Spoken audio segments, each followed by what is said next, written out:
maybe if I unmute, it will help. Do you think? If I unmute, then maybe you will hear me. So those are the unmistakable tones of the delectable Theodora Ifudu. And this is now the inimitable voice of One Man Went to Mow. It brooks no imitation. It's so peculiar. If you hear me in your sleep, if I'm walking down the road and I'm talking, I think people would look back, and because I don't think there's a voice like mine in the history of mankind or up till now. Unique, peculiar, that stuttering, faltering, sort of like nervousness, but with that other current of steel and spike, so that's the or your flavor. So there it is right there. Good day to you, good to be in your company, and all that. Good day to you, good to be your company. Hope you're having a gloriously wonderful day so far. The glory of the day continues for spending it in the company of your favorite or your laughing man. Who is your favorite or your laughing man? That is me. Emi,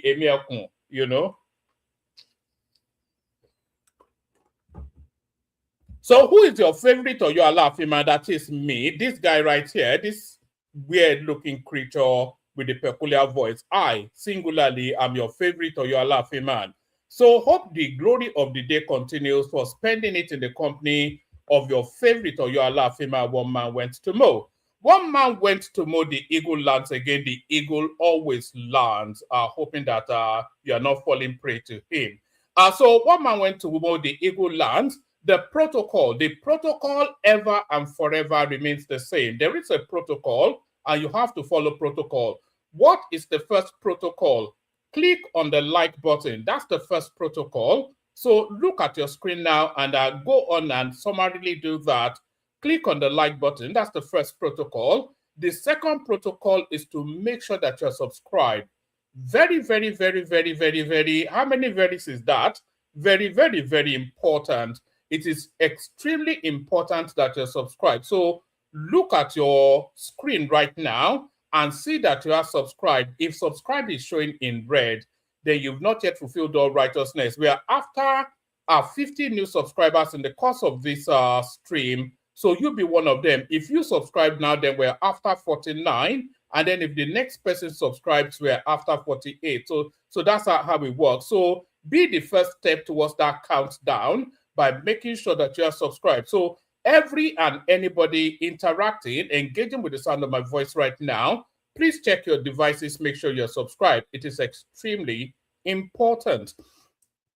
So it is extremely important. So like and subscribe. And then there's a hyperlink in the comment section that says StreamYard. Maybe I should send it in again so that it's immediate to hand.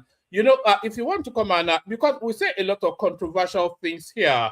So rather than shouting at your screens or getting vexed for no particular reason, going apoplectic with rage and wanting to throw your computer out of the window, forget all that now. Come on the screen and take it on. So a lot, because opinions are quite firmly held and sharply expressed on this platform. So it brooks no sensitivity. Nobody on this platform is alive to the delicateness of your sensibilities. We don't give an FUCK about your sensibilities, but the good thing about this platform is that we give expression to your opinion, no matter how outlandish or how outrageous your opinions are. We have only one rule: no swear words. Because you've already lost the argument if you start to revert to swearing and cursing. So we don't really do that here. Present a cogent, coherent argument, no matter how nonsensical the logic is. If nobody can defeat the flow of your logic, then you win the day. So it's purely that. It's nothing else other than present your argument, and that's it.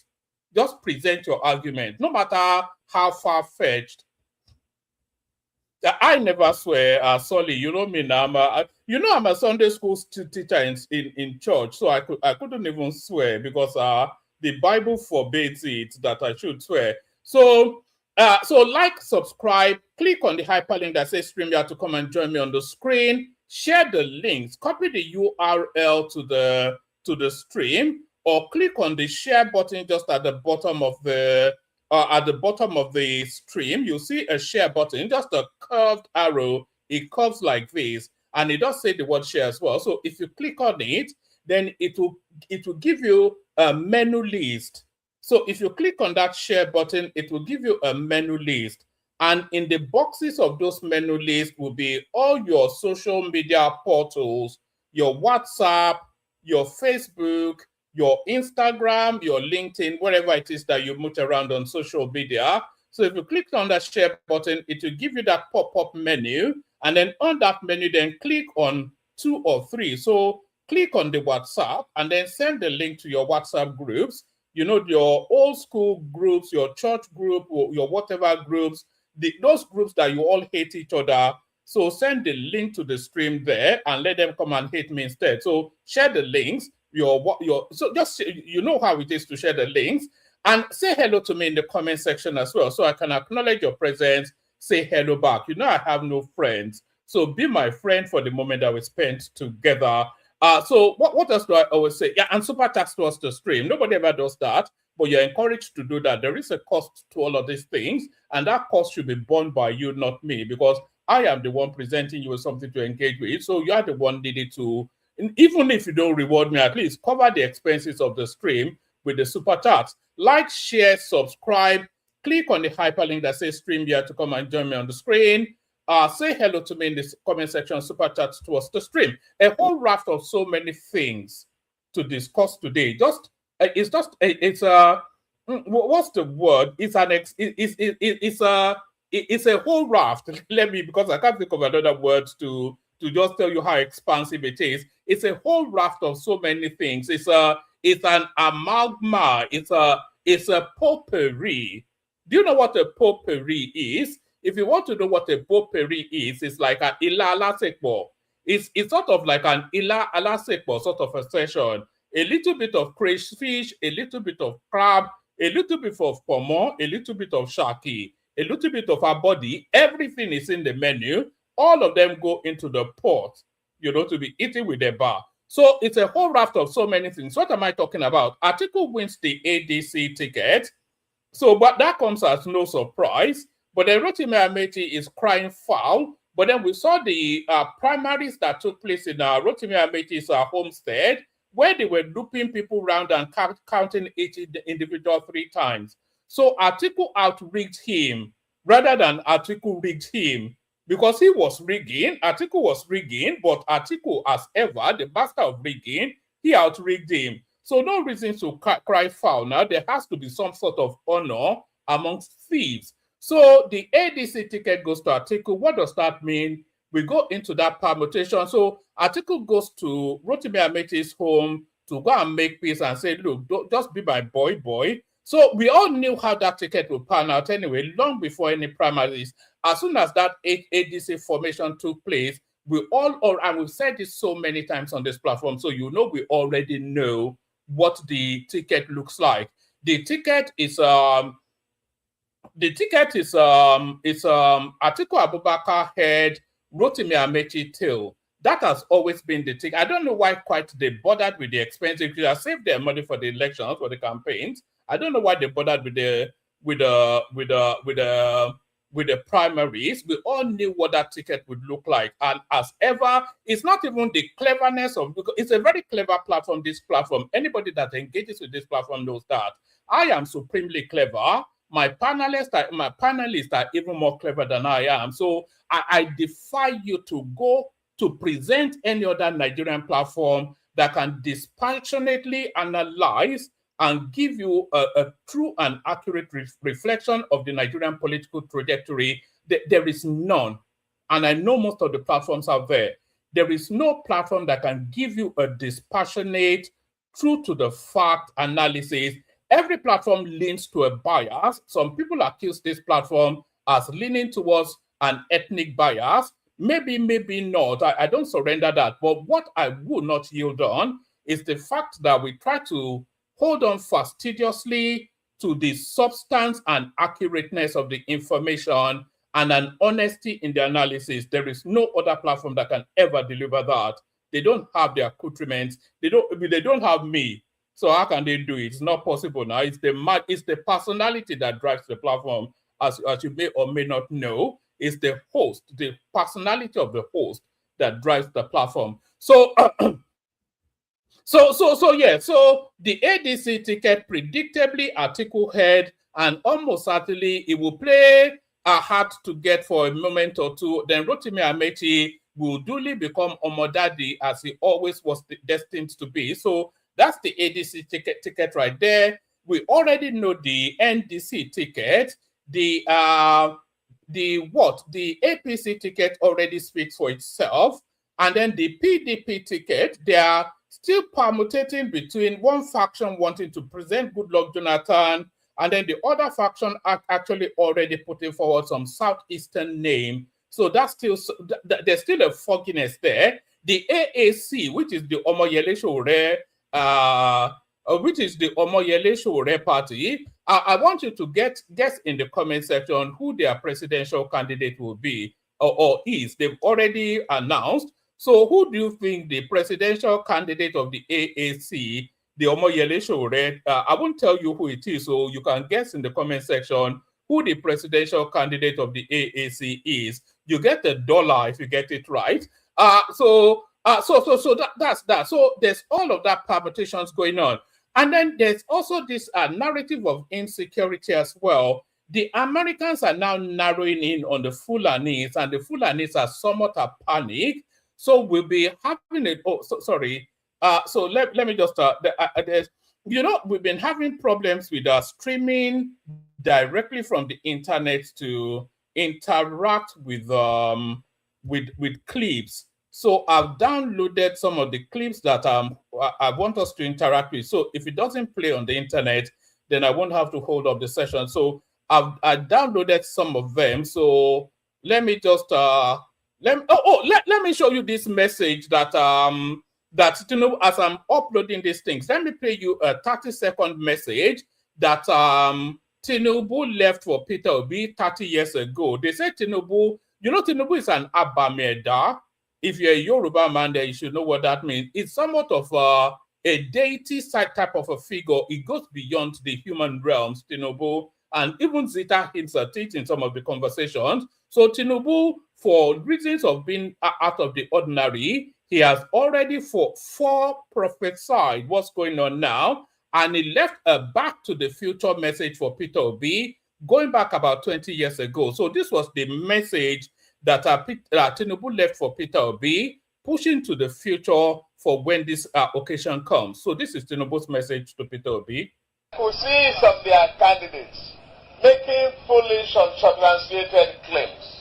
Because they are so empty upstairs, they lack the knowledge of economics and fund management. They call other people fraudulent and mismanagers because that is their stock in trade. They are failures ab initio from the beginning to the end. They have always been noted for failures, mismanagement.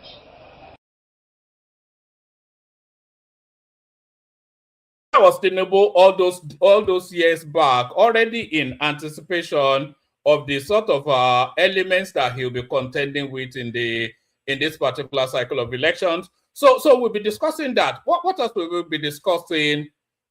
You can't condemn rigging and write results. This is the message of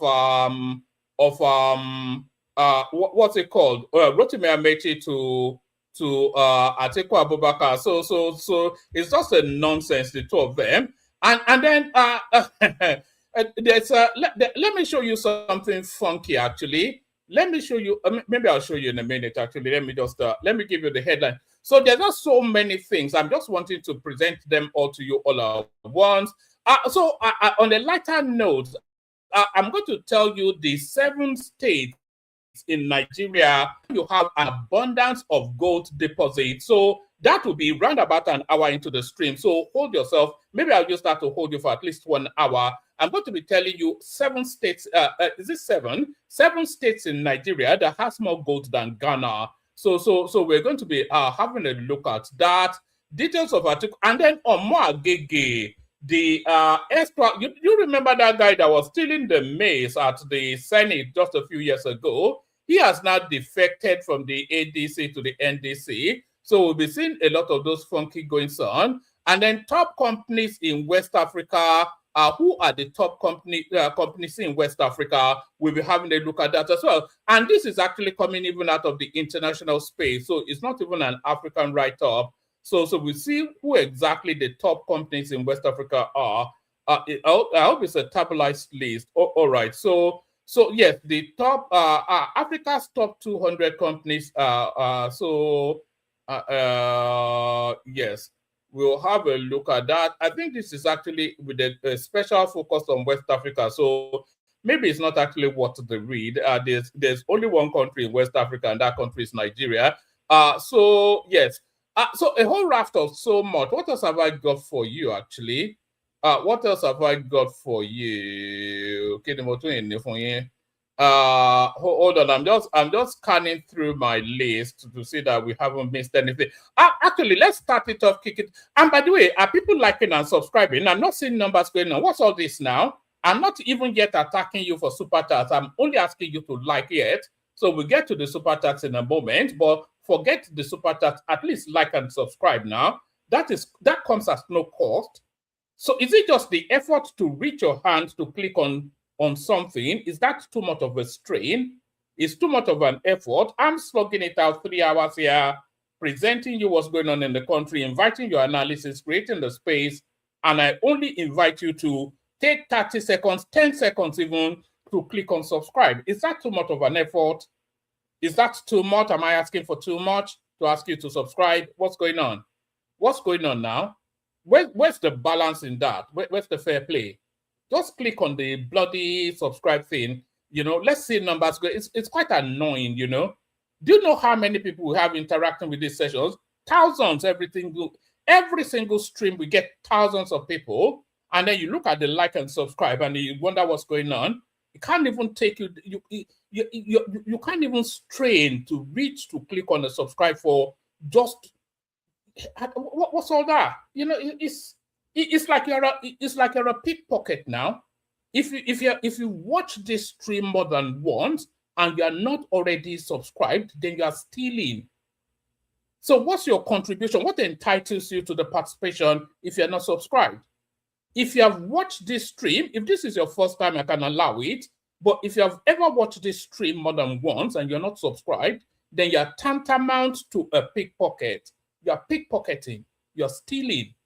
If you're not subscribed and you watch this stream more than once, you are stealing. But it's annoying. It's annoying.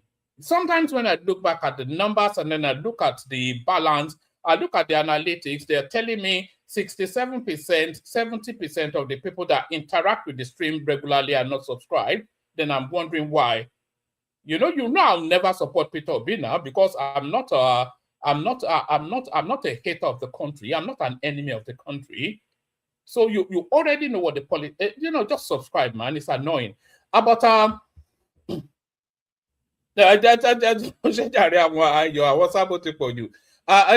Anyway, it's up to you though. Subscribe or don't subscribe, it's up to you. It doesn't stop anything. It just it gives me a sense of reward if you do it, but it's not going to stop me from streaming or not streaming. It doesn't affect me coming out. It's just and it doesn't validate or invalidate me. It's just something that you do to acknowledge that this guy is making an effort. I don't like him, or I don't like his part. But whatever it is, you are interacting with the space. So just subscribe.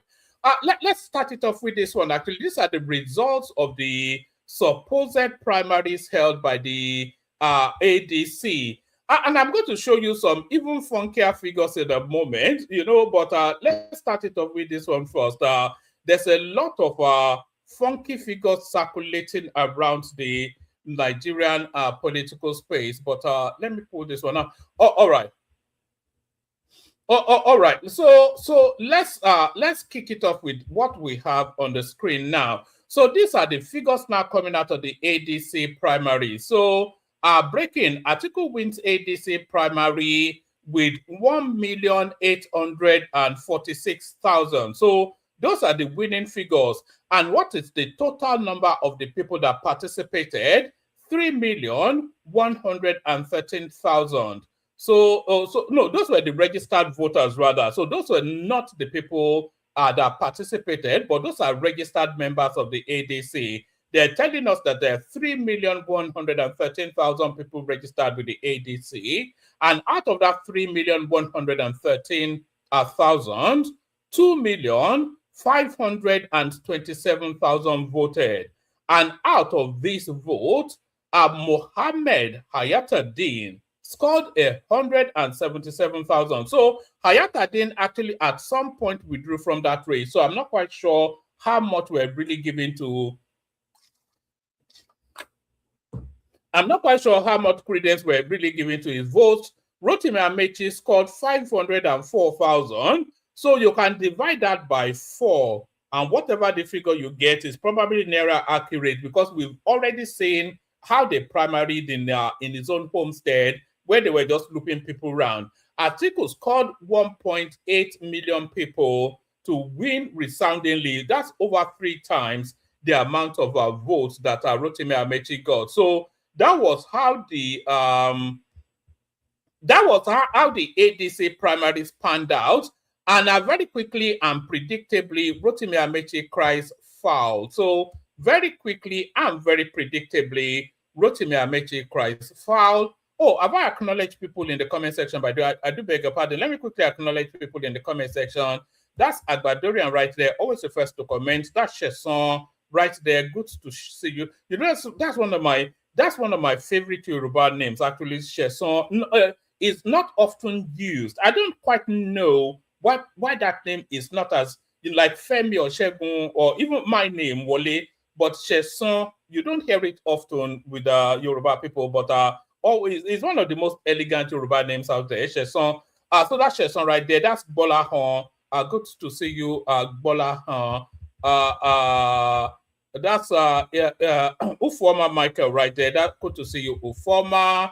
That's Etta Makpo right there. Good to see you, my guy. That's Princess Rosie right there. Always a delight when Princess shows face. That's Ademi Tobilola right there. Otherwise known as Solly. That's Soliman right there. That's Ratel family. Good to see you, Ratel. That's Deb Danjeg right there. Good to see you, my guy. And of course, the majestic Ayo right there, the elegant man. That's good to see you, Ayo. That's Prospectovic or whatever it is. Yes, we're also talking about Bayo Ononunga versus Very Dark Man. Very Dark Man now has been putting all this false audio all over the space. They are calling him to caution, and he's threatening the Tinubu administration. But then we'll see, even people of greater might, you should go and ask Nnamdi Kanu how that usually ends. It usually ends somewhere in some dusty room in Sokoto State, eating Tuoshin Cafe. That is Natalo right there. Good to see you, my guy. That's Alex Onyema right there. Unfortunately, no relation to that's Alex Oyema, or unfortunately no relations to Alan Oyema. That's Akin Anchor, and that's his Ajani right there. So good to see you. Keep saying hello in the comment section. Pause for a moment, acknowledge your presence, say hello back. So as ever predictably, Rotimi Amechi cries foul. 2027, you can't condemn rigging and right results. This is Rotimi Amechi, a thief that meets a bigger thief. Former Minister of Transportation and presidential aspirant on the platform of the African Democratic Congress, Chibuike Rotimi Amechi, on Tuesday rejected the outcome of the party's presidential primary, accusing the leadership of disenfranchising members and manipulating the process. So it's the most ludicrous of things, actually. I think it staggers credulity that an element like Rotimi Amechi will be accusing somebody of is the godfather of rigging. It's the worst of the worst. Rotimi Amechi, it's not humanly possible to be more terrible than Rotimi Amechi now. It's one of the worst elements, if not the worst element in Nigerian politics. But there he is right there. Like we played the clip now when we saw the way he was rigged. Sorry, I'm trying to download something. That's why I'm that's why I'm talking this slowly. So that's Rotimi. No, I'm not going to be playing that. So that's Rotimi Amechi right there, crying foul over an election where he was outrigged. Let's see. These are people that talk about free and fair elections, by the way. Our former Minister of Transportation and presidential aspirant on the platform of the African Democratic Congress, Chibuike Rotimi Amechi, on Tuesday rejected the outcome of the party's presidential primary, accusing the leadership of disenfranchising members and manipulating the process.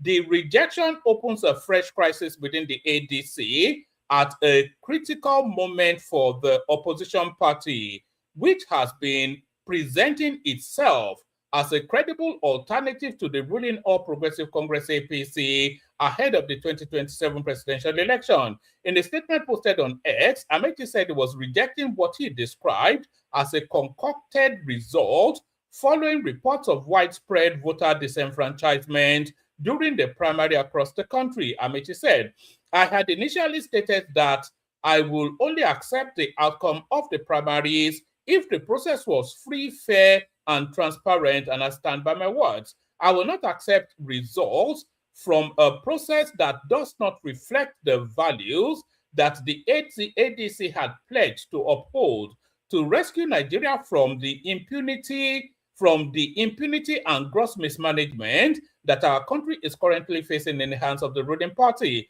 The former Rivers State governor alleged that nearly 80% of the party members were denied the opportunity to vote during the exercise. So how can nearly 80% say they said they have 3.1 million registered voters?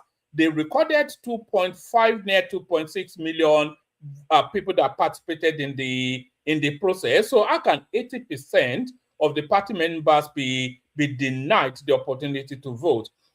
There is no way that about 80% of the members of the party were not allowed to vote, and you expect me to accept such results. Then what makes us different from the others? Amechi said the ADC was created to give ordinary Nigerians a voice and offer a genuine alternative to the kind of politics it once condemned. Criticizing the party leadership, Amechi said, a party that criticizes the ruling APC and INEC for vote buying, rigging, and writing of results cannot be engaged in vote buying, writing of results, and other electoral malpractices that leads to the disenfranchisement of voters who are party members. This is not acceptable. So that's Rotimi. So you know, it's just an internal combustion. That's what we are seeing amongst these people. They are cannibalizing themselves. They are eating their own young. This is, I think we already had this expectation of that space anyway. They're eating them. They're eating their own young. It's just like which animal actually eats its own young? They are eating their own young. So that's just that space right there. I was looking for some particular clip from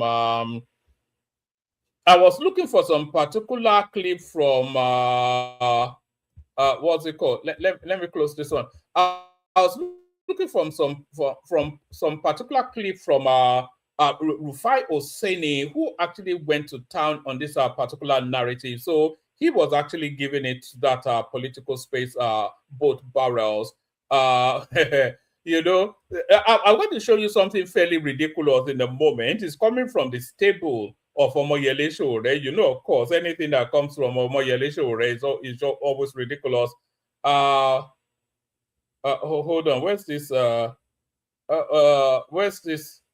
There's one particular video that I'm going to play you in a moment.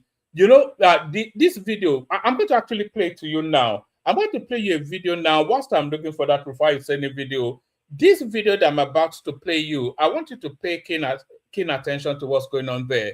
This video that I'm about to play you, it tells you all that is worse, everything that we condemn as bad in that country. The problem of this, or of Nigeria, our country, is encapsulated in this 2-minute video that I'm about to play you now.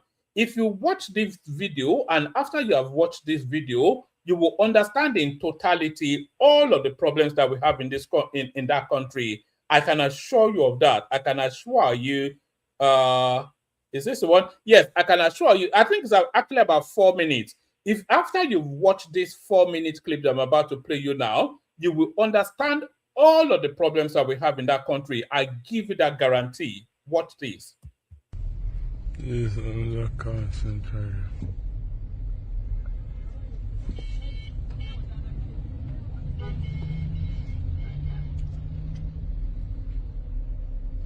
This is scam blocking our vehicles. What's your problem? What's your problem? What's your problem? You say what? Why the video my car? I shouldn't video. Show me the video. I shouldn't video. Am I scared of you? Or am I scared of That's you? so why are you asking me? Okay, why are you videoing my car? That's what I'm asking. Why are you asking me? Don't video my car again. You are very silly. What do you mean? Don't video your car. What do you mean that I shouldn't video? Like I don't know what I'm doing. That's what I'm telling you now. You are doing the right thing. Video what you are going to do. That's what I'm telling you. Yes, Why are you bothered? Video myself. Why are you bothered? I tell you, don't video my car next time. That's what I'm telling you. Why are you bothered? See, even though that you are videoing, you cannot do anything to me. That's what I'm saying now.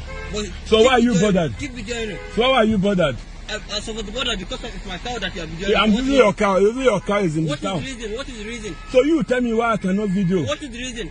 Tell me why I cannot video. No, that's what I'm asking you. Video me. That I'm asking Video me. you. I'm not scared of you. That's what I'm saying. That you are going to do. I am asking now. Why are you bothered? Why am I not going to What's worry you now? Why are you going to video my car? For what reason? What I'm saying now. Why are you worried? When Fulani people do something, you are. So you Fulani are supposed to be taking care on the city. This is development.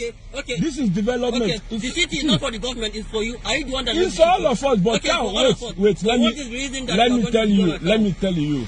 Cow, this is a modern time, eh? Cow all over the world. There's what they call ranch. I don't understand. There's what they call ranch. There's what they call ranch. Where cow grow properly. But not in the city. Now I won't pass now. Your cow, stop my car, you don't allow me to pass. No, it's stopping now. No problem. See, let me tell you something that you don't know. Yes. Even though for the next time, don't try to say that you are going to video somebody's property. You understand? Where is your property? And don't even talk like this is your property. This is a city. Okay. Anybody can video anywhere. I'm coming. No, you cannot video my car. No, you cannot tell me. So you keep your car. Is it your car? That's why you should keep it in the ranch. When I do something to your car, are you going to feel it? That's what I'm saying. You're supposed to keep your cow in the ranch, not in the city center. Okay, go to the ranch and take care of the ranch before you tell me that. Or you not here, is it your state? That's what I'm saying now. This is your state. This is your state. This is our state. It's your state. It's my state. Okay, it's a human being, not for animal. Okay, why do you video my car? It's for human being. That's what I'm saying now. No, it's for human being. It's for human being. This car that you are driving, is it a human being? It's for human being. It's a human being. Yes, because it's moving. It's for human being. That's why it's supposed to be where it's supposed to be. You don't have that reason to talk that. No, that's what I'm telling you. You cannot. You take people that they are silly, but they are not silly. They know what they are doing. No, what I'm saying. No, I'm trying to explain it to you. You know. Thank God say you know. So when people see us, used to talk us that we don't know what we are doing. doing. So is it proper to be taking cow on the road? Now if you want to see Fulani, you don't want to see Fulani people in the city, go to the bush and promote the bandits that are in the bush, then you can carry Fulani people to come to the bush. Because of what Fulani people are following, they are following the grass. It's the grass that cow is to chop. But you people know that everything that is concerning the bush. That is. If if you don't want Fulani people to stay inside this town, go to the bush and finish the bandits. Fulani people are going to go back to you. Okay, you come out because of bandits. Bandits, therefore. Now because of bandits. Cow, enter the city. Who they do bandits for the bush? Eh? Who they do the bandits for the people? It's you people. Which people? It's you people. Who is Fulani the people? person don't go school. You don't know anything. How can he shoot gun? How can he get gun? You are the people that used to give them. And let me tell you something that you don't know. Okay. From today, don't video my cow again. Don't tell me I shouldn't video your cow. Don't video my cow again. The reason why that I follow you talk, because I don't want any issue to say that now small thing that is going to happen. It's Fulani people that just did that. I don't want that. That's what I'm saying. You see when you talk because some people you cannot video cow and put it in the social media be talking something. So there it is right there. If you watch that and you don't understand the problems of that country, if that doesn't give you the clarity you want, then I can't help you. Let me just give you one more opportunity so you really understand the problem of that country. Watch this. Now street light aboki just uproot so. Oh God, oh. They go say Nigeria, the president is not trying. Imagine, and a solar energy, na solar energy. He uproot it, he want carry and go, he ask me go the use and see for that side.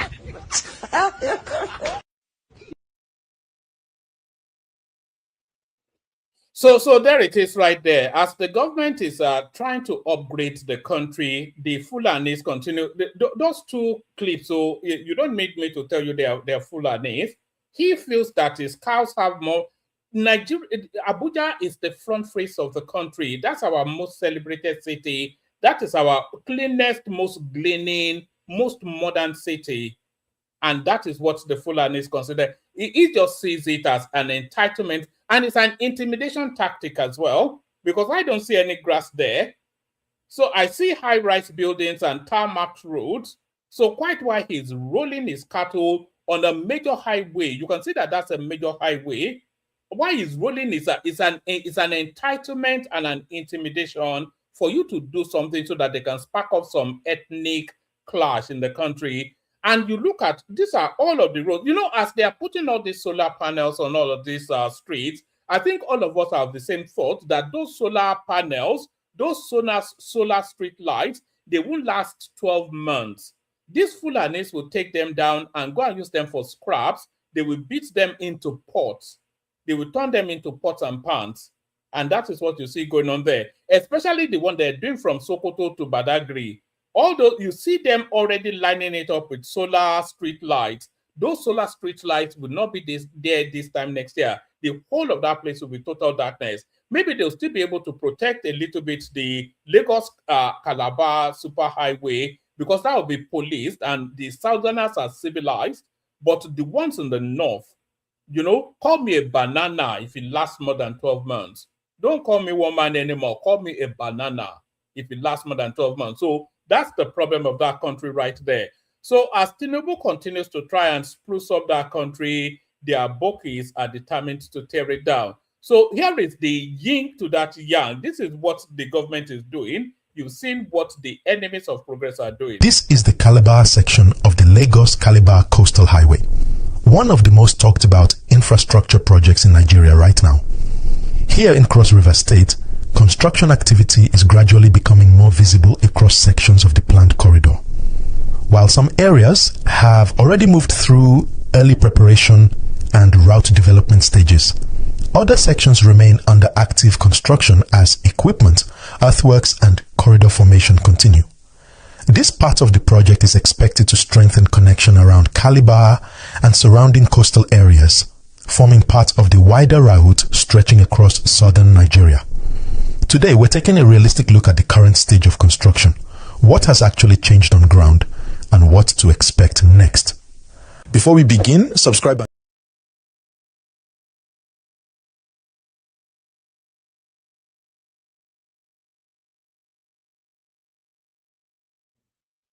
You know, that thing should automatically unmute as soon as I remove the clip. But all right. So, do you know that Chinese symbol is circular? Have you ever seen? You all would have seen it.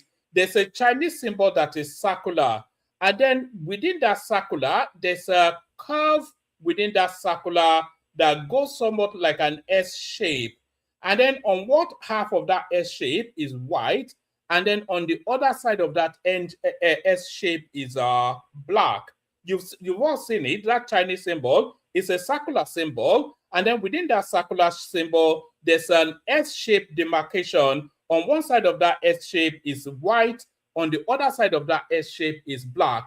They call it yin and yang. So opposites contrasting each other. So that's the yin and yang of Nigeria right there.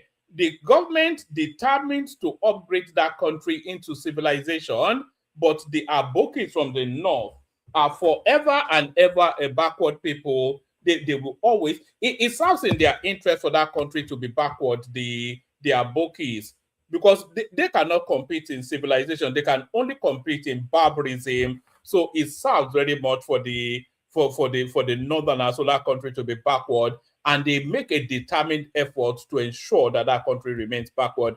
So I did promise you a clip from Rufai Oseni speaking to the ADC primaries. So here is Rufai. He said, not often do I celebrate anything he has to say. Anybody that follows this platform knows that I have little to no, in fact, very low regard for the guy. But in this instance, like a broken clock, right twice. Listen to what Rufai has to say about the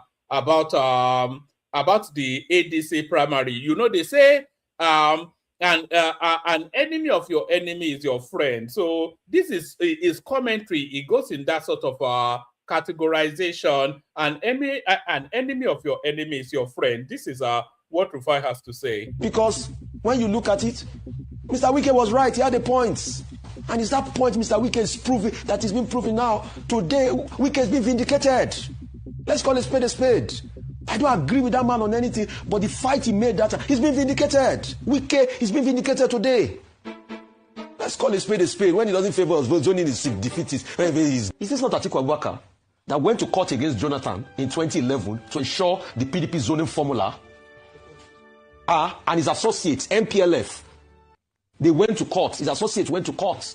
There were many court cases ensuring that they must insist. In fact, I think in one of the rulings, the court said, they can't assume jurisdiction and give a decision, but they acknowledged the fact that PDP had the zoning arrangements.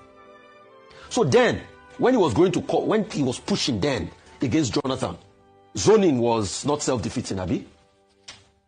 When he left Olusegun Obasanjo in 2007, that Jagaban zoned, what is it called, to the north for him, and he ran in that election, correct him if I'm wrong, against Umar Musa Aradua. Zoning was not a bad deal then. When they finally got their way in 2015 with the APC, and they said, because Jonathan reneged on the term, they were going to punish him, and they zoned the ticket to the APC in 2015. Zoning was good then. When he came back in 2019 to the PDP, and after they had cried, PDP has suffered from all he did in the last election, and they zoned the ticket to PDP then in 2019, zoning was good then.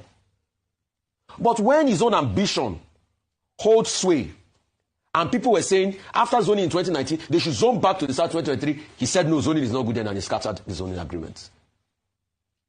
I ask, please, prove me wrong. Fact check me. I don't talk without facts. I like to talk with empirical facts. That's why they call me a man of facts. And please, bring your heat on. I'm ready. We are saying these things to save this country. On the 2nd of December 2010, zoning, we have been vindicated, Atiku. Former Vice President Atiku Abubakar has described last Tuesday's judgment a great victory for honesty and integrity and rebuke against arbitrariness. He reiterated that President Jonathan's decision to contest 2011 would send wrong signal to group and organization that painstakingly developed the constitution and ground rules to set operational guidelines. This was when they were fighting in favor of zoning. That power should have come to the north for them to finish the term. So in other instances, when President Tinubu now gave him the right to run his own power at that time, there was no big deal about it then, right? Why are we talking like this? Why are we always talking like this? Despite fighting Jonathan, he still went ahead and vied in the primaries against Jonathan before he was beaten and Jonathan emerged in 2011.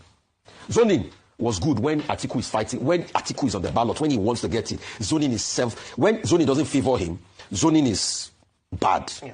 When zoning favors him, zoning is good. When it doesn't favor him, zoning is bad. The next argument that they keep making, they say from 2019 to this time, power has gone more to the north. Yes, I accept the argument. Let me give you a counter argument. From 1960 to this time, fact check me, the north has ruled between 45 to 47 years. The south have ruled barely about 18 to 20 years. So should we ask that we want those 20 years back? That's the second argument. Please, people should stop saying this. You have your own ambition. And please, with due respect, since this Obi man has left, he has not abused, he has not attacked you. People should let everything be. Go to the field and prove to Nigerians what you can do.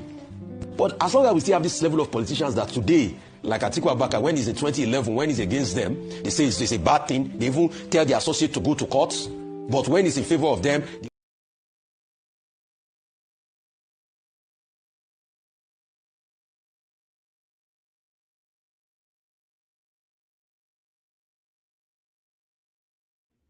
So What's that saying? Jungle don't mature. If you don't yet know that we're in the throes, we're right smack in the middle of the elections, then know now. So people are taking now sharp and firm positionings. So we'll see how that Arise TV plays out. We know that they're an obedient platform, but we'll see how their politics plays out. So let me address this comment by one of our friends in the comment section. I was saying then, when I was playing you those clips, I was saying this is the excesses of the Fulanis, but somebody made a comment right there in the comment section. Yes, that is Adeniyi saying, one man, stop being divisive. When I was saying about the Fulani clips. But I wonder if you will also accuse the Americans of being divisive, because the Americans, they've also now come out to tell us that the problem that Nigeria has is singularly, almost exclusively a Fulani problem. 30,000 Fulani militants fueling Nigeria's insecurity. This is a report coming out of the United States. You know, of course, they've sent a security team to Nigeria, and they've been in that country now for about 6-7 months. So they've done an on-the-spot assessment. An estimated 30,000 armed Fulani militants are operating across Nigeria in groups ranging from 10 to 1,000 members, according to the May 2026 report released by the United States Commission on International Religious Freedom. The report stated that the militants have become some of the deadliest non-state actors driving religious freedom violations in Nigeria. Titled Non-State Violators of Religious Freedom in Nigeria, Fulani Militants, the report said attacks carried out by armed actors of Fulani ethnic background intensified insecurity across the Middle Belt and southern region, leaving thousands dead, displacing communities, and deepening tensions between religious groups. Violence by Fulani militants caused the highest number of deaths amongst all religious communities in Nigeria over the last year, as compared to attacks by organized insurgent groups and criminal gangs, the report stated. The commission said many of the attacks were directed at Christian communities, though Muslim communities had also suffered raids, killings, and kidnappings, according to the report. While the group lacks centralized leadership, the commission stated that some collaborate with criminal gangs and extremist organizations, the report explains. These actors operate in a variety of contexts and with a multiplicity of likely aims and motivations. While many Fulani militant groups wage independent attacks, others periodically coordinate with wide range of other actors, from conventional bandit gangs seeking financial enrichment to recognized terrorist organizations that espouse a violent interpretation of Islam. The commission noted that militants frequently attack isolated rural communities at night using motorcycles, automatic weapons, and machetes. They often wield machetes and descend on vulnerable communities during the night, eliciting terror as a way to force victims to quickly leave and to achieve greater control of desired land, the report said. The report explained that attacks by Fulani militants and other armed groups had displaced at least 1.3 million people in the Middle Belt, forcing many into overcrowded camps, lacking adequate sanitation and security. The report detailed several attacks carried out in 2025 and early 2026, including mass killings in Benue and Plateau State. One attack in Benue State in June 2025 killed at least 200 people, including internally displaced persons living in a Catholic mission, the report stated. The report also cited the massacre in Yelwata, Benue State in 2025, where more than 200 Christians, mostly sleeping women and children, were reportedly killed and over 3,000 people displaced. The commission also said militants deliberately timed some attacks to coincide with Christian religious holidays. But militant actors have often carried out operations during Christmas holidays, during Christian holidays, such as Christmas or Easter, to further maximize the psychological impact, the report stated. It added that in February 2026, suspected Fulani militants reportedly killed at least 32 people in Niger State and attacked Holy Trinity Parish in Kafanchan, Diocese of Kaduna State, killing 3 people and abducting 11, including parish priest Nathaniel, I won't attempt his last name. The report also documents kidnapping, targeting both churches and mosques. So it goes on and on. Let's say, so this is in response to you, my friend in the comment section that is accusing me of being indulgently ethnic. If we have a Fulani problem in Nigeria, I don't think you have to be. No matter how libertarian you are, you have to at some point concede that we have a Fulani problem. But because the Americans have now intervened, the Fulanis have now come out in panic. Stop portraying us as sole source of insecurity. Fulani Council wants American panel. They know what's to come, by the way. I cannot wait till the Americans start picking up the major actors. Sheikh Gumi, their Sultan, and all of these people that we all suspect and probably even know are behind all these insurgencies. The concerned Fulani people of Nigeria have called on international actors, including the United States, to avoid framing the Fulani ethnic group as the primary source of insecurity in Nigeria, warning that such narratives could worsen ethnic tension and deepen mistrust across communities. In a statement signed by Ibrahim Bakindo, the group criticized what it described as inconsistent external reporting on Nigeria's security situation, particularly claims linking Fulani communities to widespread violence and banditry. The group said earlier assessments by the United States link reporting had cautioned against ethnic generalization, arguing that the recent narrative appears to contradict those warnings. It also, I'll give you as the last paragraph. It also referenced past insecurity debates during the administration of President Muhammadu Buhari, when public discussion often linked Fulani identity to security challenges in parts of the country. According to the statement, such framing contributed to hostility against Fulani communities, including attacks on settlements, destruction of property, and loss of livestock in some region. So it goes on and on. So that's the Fulani then in panic somewhat to the Americans now telling them that they are coming. Let me give you this as a headline. Justin, NDC finally breaks silence, speaks on released. I'll come to this one in a moment. So we'll come to that one. There's a precursor to that one. So details of Atiku's meeting with Amechi emerges. So somebody is telling me in the comment section that Amechi has since been, look at that. Look at how he's bowing to his daddy. You can already see. Former Vice President Atiku Abubakar has revealed details of his meeting with the ex-minister of Transportation, Rotimi Amechi, after the duo slugged it out at the African Democratic Congress presidential primaries. Correspondents recall that Amechi had rejected the outcome of the exercise before Atiku was officially declared the winner, alleging that irregularities marked the process.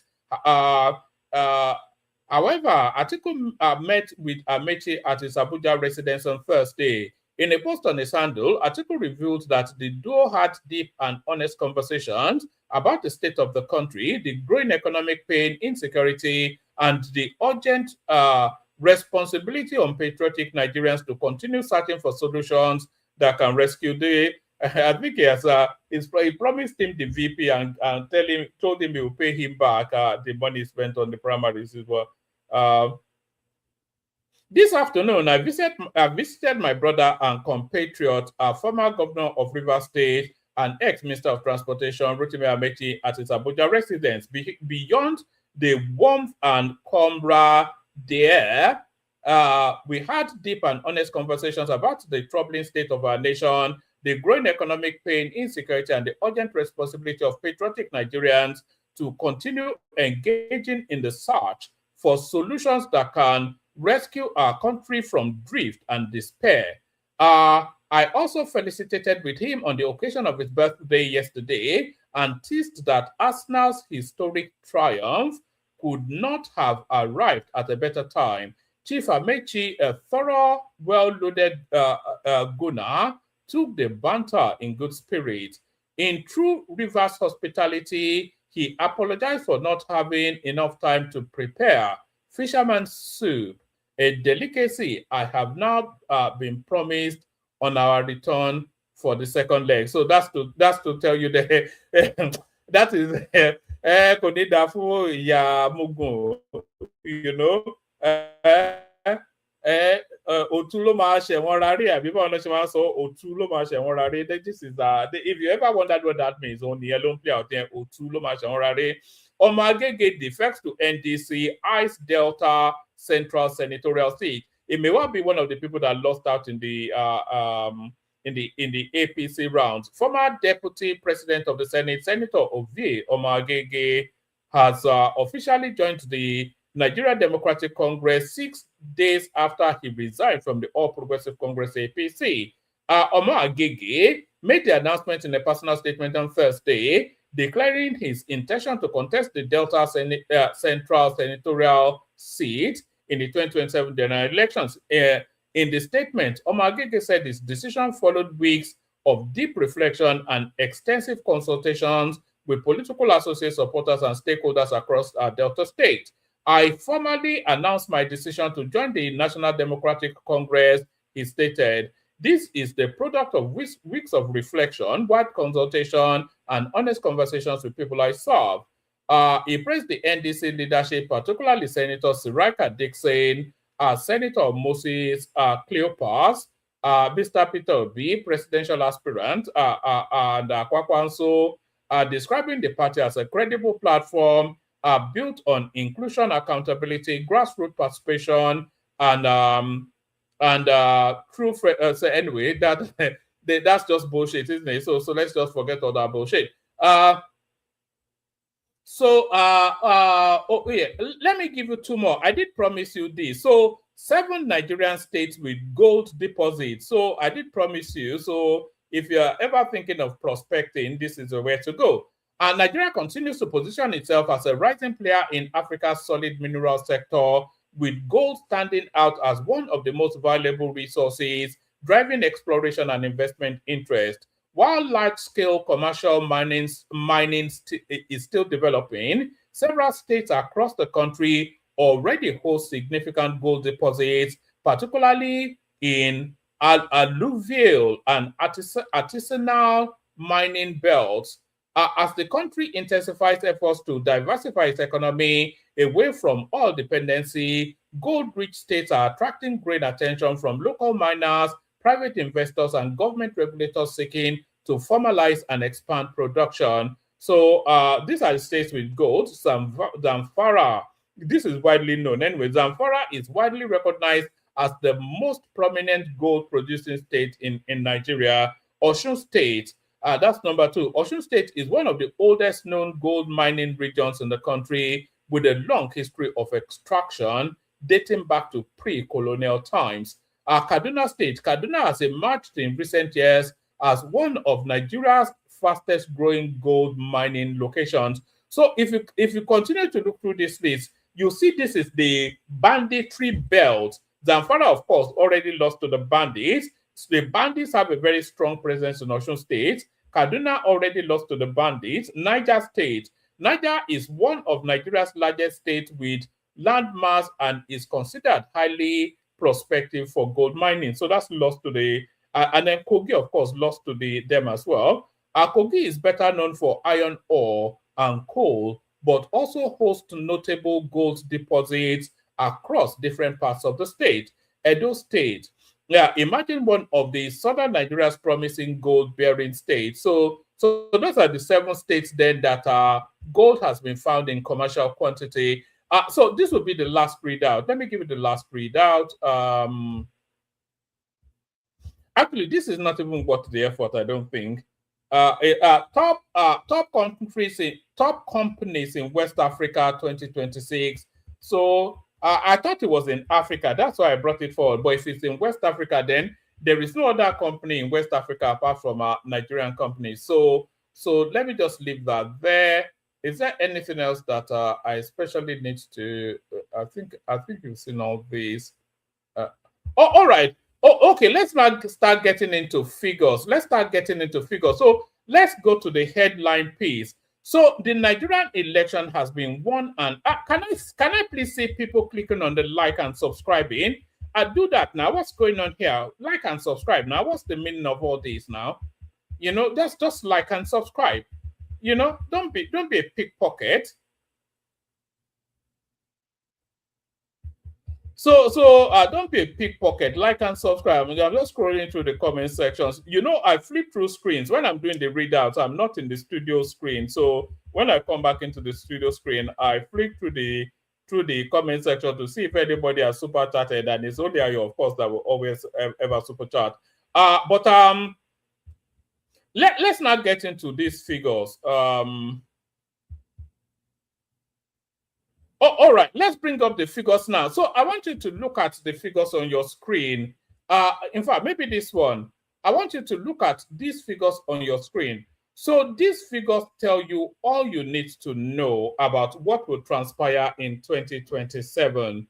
So these are figures of registered members of the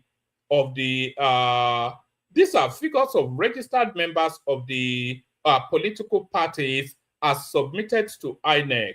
So the APC submits a registration of about 13 million people, 12.9 million people.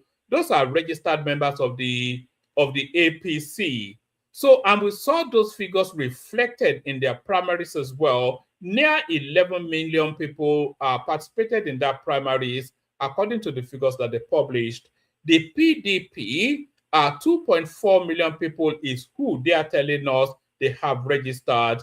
The ADC, they tell us that they have 1.6 million people registered, but even articles, I don't quite know, and they talk about rigging. Even articles figures in the primaries is more than the number of people they submitted to INEC as their registered voters. Articles scored 1.8 million votes in the party primaries, but the party only has 1.6 million people registered. But those are the figures for the ADC. Now for the NDC, 700,000 people is who they are telling us is registered. So if you look at those figures, the people that are most likely, you know, there's a lot of voter apathy within the Nigerian voting space, not just in Nigeria, globally. There's a lot of voter apathy for reasons of disenfranchisement with the process in Nigeria and in every other country as well.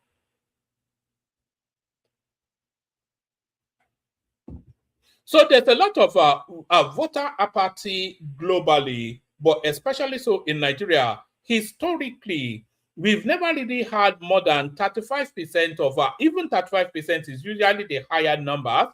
We've never really had more than 35% of the people registered to vote actually coming out to vote. So we've never really had that in Nigeria. Roughly about 35% of the people registered to vote actually come out to vote. So now of that 25%, the people most energized to vote are often registered members of the party or trade union members. So that's usually where the votes are most mobilized or mobilizable. So registered members of parties and trade union members, those are usually the spaces that the votes are most mobilizable. So the party members are, you know, they're already participants in politics, so they're more likely to go out to vote than anybody else. And then trade union members like the Market Women's Association, the Transporters Association, those sort of associations, those sort of registered member associations, they also are able to mobilize to vote. So if you are looking at these figures, and the most likely people to come out and vote in most instances are registered members of the party, then these figures on your screen right there, they already tell you where that election is going. They already tell you, and everybody has published their figures, even with exceeding their registered members. The ADC only posted about 2.5 million people as participating in their primaries.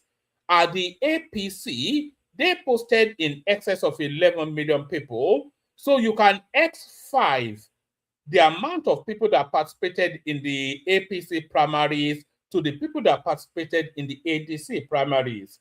So if you look at those figures, then it already tells you where the election is likely to go. And then once they've published these figures now, and the voting population, the country is sensitized to these numbers. When the numbers start coming out in the elections, it's very difficult then for you to argue against those figures because they already precursed it. There's a precursor already to those figures, and the precursor are these figures on your screen. So you can't expect any deviant, any variation. The variations from these figures will not be sharply marked. It will never be sharply marked, because you cannot tell me that people that are card-carrying registered members of the APC, they will suddenly reach an epiphany on election day and go and vote for Atiku or Peter Obi. Of course, that's the probabilities don't lend to that, nor logic. Logic or probability doesn't lend to that. What logic and probability lends to is that registered members of the ADC will vote for Atiku Abubakar most likely.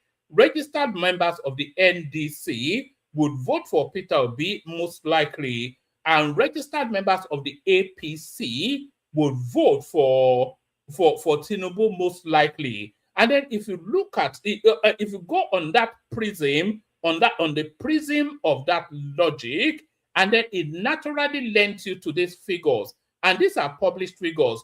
The ADC have published their figures from their primaries. They've posted nearly 11 million participating. They've shown us a seas of head in crowds up and down the country. We all saw it play out in real time. We saw the mass of crowd. They were coming out for that process. So that mass of crowd does not necessarily equate to 12 million people like they are claiming, or 11 million people, or however many million people, but it gives credibility to the popularity that they insist they have. Because you cannot see, look at the amount of people that came out in just one ward in Kano State alone. We played the clip here now. You could comfortably count 30, 40,000 people, or you can guesstimate, you can count them just from the panning of the camera that swept across a whole sea of heads. You could guesstimate to 30 to 50,000 people. And then we saw the crowd that came out for the ADC. We played it here now. We are all laughing at them now. No more than 100 people that were looping around do you remember we were pointing at one particular guy that we saw about 3-4 times? So the figures they're already putting out to play, and we already see it. The most viable opposition to the APC is the ADC, and the figures of the ADC is about the figures of the APC is near 500% more than the figures of the ADC.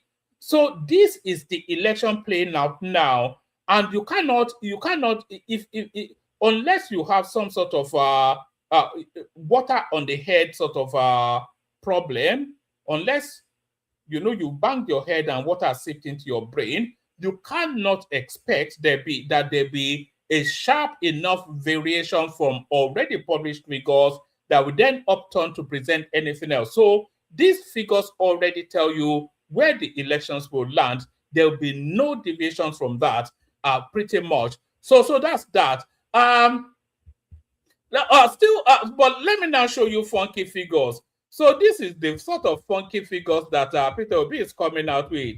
I will take your 12 million voters and post you 40 45 million voters. So these are the figures coming.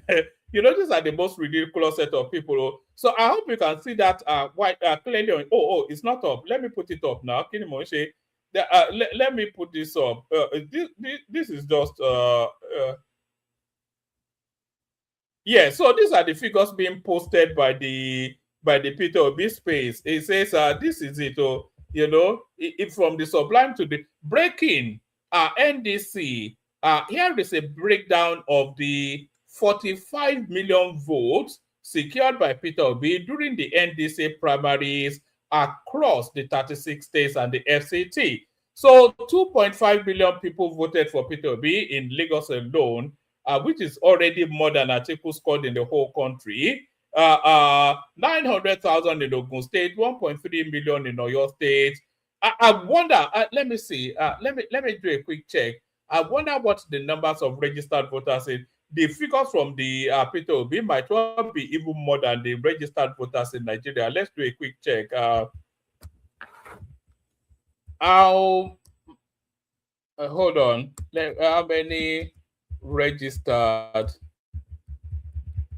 voters do we have in Nigeria? I suspect that the figures from Peter Obi alone, from his primaries alone, are greater than the amount of registered voters we have in Nigeria. So whilst ChatGPT is looking for that, let's just continue to laugh at these people. So there it is right there. So, but what just, what the most fantastical thing, a lot of fantastic things about these Peter Obi figures. Here is a breakdown of 45 million votes secured by Peter Obi during the NDC primary election across the 36 states of the 36 states and the Federal Capital Territory. So the most fantastical thing is just how all the votes for Peter Obi lands on rounded figures. Let me expand it more so you can see clearly. Let me push it to this side. This is the most fantastical thing. So 2.5 million people exactly in Lagos State voted for Peter Obi. These are the figures coming from the NDC, by the way. 45 million. Here is a breakdown. No, not an estimation, not a guesstimation, a breakdown. So a breakdown takes you to the lowest, to the smallest minutiae. Here is a breakdown of the 45 million people. 45 million votes secured by Peter Obi during the NDC primary across the 36 states and the Federal Capital Territory. So exactly 2.5 million people voted for Peter Obi in Lagos State. So you could say that's quite a quirk. That's quite a quirk. It's very anomalous. You could say it's anomalous. But then when you then go to Ogun State, 900,000 people exactly. Not 900,001, not 900,100, not 900,025, exactly 900,000 people voted for him in Ogun State. In Oyo State, exactly 1.3 million people, etc., etc. And that is how we rounded up. So the totality in the Southwest was exactly 6,750,000, exactly to the letter. In the Northwest is 7 million exactly. In the Northeast is 4,450,000 exactly. In the North Central, it's exactly 5 million people. In the Southeast, is exactly 3.8 million people, and in the South is exactly 5.3 million people. Grand total, 45 million people voted for Peter Obi. Hashtag OK Movement, a new Nigeria is possible. Join the vote. Join the movement, vote Peter Obi. So there it is right there. So let's see if ChatGPT has actually come out with yes. Okay. So it's telling us that it's telling us that there are 93.5. Let's round it up. So it's telling us that 93.5 million people are registered voters in Nigeria. the collected PVCs are 87 million people. So more than half of the registered people PVCs in Nigeria voted in the NDC primaries. This is it right here. This is it right here. Registered voters, 93.5 million. We round it off to that.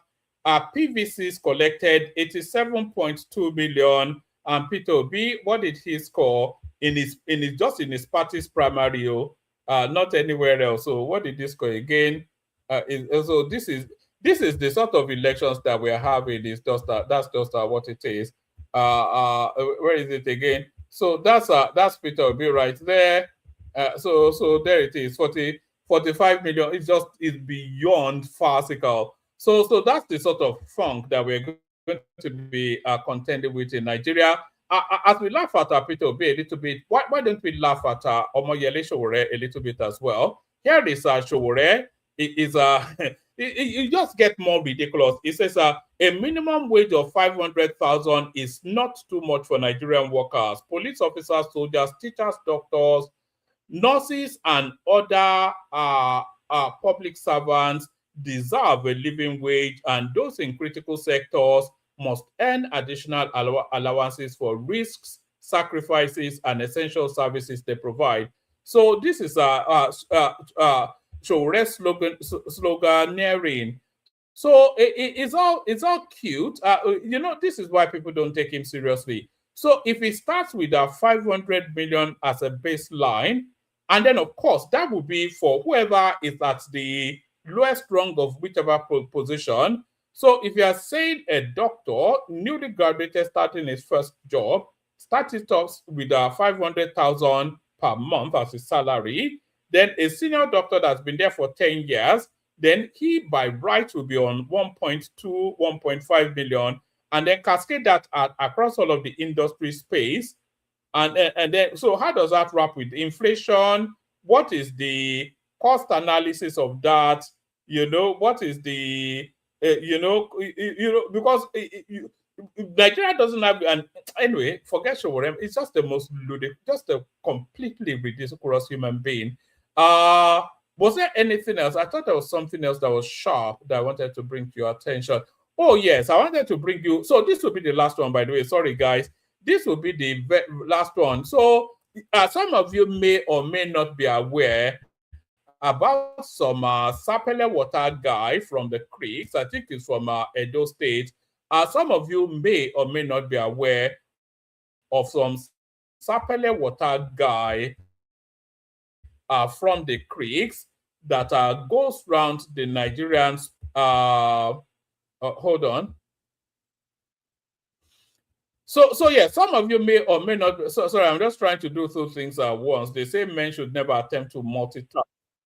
All right. So some of you may or may not be aware about some Sapele water guy. Do you know what Sapele water means? Sapele water means ogogoro. So some of you may or may not be aware of some Sapele water guy in Nigeria that goes around the country and calls himself by the name Very Daft Man. Is that what they call him, Very Daft Man? And he never fails to live up to that name, Very Daft Man. So let's now see what sort of mischief Very Daft Man is up to within the Nigerian space. Sorry, I'll just take the moment to. All right. So let's see now what sort of mischief Very Daft Man is up to within the Nigerian space. It says, so VDM that claims to be smart actually believes this voice is real. Abi VDM cooked a fake voice recording of President Bola Tinubu for content. So this is Very Daft Man now putting out some coupled up together voice of Tinubu. Let's have a listen to it. See this next video I'm about to play. After you people watch it, we can't decide whether on a shrine they don't take cook on our mind. All the people who want support Bola Ahmed Tinubu 2027, we can't know whether they don't cook your mind. So you know go get sense. Or on a day okay. They've been trying to take me out from the position, but it's not possible. And mind you, I'm winning this election. I don't care whatever is happening. Nigeria deserves it. Because when I was running as a president, they didn't wanted me. Now, all of a sudden, they want me to rescue them from insecurity. As of last week, I called Peter Obi to step down for me, but he refused. Now, I'm not begging him again. I will be whatsoever in my mind, and I will make sure the insecurity affects people in Southeast more. Listen, I am going to borrow more and more and more money from World Bank. Try to understand me. I wouldn't like to stop this insecurity, because if I do, how will our party be able to raise funds to win elections? Think about it. Even the loans I'm taking is to fund them. Also, I have planned after I'm done with my position as a president. You have failed. So talking about jazz, except if they use jazz, and even if they use jazz on Nigerians, time don't reach where they say you go tap yourself. You go wash your body again, make you understand, say, this man does not have anything to offer come 2027. Any other option is welcome. But for me, myself and I, President Bola Ahmed Tinubu cannot offer us anything anymore. So it should go. It should go. It should go. Bola Ahmed Tinubu, it should go. Peace and love. Don't.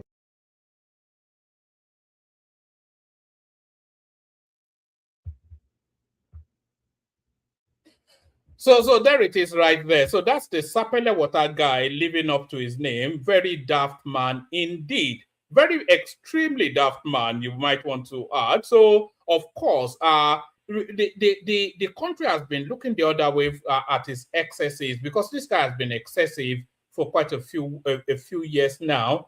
But now this is that step too far. Do you remember that Chinua Achebe, a man of the people, when the people gathered and they said the shop owner has taken enough for the owners to see. So the attention he caught, it looks as though he's now getting it. Bayo Ononuga, the presidential spokesperson, is now calling for the arrest of this criminal element from the creeks.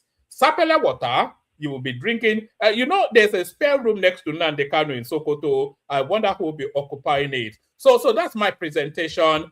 Anybody that wants to come up. I'll play you the Kegite music. Send the link into the comment section. Hopefully people turn up. We kick off the conversation. Only water, only water, where they see my water.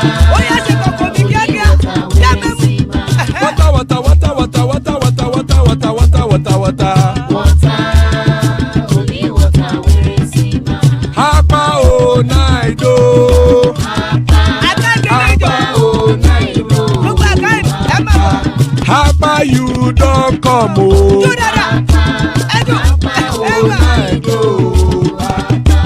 Hapa oh night oh.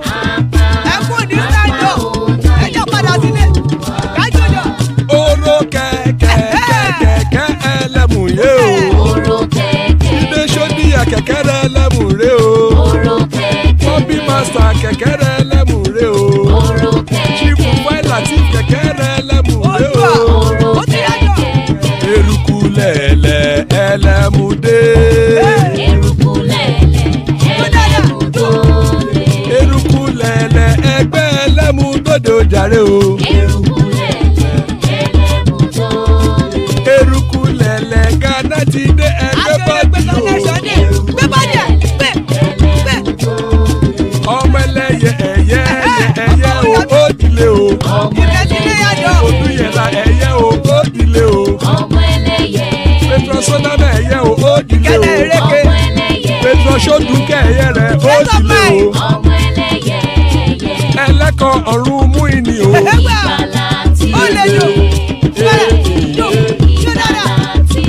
Àkùkọ ọ̀run mẹ́kọ̀.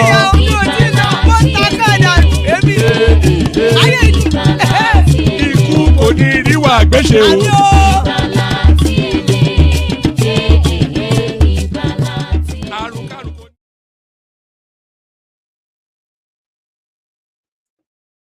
And there it is right there. Àkùkọ ọ̀run mẹ́kọ̀, the cockroach of the heavens don't crow yet. Ikú kò ní ríwà gbéṣe. May death have nothing to do with us. So amen to that on behalf of myself and you, my friends.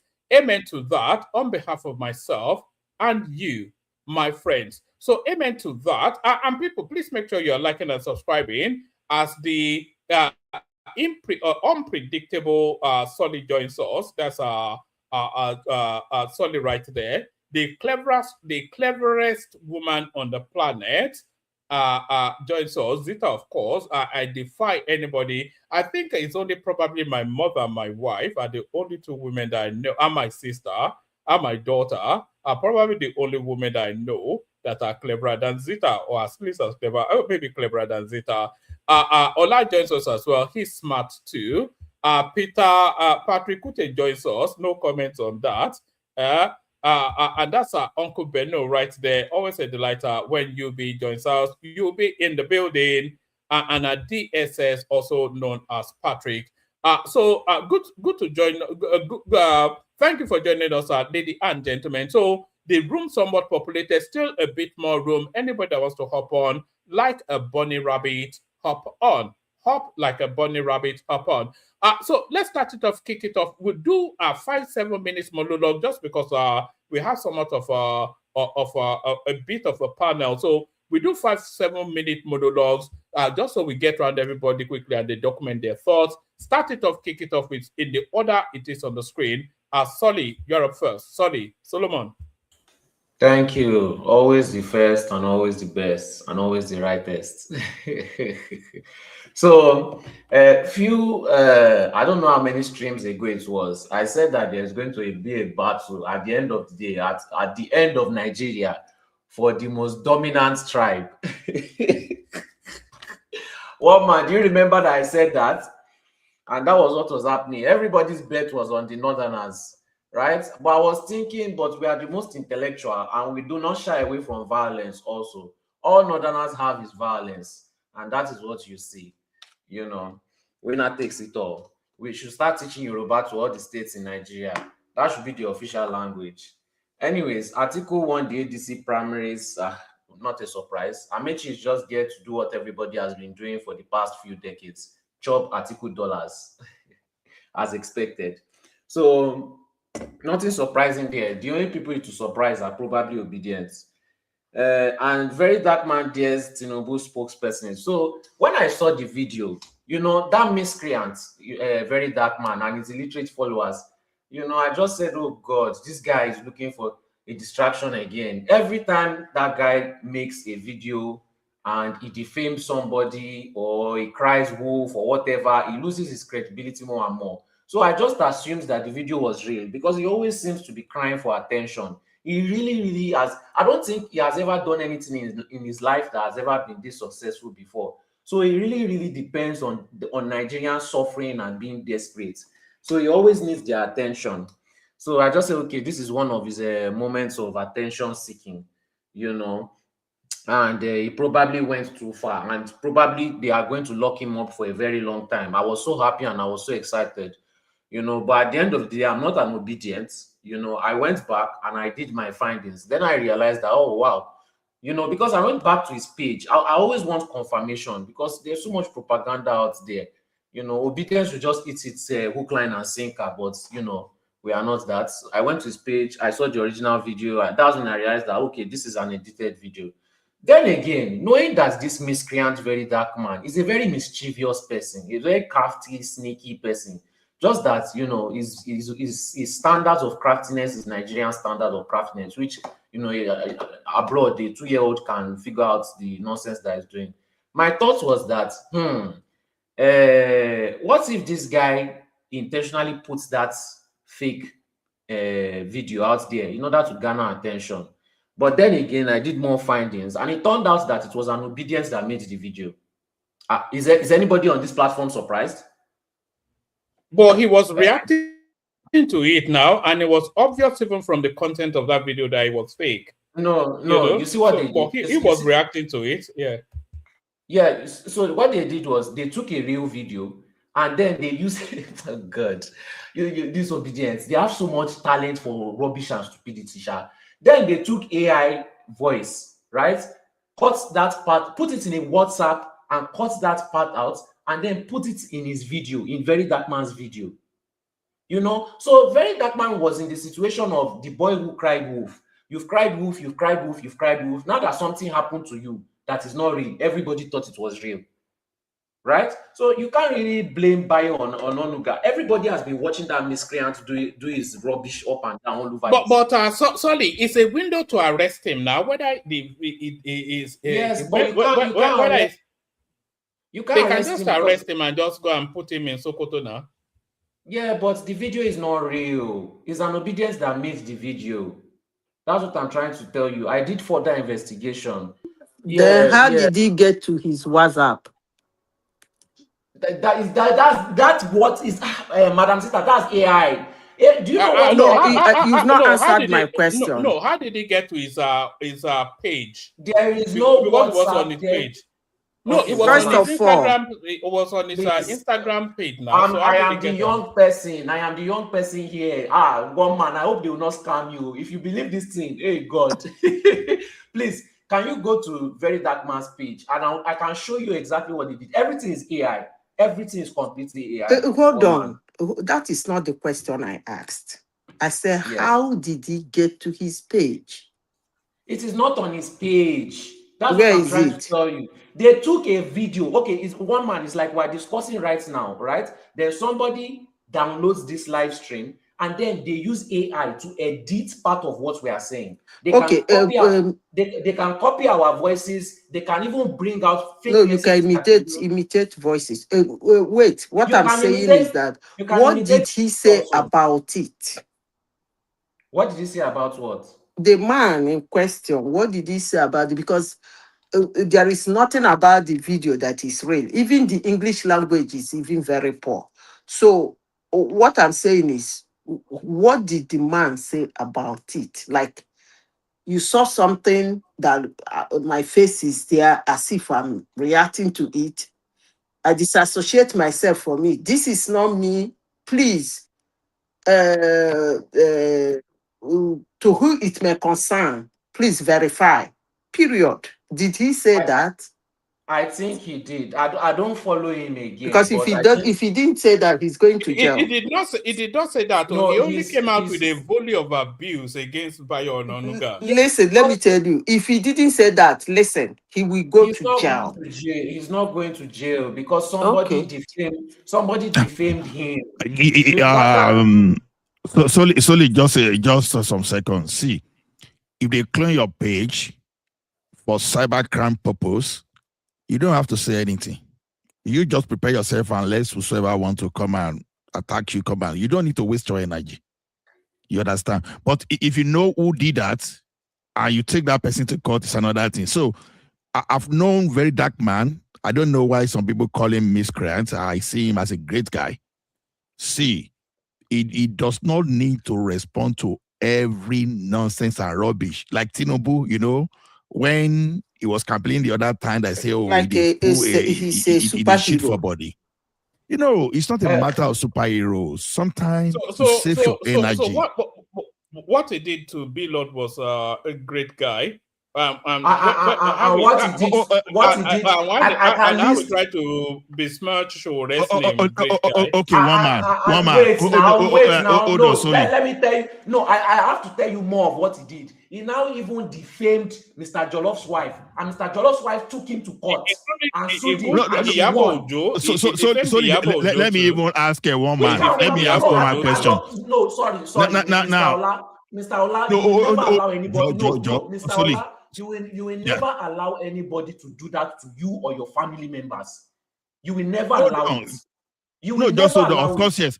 I'm even going to ask one man. Greatness in the man. One man. Someone came, clone your page, and use it as a trademark to promote his products. You as one man, and everybody, we've already known you. Will you allow that person, because you are the one man went to more that we know, nobody and that person is using your brand, your trademark for business? But Ola, that's a civil matter. I will not leverage my influence to try and put the person in jail. Because the punishment for that is not even jail term, it's like a financial punishment. Yeah. Okay. So, Mr. Allah, I'm quite disappointed that you say he's a great man. No. Because Sorry, you cannot be disappointed because I have my opinion. I'm No, disappointed. you know I'm what? very Hold on, disappointed. hold Because on. the things that miscreant has done to people, if he did that How to did you, you? All right, sorry, 5 more minutes so we can move it round. Let me just move along. It's okay for other people that he attacked. It's okay for other people's images that he permanently destroyed from fake news and lies, and that is greatness. No, I'm disappointed. Anyways, so Rotimi Amici went to go and meet the article, obviously, to go and collect his share of the loot of the article's previous stolen loot. So that is not any news. Now, as for the 30,000 Fulani militants, before I was disagreeing with Madam Zita on the approach that we should give these people, but little by little, I'm starting to agree. If this Tinubu doesn't win, if this Tinubu wins the second term and they don't rain hell on these people, I think Nigerians have to pick up arms themselves and just rain hell on these people. We need to do something about it. It's becoming too much. All this civility is becoming, we are becoming too docile, we are becoming too civilized, and these Fulani people are taking advantage of it. We need to rain proper hell on them. The same thing that Obasanjo did before in that, I can't remember the name of that forest. You don't even need to give anybody any warning, because what is the reason why you are around them in the first place? We need to clear everywhere. The history of them, we need to even forget that they ever existed in the first place. So thank you very much. I'll move on to the next person.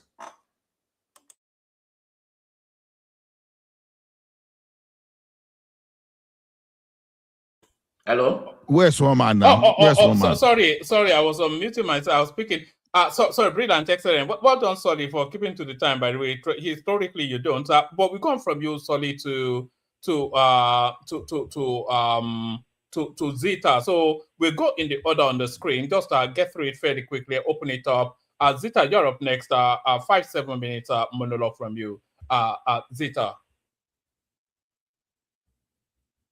You say I call that now, but as soon as I go Zita is still doing research now. Zita will not come without having a fat. So I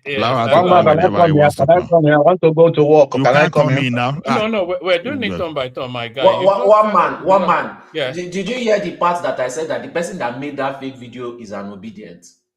It has to be now. Who else does that? You see the kind of mischief. These are the people that want to change Nigeria for the better. Yeah. See the kind of what they spend their time on doing. Mischief up and down. Up and down. The sort of people that publish 45 million people as are voting and these same people, they were complaining that APC got 10 million. Meanwhile, they are the ones that started it too. Did they not tell us that 10 million people registered in APC in the first day? They started it. They gave APC that idea.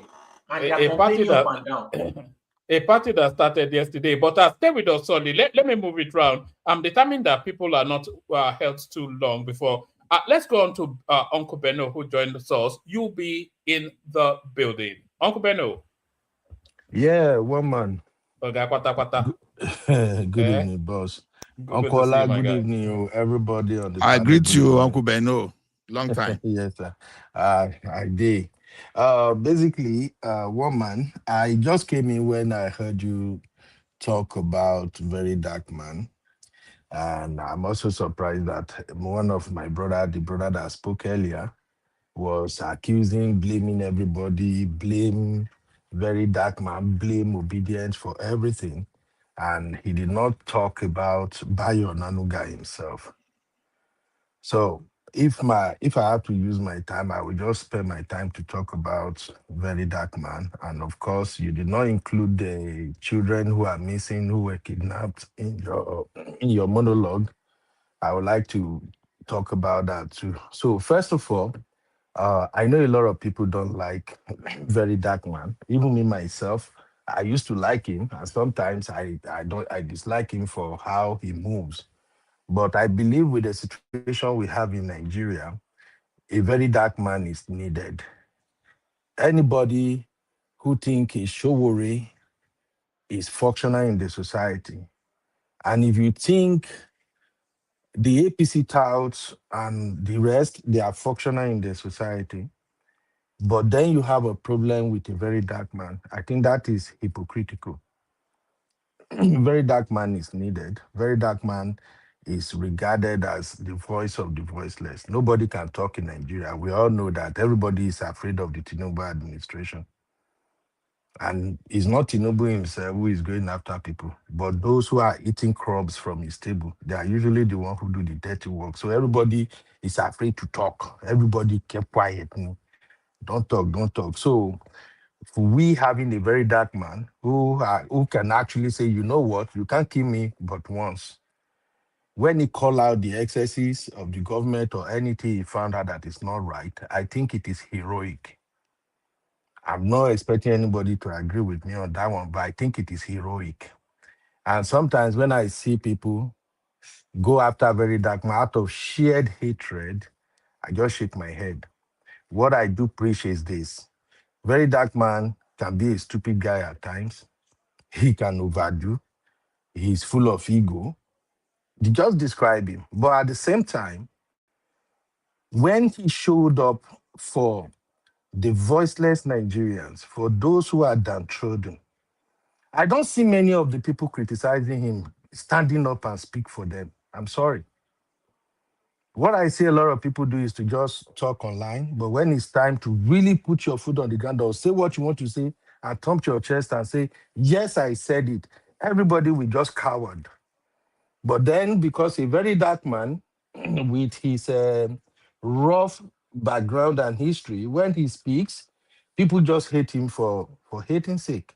So the issue of the video and everything. Sorry, Yubi. Sorry, Yubi. I didn't mean to interrupt your monologue. But how did do you know how very dark man, or very daft man, as I like to call him, do you know how he came into the public consciousness? Do you know what brought him into the public light? He's a blogger. He started blogging like everyone else. No, he actually came into the public space by advertising himself as sex for hire. Do you remember when he said he was ready? He was touting himself as a gigolo. That's how he came into public consciousness. What does that mean? How does that affect and his it is not only that. Very dark man also slept with his friend Babe.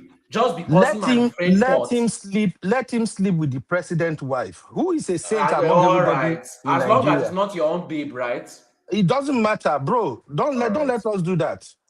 I don't know why people are unnecessarily emotional. I don't get it. Who is the saint among Mr. Ola? All right. Sorry. Hold on. Beno doesn't like too much interjection. Just 1 minute. All right, just that 1 minute. But Beno likes his monologues. He doesn't like interjections too much. In order to defend this miscreant, Mr. Ola defended defamation. In order to defend this miscreant, Mr. Bernard defended sleeping with your friend's wife. Just because you have an argument. These are what you are the one who are bringing things up. All right, guys. Let you be take the floor back. No, Uncle Beno, please borrow me 10 seconds, please. See, solely exactly what you are doing now makes you a worse person than even the person you want to criticize. Don't you know you are tapping into my intelligence space, into my opinion? You are dictating to me what to do. What are you just doing? You are a dictator. You sometimes we speak, we don't really realize what we are talking about. But that's the thing now. Exactly what. All right, guys. You deserve it. Nigerians, most of you deserve a dictator. All right, because you don't know how to have a moral society. All right, thank you, Solly. Let's get back to Beno. Otherwise, it will turn into a back and forth. Beno, back to you. 5 more minutes. 5 more minutes. Thank you. Yeah. So here is my point. This guy, initially, when I saw him starting all of this thing, I don't take him seriously. And I did a couple of shows on him. I still have like 3 shows that I did on him. In fact, I told my own followers that, look, this guy is not an activist. Very Dark Man is not an activist. He's a content creator who niches his advocacy. You know how you open your platform and you are advocating for people. It's just that in Nigeria, because a lot of people can't speak for themselves. As soon as they see somebody who speaks on their behalf, they just assume he's an activist. Very Dark Man is not an activist. I've said it on so many occasions. You can never see them having a protest when they have to put feet on the ground. Very Dark Man is never there, but he will sit in his house, turn up his camera, and start talking on behalf of people. So I've said it on multiple occasions that he's not an activist. If you are taking him as an activist, you are completely misjudging him for what he does. He's a content creator. People just follow him and they just kind of create this godlike kind of persona for him. And he said it himself several times that he's not an activist. So let's get that clear. But this guy is good at advocacy. He simply looks out for people who are being oppressed, and then he speaks for them. And then because he has few knowledge of how the law works, he uses it to his advantage. When it comes to government, I've said it before that the way this guy is moving, I've come to notice that this guy is very, very smart.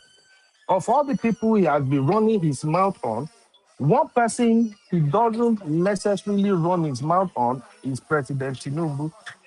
And I said, the day he will run his mouth on Tinubu anyhow, that's the day his time will be off. But he knows what he's doing. Now, coming back to this video, honestly speaking, anybody who get to listen to that video for the first time and actually believe that video, that person need to do some prayer and fasting, honestly speaking. Especially in this time and age, in this age of AI and technology. If you can't differentiate an AI from a real human being, then there is a problem. And that is why I have issue with Onanuga. Tinubu doesn't speak like that. AI can produce so many things for you. I make money through AI. I work with AI all the time. They can duplicate voice, duplicate everything. But one thing AI cannot duplicate is your arms, and the likes. It can't do it. If you listen to that video just once, this is not Tinubu. Now, Bayo Onanuga saw that. A man who happens to be the chief, what was his role again? The chief communicator of the president or whatever. I'm sorry, I don't even follow him because that man is pissing me off too. That man is one of the problems we have in Nigeria. You that you are occupying such a huge position next to the president, you are the presidential spokesperson. You saw a video like that. Instead of you to say yes, even if you have interest toward this guy, instead of you to say yes, we got you where we want you. All right. You call the DSS, you call the Secret Service, whoever is in charge. You have all the tools available to you. Instead of you to verify the video first, so that you have your evidence and everything. If you want to lay him, you nail him. You didn't do that. You, at your age, you carry your old age, you go internet, you go and addressing a boy who has shown over and over again that he doesn't respect nobody. You go there, you go and post it on Twitter. And now we are getting emotional about it, saying this very dark man is stupid. I saw that video very dark man has done. He dragged Onanuga, and I stamped it, make I no lie. Because Onanuga chose to enter the mud with the pig. It's not fear. Many things that people are doing under this Tinubu administration, it will make mockery of the Yoruba race after Tinubu regime is over. Please, let us have a rethink. Yes, we want Tinubu to have second time. We want him to be successful and everything. But don't let us play into this stupidity that, Tinubu, and then everything, we just swallow it hook, line, and sinker. I'm sorry, woman, that's all I have to say. Please, let us trade carefully. We see the entire country going down the drain right now, but we are, for a person, he can be there. All he has to do is turn the whole thing around. He has all the power in this world to turn everything around. Look at the bandit now. Yesterday, they were doing Children's Day and all of that, but you have some children who are in the bush right now. And this time around, there are a lot of bad children. Anyway, right? Uncle Beno, I don't totally agree with you on that. That security matter is for the president. Let me just finish my time, sir. I know. I'm just telling you. What I'm saying in essence is this. We have defended Tinubu enough. It's time to call the BS when it comes to issue of security. Show the Batumba war, that they are killing everybody before we now know it's serious. Do you see your celebrity yesterday? All of them running out and making stupid video. Don't let us do this. The people who are dying in the north and we are playing politics with them, we thought it's a joke. Now these folks, they are now with us now. Who knows where they're going to attack next? Let's continue to cover it up. Say Tinubu is doing great. Uncle Beno, Mr. Beno, Thank you, that's my time. Can I ask you a question? Let him finish his time now. Haba. Let me. Can I chime in? No, I'm done. No, I'm done. Thank you. No, I also one man is not there. Hold on, No, everyone. One man is not there. I am here. Okay, It's only now. really, it's only really to manage the, because you see, like Talk Now, for instance, he would never interject. Bishop also, but they're also waiting to speak as well. That's why I always try to push it so that once everybody has spoken. Okay. Hold on, everybody. Let Prince Daddy make the point. Let Ola make the point, and then we go to Zeta. So, Prince. You missed me. Yeah, thanks, Woman. Hello, everyone. In regards to this very dark man, I don't really know much about it, but every time I hear about him, also, it's always on a one-man show. And from the video and things I've heard about him, the guy is a grifter. He's just filling in a space in the Nigerian space, so to speak. And it's quite clear. I think Allah maybe I don't know, maybe overwhelmed by his so-called charity that he does. But at the same time, he's taking advantage of the people. He's stealing the money. He's defrauding people. Last time, one man played a video whereby he actually collected a bunch of money, and he said they hacked his account. So the guy's a fraud. From A to Z, he's a fraud. He may do one or two things that sounds good or look good. Then he has it deceiving people. On the issue of AI, by the way, Mr. Beno, all you have to do is clone the voice of somebody or get somebody to in a recording and use AI to capture the voice. And you can write a script and put in all the fillers, or whatever you want to call it, in the script, and it will sound exactly like the person that you're cloning. So it is not true AI cannot do that. AI can do that and more than that. Yes, of course, the video you played from that very dark man sounds like Tinubu, right? But you can tell based on the verbiage and some other things that it's AI and it's fake.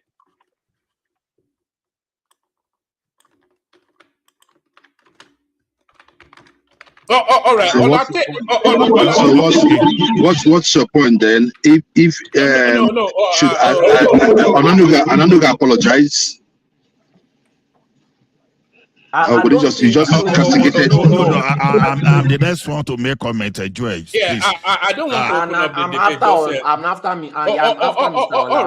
All right, just take one minute. 1 minute, Ola, 1 minute you sorry, and then we're going to Zeta. It's just really so that people get to speak on time.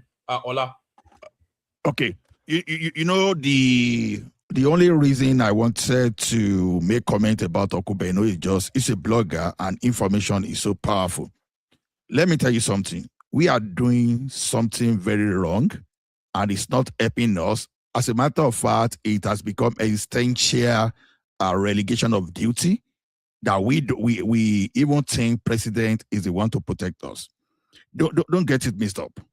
We've had Buhari, we've had Jonathan, we've had everybody. Security is a matter for everyone, right from your local government up to the president. See, when people start looking at the president only, then you are not telling yourself the truth because sorry, are you responding to very dark man or are you making a submission? Because no. I'm responding to what Okubeno was talking about. About insecurity that they are using that thing on Tinubu. See, all right, okay. Now the thing is this: let us get ourselves educated properly. The governors, they are as guilty as Tinubu. Don't focus your energy on Tinubu only. It's not helping us, and that's not the way things are supposed to go. I even encourage everyone to even form some like a vigilante local group, register, get yourself licensed with gun, and defend your community. Let's stop all these things. Voting him out tomorrow will never solve the problem. Thank you. Can I comment? One man. Hello. I'm next, though. All right. No, one man. Hold on. Just take a literal 1 minute. I don't want to break the flow. So, yes. Take a literal 1 minute and then we'll move it on. Yeah. So, usually I don't defend these people, but Mr. Ola is right on that security also. These people get security votes. They actually benefit from all this insecurity. And it's a capitalist country, and these people are looking for money for re-election, so they don't care about the people. And when it comes to the very dark man, I also don't defend these people. But when you look at Bayo Ononuga, Look at the impression that Very Dark Man left. I used to follow him before. Then he started posting lies, fake stories, fake text messages, fake proof up and down. And I unfollowed him, and that's the last impression my mind had of him. When I also saw the video, right, I thought it was true also. Just because when you are dealing with Nigerians, you always have to verify, especially if it's about election. So that's the only reason why I checked. This buyer is not following him, but this buyer will have this kind of impression from him. If you already have the impression that he's making fake videos, making fake proof, making fake messages, and he never apologizes anytime he does it, his reaction is kind of valid. That's the kind of reaction you have at that, especially. So, sorry, please save us this sermon. You're angry with Very Dark Man because he attacked Sowore. Please save us this sermon and let's move on. What is all these things? No, let's be realistic here. Come on, you keep dragging this thing. Onanuga was wrong. Say it. It's simple. He was wrong. Let's move on. We are over dragging this issue. I just want to say something. You can never ever say that anything that I said is a lie. That's just why I end it. Everything I said is true. If it's a lie, prove it. All right. Let's follow what Joel said and move on. So Zita, give us a 7 minutes. From you, we're going to talk now to Ola. Woman. Please, to be honest with you, if that, what do you call him? Very Daft Man. Whatever. If that's the only video or discussion you have for today, I wouldn't come here waste my time talking about that idiot. Now, look at the topic now. It was give me even you another that. topic. Look at the topic now. Was it not even you that set the topic? You are the one that set the topic for today. Now have you forgotten? I forgot to know. And are you saying that we must talk about this now? The figures. No, okay. The numbers. I thought we did it the other day. Now I said that your brother has actually technically rigged the election, and people were like abusing me as usual. I don't really do. By hook or by crook, Kavi? By hook. Yeah, he has rigged the election because fair means or foul, any which way. It's even better for ADC. I don't know if PDP has done. Sorry, Tita. It would delight me more if Tinubu rigged that election than we win it fairly. Me too. I will enjoy it more if he rigs. Is that what? I didn't hear what you said. I said I will enjoy it more if he rigs the election than win it fairly. I will. That would really enjoy that one. No, but that's what is going to happen now. Yes, that's what is going because I want to see Nigerians' reaction. Because there is nothing to react about because he played a smart one. He showed you his numbers. He has shown you his numbers. He can claim that number and even add Jara join inside. So you show him your own numbers too. I mean, that is the essence of the primary election. When you don't want to do primary. Sorry, Vita, no vex, I beg. Do you remember when we were discussing this thing about 2-3 days ago? And I was saying that the figure that would beat Tinubu in 2027, it has to be 12 million plus. Of course. Based on the numbers that they have published now, it has to be 12 million plus.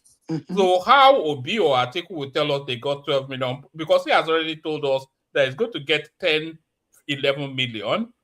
He's already shown us. So how Obi or Atiku will tell us they got 12 million is what we're waiting to see. But do you know the number for NDC and AD? Oh, whatever. They have a lot of numbers. The number for ADC has already come out. It's about 3 million. They did their primaries just earlier on today. And then the numbers for NDC has also come out. So they may be able to beat Tinubu because these are their figures. I'm not sure if you saw it when we showed it earlier, but these are the figures for the You can just say it now. It's 45 million. Who? For who? For the NDC. For the NDC. 45 million. Now your spirit, so 45 million. That's what they published. 45 million. Okay. Nigeria. How did they arrive at the number? Well, that's the breakdown. They got I'll send it to you actually. They got 2.5 million exactly in Lagos State. They got 900,000 exactly, not 900,001. No, exactly. They got 1.3 million exactly in your state. 800,000. So exactly, got exactly. No Jara, no extra one, no extra two. All that join, No, you know. I don't understand because their presidential candidate was consensus. It wasn't. There was no primaries for the presidential. So how did they show this number? Well, that's between Seraiki Dixon and the That and is A that is between that is. Seraiki Dixon and You see, AI. when I said elections are rigged all over the world, people attack me because they don't understand the meaning of the word rigging election. If they understand the word rigging election, we will know that whichever way you want it, elections are rigged. He played a smart one on them because actually, that Kokoma, what's that man's name that did that primary with Tinubu? It doesn't really make sense to anybody, but they intentionally did that. Normally, a presidential candidate always, we know that he is going to be the APC presidential candidate. Everybody knows that. So why that primary? The same thing they did in 2019. It's just to show the number. They wanted to project their number, and they just did that. Who is going to vote for President Tinubu to go to this thing? How many party members is going to vote for President Tinubu? And they just showed you the number that is almost 11 million, right? Hello? Hello? Sorry, that's Yes. correct. Yes. 11 million. The other man got 1 point something million. So assuming that the man will end up one day and then does Tinubu, that means Tinubu will be having a whole 12 million to himself. That is the craft of rigging. So if you are flaunting a number, you're gonna tell the whole Nigeria how many that voted for you to be the presidential to win the primaries. But the thing is that, honestly, sincerely speaking, woman, that election is over. I'm saddened by it. Hello?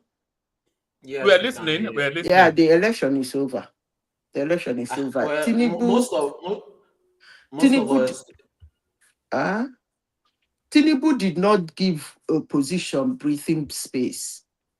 Maybe because of the way he won the last election, he actually really struggled to win that 2023 election. So maybe because of that, he didn't didn't give the opposition, and the opposition themselves were just a knockhead. Honestly, they were just a knockhead. What is wrong in them bringing one person and all of them coming together to support that person? That was where they lost that election Yeah, anyway. that's where they lost the election. Honestly, You know, sincerely speaking. the opposition is now a four-way split.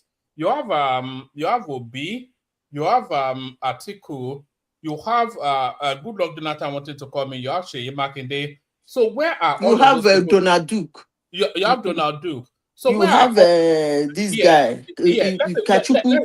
Let's leave it at that 5. Hold on. Let's leave it at that 5. Where are those people going to get votes from? It is highly unlikely that whoever was intending to vote for Tinubu will suddenly decide to go and vote for Jonathan, Obi, or Atiku because they are in the race. It's highly unlikely. Maybe 5-10%. You will see what will happen in Imo State. But they will split the opposition votes. You know, they will split the government votes are already held firm, but they will split the margin will be so wide in this election, it will be unbelievable. I'm telling you, they messed up the whole thing. I don't know why Atiku is running for this. Please, Atiku supporters, don't insult me. I'm just saying my mind. For me, Atiku should. I didn't say step down for anybody. He should have said, well, I'm old, blah, blah, blah. Let's allow the people who can go. I've tried, make a speech at the beginning, not even showing interest. I want that election to be a South something and let them South something. Let them sort it out. Woman, the thing is messed up. Your brother is not a nice person. I was waiting for a 2027 election where we come here to debate, scream, In talk fact, about we who will did this and struggle. who We did will that. All struggle. that, this guy just buried everything. Is it that we will struggle to have a conversation in this I'm election? telling you, there Because is no it's almost conversation. impossible. It's impossible to argue for anything else other than to say this guy will win. People don't still believe it. I have given them instances of countries how they rig this election. And that's exactly what this guy did. And talking about is not helping sorry, talking about rigged election, did you see Elon Musk's girlfriend come out to tell us about how Elon Musk rigged Trump in? Did you see that? No shut up in mouth. Did you see it though? Did you see it? I read somewhere somebody in my office was telling me about the girl. I saw it though. And what the girl was saying that what did he even say that the guy used? The guy cannot use some satellites, 40 satellites in the space. Forget that thing. Or which is satellite. Why are they not taking you? You don't know how loud-mouthed Democrats are. If that thing was real. Listen, there is something Americans do. You can't talk shit about their election, even when they do a lot of shit in their election. They believe that the strongest democracy on earth, and therefore they cover all their asses. They wouldn't look at when Trump tried it in 2020. They almost killed him with attacks. Nobody will go into that kind of crap in the United States talking about how election. A street America will not even believe that the election was rigged. They will always tell you that the rigging is in the other side, not on the polls. That's what the real America will tell you. That they pay people money to tell them bullshit so that they go and put them. That's the only thing he can say. But in the pool, to them, the election is good, though, even when it's the worst. But you cannot say it. All right, Zita, let's move around a bit. There's still a few more topics, but let me get around people quickly. Come back to you. Let's go from you to Talk Now, from Talk Now to Ola. So Talk Now, 5-7 minutes, and then we'll move it around. Good to see you. Good to see you, woman. Good morning, good afternoon, good evening, everyone. Are you Nande Kanu all of a sudden?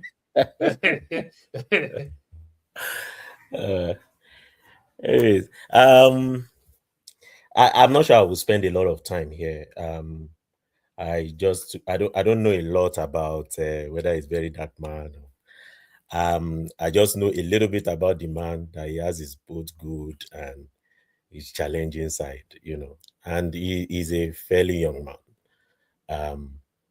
I don't know much about it, so I wouldn't say much. But first, I want to talk about the figures that came out from the primaries. I think the chairman of APC, the professor, is he Yewata? I listened to his interview. Zewi Sheung Okimbaloye or something. The man seems to know what he's doing. I think he's already reaching some of those aggrieved people. You will notice that the noise that was made around that last week is kind of subsiding. I think they are reaching out. Based on what he was explaining, the reason why they decided to start making the announcement from the center was due to some of the issues that were coming up at the state level. So I think I'll give him kudos for that. I think he's doing a good job doing some reconciliation. He seems to be a smart guy, like a data-driven person. He looks like a cool-headed person to a reasonable extent. I was a bit concerned about Bauchi State. The former governor wanting to come back. That's what's his name now? Muhammad Abdullahi Abubakar, the former governor of Bauchi State. 2015, I think it was 2015 to 2019. He lost out after 2019. He seems to be the one that they want to use to come back. So the likes of Yusuf Tuga, Balawunti, and some of those people, that were interested. They were not happy, but I think the chairman is already pushing some form of reconciliation. I think they are doing it state by state. It seems that APC seems to be well organized. Maybe I'm thinking from the outside, but it seems that they are doing the work and they are ready to do the work. Talking about the numbers, look, whatever you submit to INEC as membership, you will break it down for them when you are submitting to eventual winners of the primaries. So the story of 45 million, I don't know where that is coming from. If you've submitted 700,000 to INEC and maybe ADC 1.6, APC 12.9, you cannot do above that, because now the law requires that you should have some kind of backup, meaning NIN already supported with it. So that's one of the challenges with respect to primaries. So for a lot of them that are making so much noise about numbers, a lot of them would have to present evidences that matches what you have submitted to INEC. So if the numbers is 700, say for example NDC is 700,000, you submitted that earlier to INEC. INEC will expect numbers along that range. So I at the end of the day, they are not going to present any 45 million anywhere. They are going to present a single consensus candidate. That's what they will do. So at the end of the day, you will see the figures will change by the time they are submitting to INEC. So I think that's just it from the part of politics. Now, I heard Omoyele Sowore said minimum wage should be 500,000. So we will be paying close to 1 trillion every month. I don't know how that would work. I don't know which economy that would work, but he's a political aspirant for a political party, so we can let it slide. I'm a politician, make promises, so maybe Omoyele Sowore has joined the politicians that give out numbers. I'm not sure that's practicable. I'm not sure with the way Nigerian economy is. We might get there someday. I'm not sure of a 500,000 as minimum wage. I'm not sure that would work. In the nearest future, it might be possible, but the way, with the level of GDP where we are at, I don't think that's possible. So I think I will leave that. But one thing that I'm unhappy about is that not why people ridicule him though? Those sort of ludicrous statements is why people say that it's just a clownish sort of a what. But if you say minimum wage is 500,000, that means the base level of every profession gets that, and then you go up the hierarchy of that profession, they get more and more. So at the top echelon, getting 3 million a month. So I don't know how that would work. Just basic, even if you do an average of, say, because the average might be maybe 700,000 or 800,000, right? Multiply by 1 million. That's a figure for you. So you're hitting close to 1 trillion. Multiply by 12 for a whole year. So where will you get that in the budget? So I don't know, except you are in HR economy or salary economy. I don't know how that would work. But well, he's a politician. He's also campaigning. So whatever works, he will push for it. But for the 27th of May was Children's Day, and I was seeing some messages, across different groups, and of course on social media. It's very disheartening, honestly. And I think the state government and the federal government need to do something about this. I know they are doing a lot, but they need to do much more, especially the state government. I heard some things that he was saying. The federal government wants to create state police. IGP should not set up procedure for them. It should come from the house. Look, this man should just get to work and get those boys out. When it happened in Niger State, the governor was almost every day, he was in the news, promising them we are getting close, we'll get them. Kwara State, same thing. You are here, you are talking about when you set up Amoteku, Lagos State did not accept it. Lagos State did not accept it because they already had community watch already in place as at 2000. So you can't have multiplicity of some of those kind of community policing. You can't have a Amotekun and have community watch at the same time. How will you manage the two? If Lagos State already has one, they don't need one. All you need is a community watch. You have a problem in your state. You have children that are there. I heard there's a 2-year-old or a 3-year-old that is there. I mean, that's painful. And you're here talking about some politics. You don't want IGP to determine how the state police should be. Is that what they're talking about?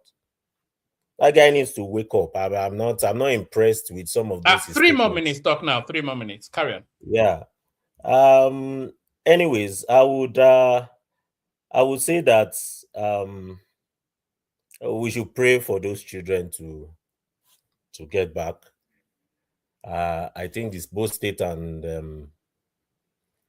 the federal government should come together and get things done. It's watching some of those pictures is very gory. It's not too good to watch. They need to do better. The more you see some of those things, and people are already crying. They're already talking about it. It's getting louder by the day, and it's not funny anymore at this point. I think the Southwest should come together and build up their security networks across the communities.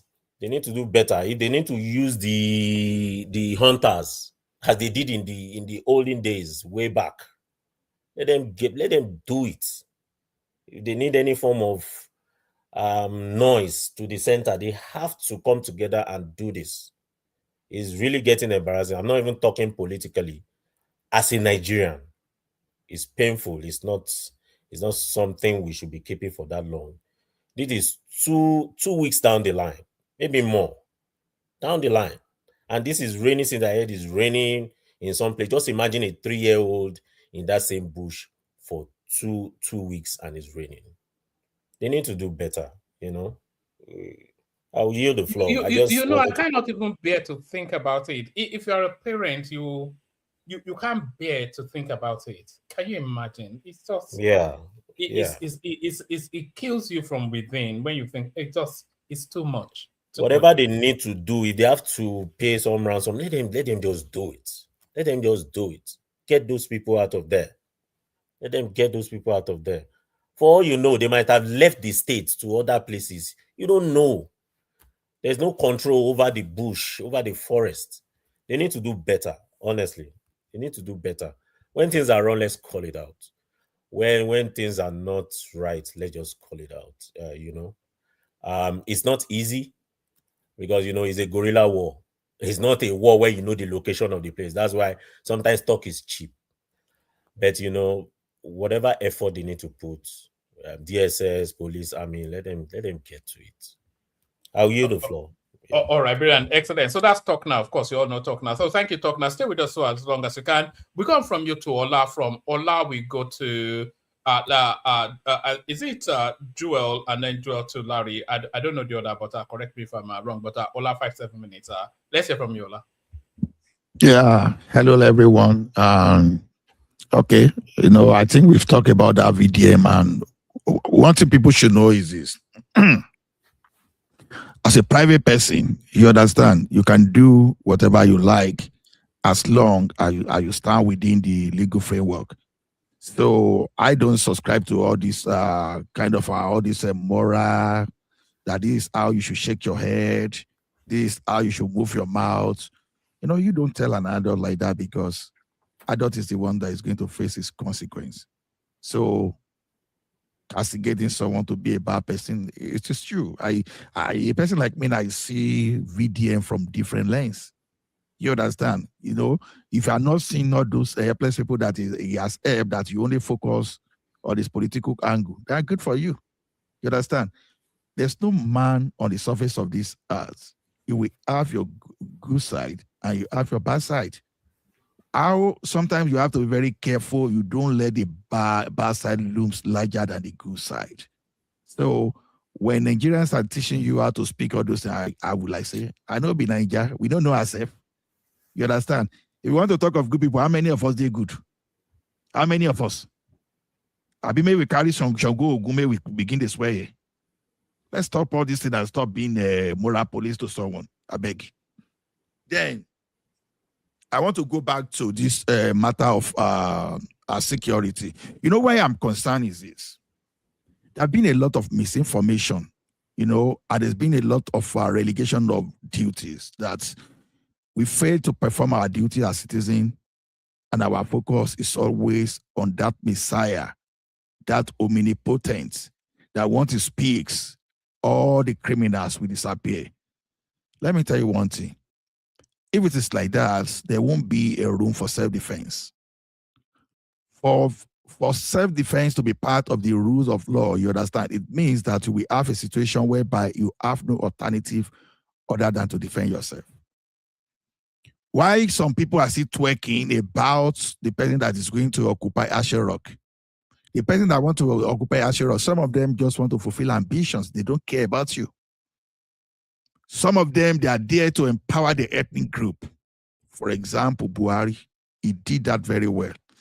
Everything was about his people. Now, they are now saying 30,000 Fulani militia, they are the one creating problem. We know some of us talk about it, and we know how many people that will be telling us to go and bring evidence. Anybody can stay across the Pacific there or the other end of Pacific and be telling you story, another one at the end of Atlantic, be telling you that, it does not matter when you say reality, but you want to be politically correct. Now, the thing is this. Are these governors we are talking about, I keep saying this thing, are they really powerless? No, they are not. They are not. They are just some group of people that they are professional and they are career politicians who are trying to do some kind of build the bridge. They don't want to offend anybody except for the masses they can buy when it is time for election. You understand? So now, Sunday Igboho has been talking now since this day now that, okay, let's give us permission, let us even enter into that bush. You are not providing a solution and you are not allowing someone that, okay, I'm going to deal with these people to do that. And suddenly, some people, they call themselves human rights activists or whatever. We don't even know, and people are being pied day and night, and you have not carried out your human rights theory to come and defend that life. All of a sudden, you started seeing what Sunday will become in the next 20 years, but you are not addressing now. You don't even know whether you are going to live tomorrow. Just because you are somewhere, you don't know when when a member of your family, your friend, is going to walk into the hands of these evil people. You just want to sound good. You just want to sound ideological. You want you want to sound so nice. When these people you are dealing with, they are creating some kind of existential threat. They don't care. They don't value your life. They don't value your culture, anything around you. Now, if some group of people can gather themselves together as farmers, and they could get some and they form their vigilante, and they could get a rightful license to them to even secure their business. How can you tell me that a state governor cannot organize his community? I've been an advocate here. I said it about 6 weeks or 7 weeks ago, that this is the time that we are supposed to talk to our traditional rulers. About 30 traditional rulers don't run away from Ekiti. They've run away. It is time for us to start speaking to those people. Okay, let us even arrange ourselves into security block. Maybe, okay, your city form maybe 100 people, another city. Now maybe we have about 20 community without the presence of security people. You approach the governors. You approach the president. These are the eminent people, and you can even do background check for these people. Please license us, pump action, and let us protect our society, our community. And let's 3 more minutes, Ola. 3 more minutes. Okay, and let's see if they are unable to. If they are unable to get that, then expose these people. Expose them. You are getting 12 billion in your state. You understand? A month from the data I have, a month security vote for Oyo State is more than the entire 1 year security vote in Ekiti State. All you know is this: you were keeping that money so that you use that thing to run election. It's only Ondo State and Moteku that is biting. All of that one, they are just standing there. They are big there. You understand? The question I keep asking people is this: we have Tinubu today. Do we know the crazy person that will be there in the after 2031? And people think Obi or whatever candidate they are not, they are twerking, including Showore. You think they will get there and solve the problem? Better don't depend on. And Asho Rock is not only the place where the power is. The power is right in your state. The power is right in your local government. It depends on what you people are demanding for. Instead of you relying on Tinubu to come and do this, I have told you, I just in my humble opinion, focus more on your state. Your state can even do a lot of things that you are not even doing today, that you are not even realizing today. So we have to inform ourselves properly. We can't be folding our because Tinubu will not go out, will not come and create that police post in that your community where there are nobody. I've seen situations whereby the community people they donated building. That's okay. Please bring police post to our place. Why are we not looking at all those stuff? And we've been shouting about this since 2015. Has this changed? And this is 11 years. And if we continue this way, before you know, 16 years we wasted out of many people's life. It is time we stopped focusing on Abuja. Rather, we should focus on our community, even force the government to even change the law to favor us. So that's all I have to say. So, security is what I want to talk about. I'm not twerking for any politician to go and occupy Abuja. I want people to start discussing more of security, how to secure yourself, more than protect the politicians. Thank you. All right, brilliant. Can I say something to Uncle Ola, please? Yeah, go on. Okay, Uncle Ola, I'm sorry to say this, but I notice a pattern in these bandit attacks, especially when it comes to the West right now. How come the state that they were attacking is not an APC-led state? Do you understand me, sir? It is an APC state, or am I missing anything? I've not really had them attack anybody in Ekiti. Oyo State is PDP. Do you have data of them bandits actually attacking people in Ekiti State, sir? Because in the West now, Oyo is not APC. I said 30 traditional rulers in Ekiti. They ran away from their community. That is their own problem, sir. Those traditional rulers that ran away, that is their own problem. Okay. Let me tell you what happened in Ekiti. Money, Tinubu money. So let me tell you what happened in Ekiti. No, let me tell you what happened in Ekiti. Now, they were attacking Ekiti, you understand, and the traditional rulers, they ran away when the police was not helping. Even there was one useless Inspector General of Police was there. They even asked to go and bring the traditional ruler that escaped bandit, a kidnapper. They were more interested in bringing the person that escaped from the kidnapper. They were more interested in bringing him to Abuja than finding the one they kidnapped. Now, they didn't stop at that. They now, we have around a cassava chain business around Ekiti. They wanted to go and attack those people. Those people, just because of the way they organized themselves into security block, they resisted without depending so much on the security architecture. And that's how they're able to protect their investments. So that's one of the reasons I know that if we are serious, we can even defend ourselves by going through the legal means. Femi Falana has been campaigning on how you can do this thing legally, but people are not interested. They are more interested in Ola has been talking now. Uncle Ola, can we at least agree? I'm sorry, woman. Yeah. Can we at least agree that the APC government is not ready to fight bandits, whether at the state or federal? Can we at least agree to that? That's what it's looking like right now. They are not willing, are not ready to really attack these people. We saw the number that the US released. They said they are about 30,000 or thereabout. Is that number larger than the number of the Nigerian military?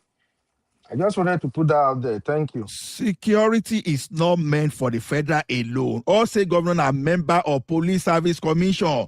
Why did they give their duty to the president? When you see all the state governors, they are member of the police service. As a matter of fact, the president of Federal Republic of Nigeria should not be able to nominate the Inspector General of Police without the governors giving their consent. But these guys, they are not doing their job. They just collected money. Do you know what they do? They don't talk so that by the time they steal enough, nobody will be after them when they leave the office. That's the problem they're having. And that is because they the got head 30 is billion. rotten. He got 30 billion and they got 12 billion in security vote. He has not done anything reasonable. All right, Brennan. Let's go on to that's to be continued still, like, because I don't think that our conversation has been fully satisfied yet. But we've gone from to Joel of Nashville, Joel to Bishop, Bishop to Larry, AKO with us as well. Joel of Nashville, give us about Thank you. Don't blow up the space. So I know you like to troll people, but Joel of Nashville. Thank you very much, one man, and my fellow panelists. Good morning, afternoon, evening, wherever you may be listening from. Joel of Nashville on the One Man Show. One man, I want to use this opportunity to say a happy Children's Day to all the kids in Nigeria.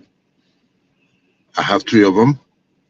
And I can imagine, last week, 2 weeks ago, I took my daughter to the park, and she was coming down the slide and she fractured her fibula.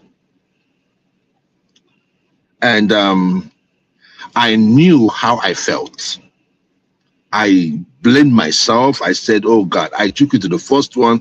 This second one was not necessary, but you said you wanted to go there. But I just said, no, let's go somewhere else. But I took you there and you broke your leg. I was blaming myself. If you're a parent and you're seeing what is happening in Nigeria today, where these kids are being kidnapped and God knows what they're seeing, what they're going through in those bushes. If you're a parent, you should be sad.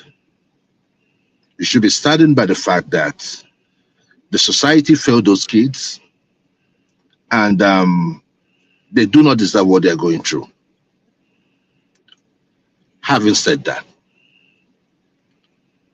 I want to question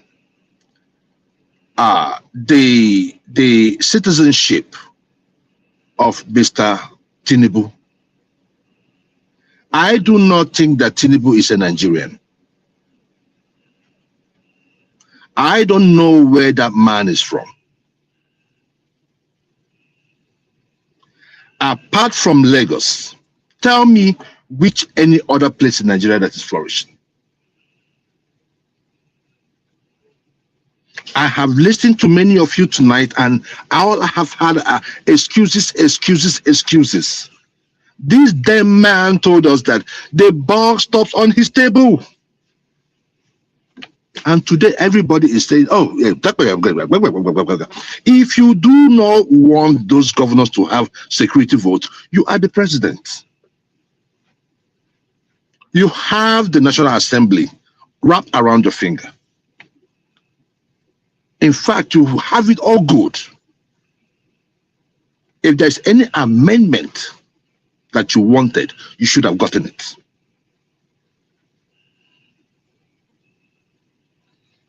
We have 31 state governors under APC. 31 states, that is over 65% of the entire country, or even more, or I think about 75% of the country is under the control of APC. From the state government to the chief of staff, to the Senate president, to the Inspector General of Police, to the army and everybody, because they are all loyalists of Tinubu. And what have we seen? A disaster. But one man, these are the issues we raised. I said on this show, one man, probably as Tinubu is paying you money, you should be paying me some money. Because everything I have said on this show, sometimes I even see it on TV, they talk about it. I'm like, oh my God, what is going on?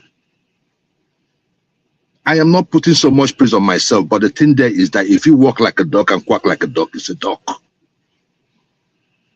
You do not need a high IQ to understand what is going on in Nigeria, unless you're dumb or you pretend to be dumb.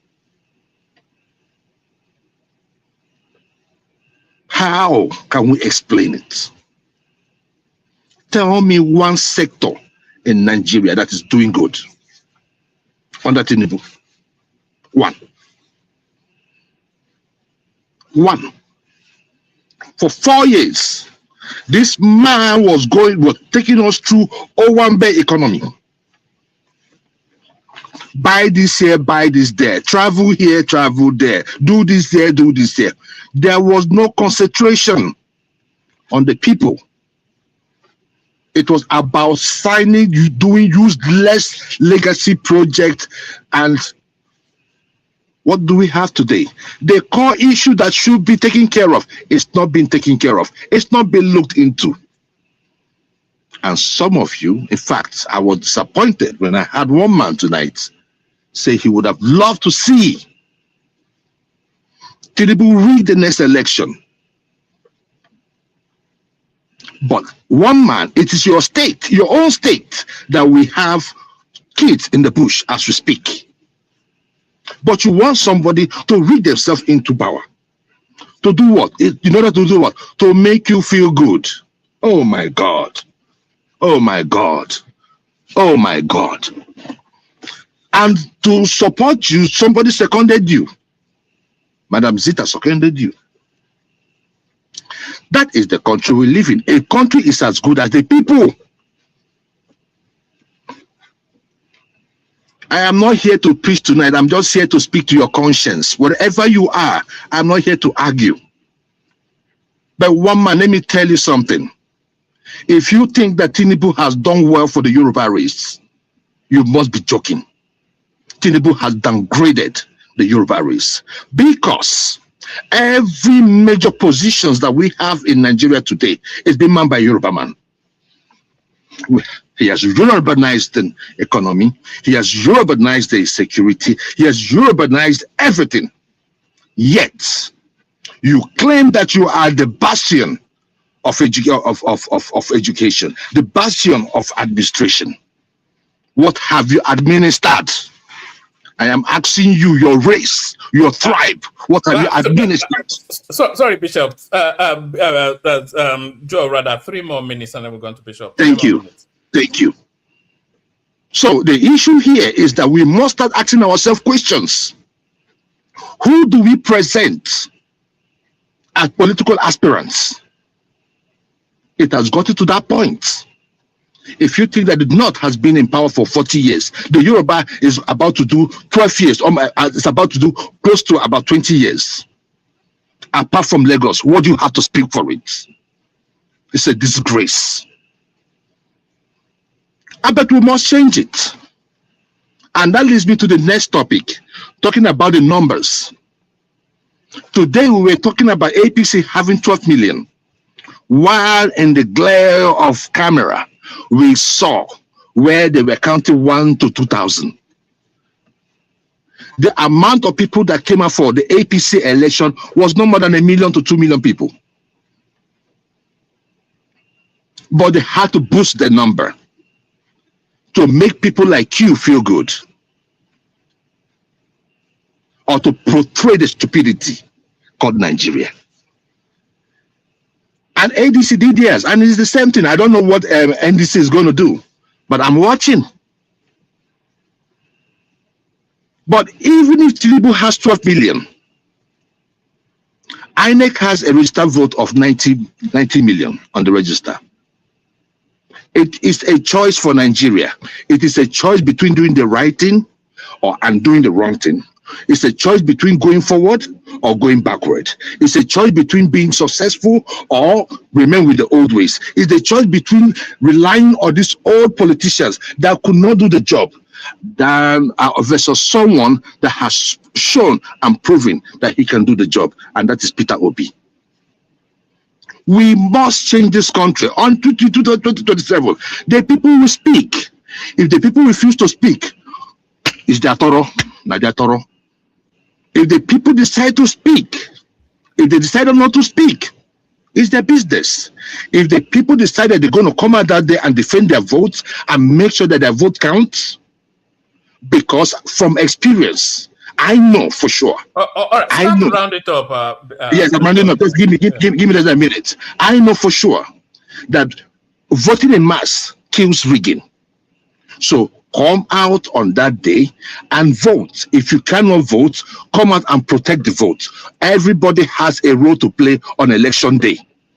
But if it is about this Tinubu, no, it is not going to happen. It's not going to be business as usual. Thank you very much for the opportunity, and God bless you all. Oh, all right, brilliant. That's the excellent Joel of Nashville. You know, it's just a pity that Tinubu will win that election easily. I wish it was a contested election, so you would have had to rig. One man, give me the pathway. I would have loved for him to rig, but okay, one man, give me the pathway. Can you give me the pathway? No, the pathway is one thing. It's just one word. I'll give you: achievements. That's what achievements. That's what we'll be winning. Achievements. Okay. But give me the pathway. Give me the pathway. No, I've already given you now. It's achievements that will win him the elections. Let me ask you one question. All right, no problem. Take a question from Talk now, and then we're going to Bishop. Joel. But just one question from one person. Yeah. Bishop has dropped again. Come back, Bishop. You're up next. So if the election happens today, Ola, please stay there. Yeah, carry on. Joel. If the election happens today, yes, Obi will win. Tinubu will beat. See, my brother, you asked me a question, right? Let me give you the pathway. Where's the pathway? Let me show you the pathway for Tinubu, right? For the fact that last election, 63% of Tinubu's vote came from the north. And at least, I know that he's going to get at least 25 of those in this coming election. He's not going to get that 63%. So when you look at all the candidates, I think it's going to be a runoff between an Atiku. He has won. He will win. All right, no problem. But if you can allow me to speak, if you can allow me to just say, right, I think if Obi does not win outrightly, it's going to be a runoff between Atiku and Obi. Tinubu, because believe me, Tinubu is not winning any state in the south and the southeast. Okay. I'm telling you on that one. See what will happen. The same positioning as 2023. Tinubu, Atiku, Obi. Mark my words. That's what you will see. Then you will see more numbers for. Fair game. You will see more numbers, 9 or something. It's not going to be significantly different. In fact, if it happens today, it's almost the same thing. Mark my words. Just let's. No problem. All right, no brilliant. Excellent. All right, brilliant. Excellent. We go on from you to Bishop. Bishop, 5-7 minutes. And as Bishop comes in, I'll step down. Ola, hopefully you're there. Please shut it down when you're done. So Ola, Bishop to Larry to AKO. Be a bit rigid with the timing until everybody has spoken. Then open it up to a more generalized conversation. If you can cap it 5 hours, no more than 5.5 hours, that'd be great. Ola, are you there? Yes, man. All right, Bilal Oshegon. So Bishop, 5-7 minutes. Bishop to Larry to AKO. The super chatters are you, of course, Ola, yourself, and Kulata. So thank you, everyone. See you tomorrow. And please encourage them to subscribe intermittently. Thank you, everyone. See you tomorrow. Bishop. Thank you. Good evening, and good evening, everyone. Thank you for the deliberation so far. Let me just try. I'll try as much as possible to restrict myself to just talk about the figures and not get emotional. Speak to the facts. One fact is certain. Unfortunately, the opposition has not put up a good show. So they've already lost the election even before the first ballot. That's going to happen. And that's already a fact established. I don't know why everybody is now an authority in issue of governance in Nigeria. And many will mysteriously bringing Yoruba into it because Yoruba seems to be their albatross.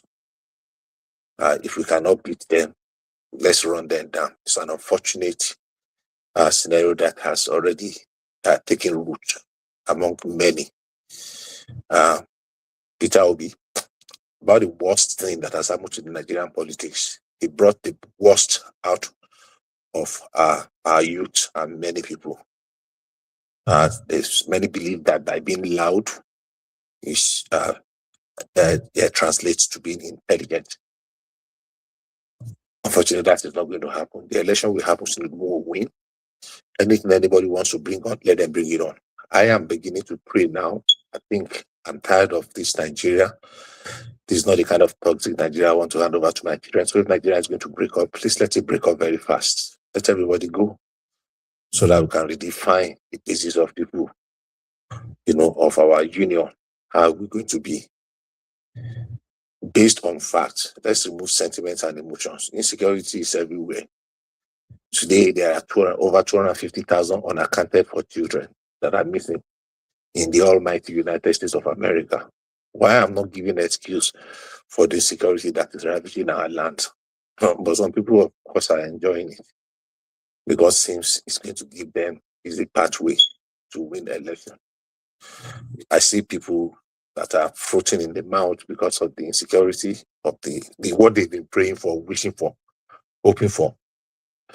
That happened in Oyo State.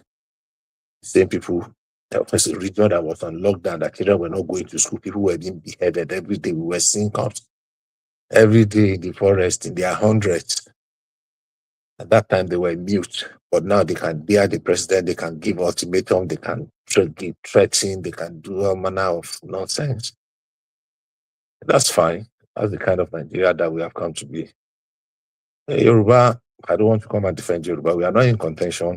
We are not competing with anybody. We are doing our things. Or if every topic, if we just want to bring it, the other person spoke earlier on. I really was tempted to, or I just said that it's not worth it. But when you listen deeply, you just realize that people are just being unnecessarily emotional about issues that are fact-based. Something that we can analyze and be factual about.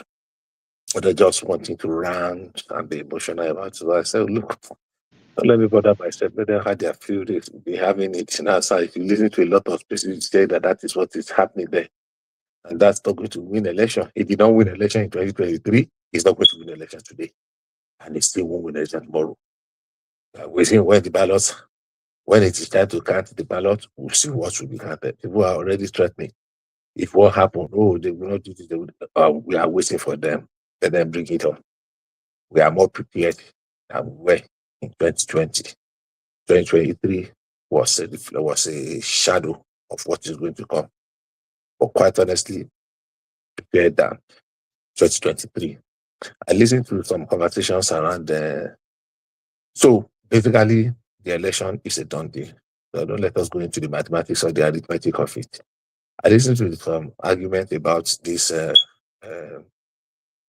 very, according to one man, very daft man. Unfortunately, I don't normally listen to him for long. I really don't. It's not my kind of thing. So, because of the social media and the internet, sometimes you're forced to read some of the headlines. I've not really find myself having to listen. Sometimes he makes his video 12 minutes, 15 minutes, 7 minutes at the minimum. And I can't sit down and be listening to for 7 minutes. So I will just read some of the headlines and pass. For this particular video that was posted, I listened to it and I have listened to some commentaries. And it's very unfortunate that people have been deliberately disingenuous in analyzing it. I mean, Bayo Onanuga is not my person. But there was a video that was released. I mean, a voice that was released, purported to be the voice of the president. And The people now, somebody else now doctored it like this very daft man listened to it and now made a commentary on it. So they were two doctored voice notes. In fact, the president's voice note was cloned and he said all those trash and nonsensical things. And one man's voice note and video was also doctored to make it seem as if it was he had listened to it, he's not presenting it as a person they were two doctors. Now, Bayo Ononuga made a comment that look. Bishop, 2 more minutes, sir. Yeah, 3 more minutes. I calculate. I knew when I started. So Bayo Ononuga presented it that look, if one man, he knew that from his own presentation that president's voice note was fake, was forged. That is established. But he did not pay enough attention that that man voice note was also fake, not his own voice. I need a presentation. If you can come up with this fake cloned president voice note, then that it is a crime which everybody accepts and agrees to. Now, in Brown Man, I'm the one, that man coming to address the issue. He did not address the issue of the clone. He's addressing the issue of, and go and check very well. Even that work, the people that did the work, do they have, that did the manipulation, the voice notes? Did they have is there any trace of them to either one man or to Bayo Ononuga? That is where we need to explore.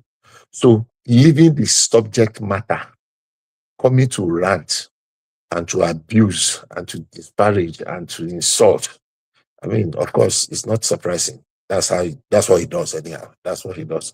But that's a distraction from the main matter. So you call for his arrest? Are you saying? Hold on. Okay, Bishop. Quickly round up now so that we move to Larry. I will want a situation whereby people that can listen, that can do forensically, because if anybody sits down, if you have not listened to what was purported that the president said, you are not listening to it, there is a motive behind it.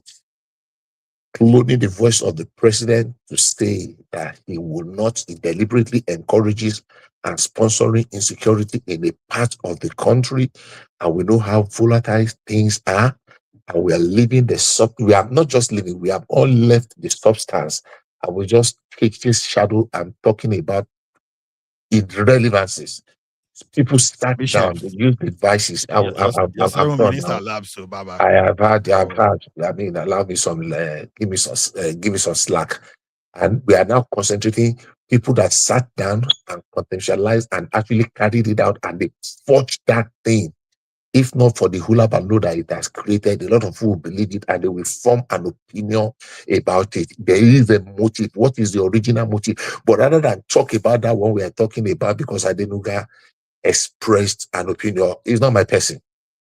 So it is important and very imperative that the relevant authority look for, not for one daft man now, who actually doctored those voice notes, who created that voice note and video. And I think the necessary thing should and must be done. Thank you and have a very wonderful celebration. Please, can I ask you a question, please, before he leaves? Hold on, Joy, hold on. Let's move right, so we are going to just 1 minute before he leaves. Larry, just 1 minute. Hold the question. Other people you are given opportunity to ask. Let him ask now if he wants to ask. No, Bishop, just because of that of time. So because some people do not speak, they will be discouraged too. So I don't want that. So Larry, please go ahead, sir, if you are there. Larry? Yeah. Larry, please go ahead and have your 7 minutes. Okay, yeah, thank you. So yeah, I heard what everybody has actually been saying, but it's also unfortunate. For me, I do not really understand why things are still going on in Nigeria as normal. And it seems as if you know, everything you're hearing in Nigeria is all about politics and politics and politics from top to down. Everybody, I don't know. Like, it seems as if we're doing as if nothing is happening.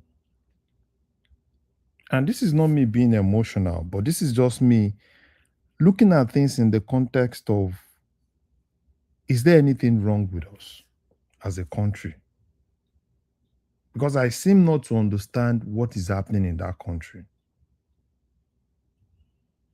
Because everything, if you look at the headlines and everything, for almost 2 weeks now, right?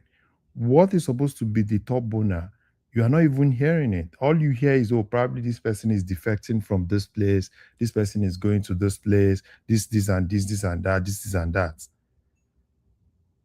And that country, you know, we've always said, oh, it's difficult, you know, the military, this and that is difficult. How difficult is it? How difficult is it to secure your citizen? Is not rocket science. It's just the will. It's just the will. All you just need to do is to have people that are ready to do it. From top to bottom, nobody cares. Everybody is more interested in how to occupy the next position. Even, you know, the president, the governors, the other politicians, everybody is so interested in that. And nobody is even interested in, you know, let us look at the solution to this thing. We've always been saying, oh, it's a guerrilla war, is this and that, for how many years? And that's exactly what we'll still keep doing, because Nigeria is a country that is, anything that happens is more being reactive than being, you know, proactive. And I'm very sure that even at that, after this or your state, probably give it maximum, because it's election period, obviously. Some people will also exploit the situation, right? Probably in the next 2-3 weeks, there will be another kidnapping in another place. And that's exactly what's currently happening. As in, I need to be very candid with you. I was watching the president, I was watching everybody, and everybody seems to, you know, do as if it's still normal, political visits, this and that. And I don't know. Sometimes you just look at things as if, are this, all the politicians in Nigeria, are they even crazy or what?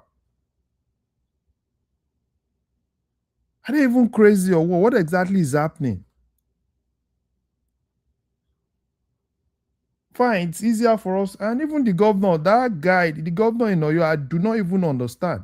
Because that guy too, everything in his head is politics. Everything in his head is politics. Because how will we get to a situation where people will now start looking for ways to defend themselves? That's one of the characteristics of a failed state. Because if it's gotten to a point where people now start looking for ways to defend themselves, because at every point, it's all about fear. It's all about, oh, probably something bad is going to happen. You are not even sure. One of the reasons why, when you don't live you live abroad, and one thing you are very sure of is the fact that security is there. You can leave your cars outside, not putting it in the garage, because you know that nothing is going to happen to it. Sometimes you could even open your door. But what exactly do we have in Nigeria? We have a bunch of politicians that do not even care about anything. And we also do things as if, oh, it's not a big deal. It's a big deal. It's a big deal. Even if you put things in perspective, the army, everybody, we have everybody. To me, it seems as if, you know, and we are budgeting billions of dollars. We are budgeting billions into this security thing. And some people are just kind of like eating fat.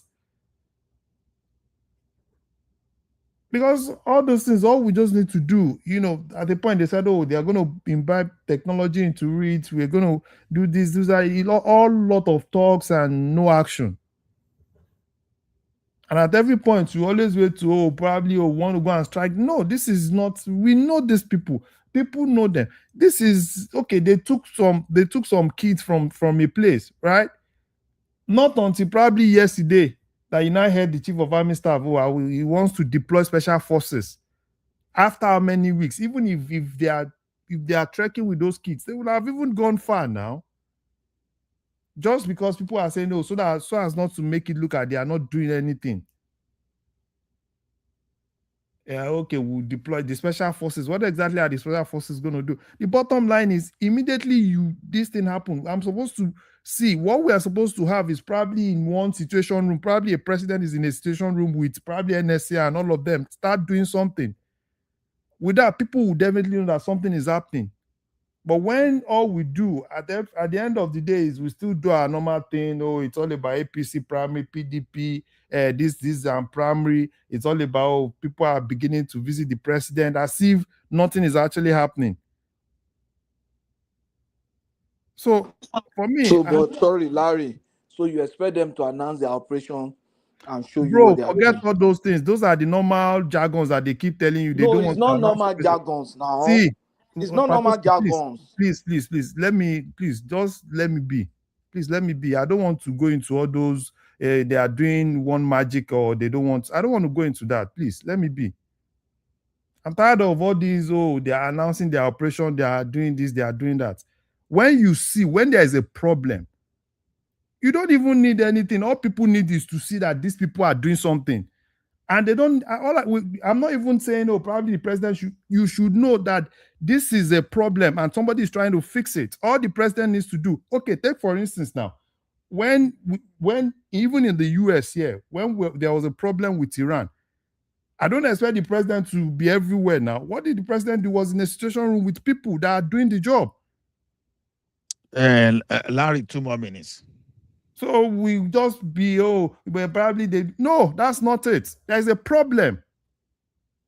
And the moment you start understanding that there's a problem, then that's when we start looking at the way to solve the problem. But everybody still seems to keep moving as if nothing is happening. It's a normal day. It's a normal day. It's president comes, we'll ensure, we'll promise. The governor is saying that we'll talk to them. And I don't even understand. I do not even understand. Whatever we want to do as a country, I do not even understand.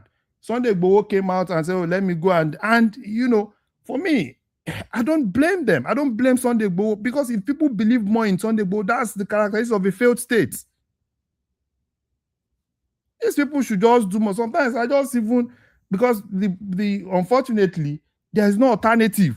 Because even the other ones are still, I'm not even seeing anybody that is really, sound, all of them are just the same thing. The opposition, all of them, they are just the same thing. I'm not even saying probably there is one person that's going to come from somewhere that is going to do the job. No, all of them, the other ones are even less proactive. I don't even know. Is it Atiku? What? Is it Obi China and Taiwan and all these things? So there's nothing that it seems to me like we don't even have somebody that's ready to offer anything that's going to be meaningful. Everybody is just all about politics. So whatever the case is, we can do whatever we want to do. We can say whatever we want to say. We can, we can marinate it. We can make it look as if whatsoever. As far as I'm concerned, what is currently happening in Nigeria, it's one of the characteristics of a failed state. Thank you. Okay, Larry. All right, thank you. AKO, are you there? Yeah, I'm here.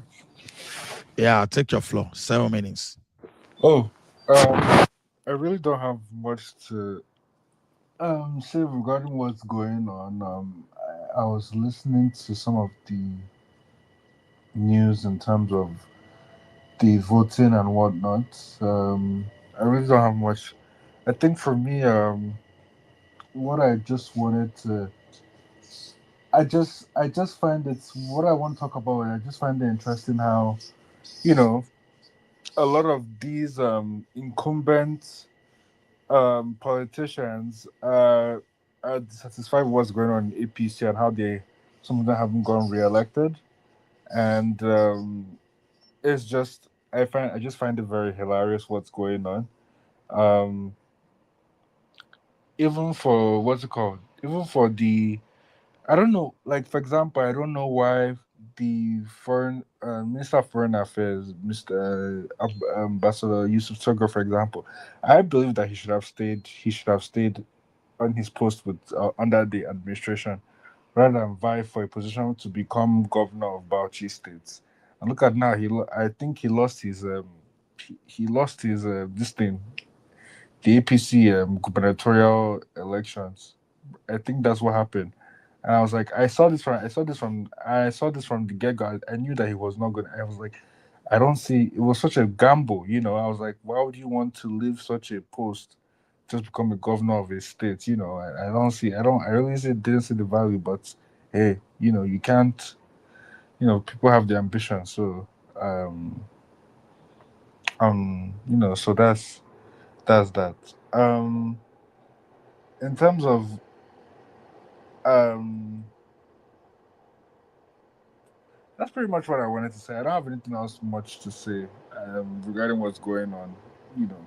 But that's the only thing I wanted to talk about. I know you gave me 7 minutes, but I really don't have much to say, to be honest. Okay, well, let me ask you a question. Do you Okay, think? thank you, AK. No, Okay, let me ask him a ask your question based question. on what he said. Do you think Tinubu should bring back Tuga to his cabinet? No, I wouldn't bring him back because he made his decision.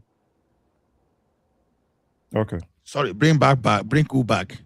Tugar, the Tugar now, the former for Minister for Minister of Foreign Foreign Affairs. Affairs.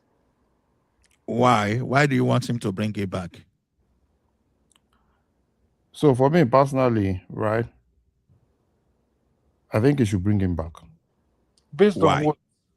Yeah, because I think he did a good job in that ministry. Yeah, but he did a good job. I agree So with he you. did a good job in that ministry, right? So for me, if he didn't get that, we still need that guy because the other woman there, I do not really think that woman. Who, Bianca? Yes. I do not think that woman has that experience to be able to. No. Larry, what we want to know is what problem with that solve now, because our What would that major solve? problem now is Nigeria managing needs security. no. See, let me not deceive you. Nigeria needs all the hands now, right? Nigeria needs all the hands now. Tinubu is just fortunate to have 1 or 2 or 3 ministers that are performing. Out of all the 30-something ministers, try. Tinubu is just able to have 1 or 2, 3 that are just performing. Look at the situation where a David Umahi is not performing. What would be of that Tinubu's government? Yeah. So if any smart person, for me, I don't even care. He lost. He should bring him back. Because what Nigeria needs now, look at what is happening across now. Look at what is happening, even in South Africa here.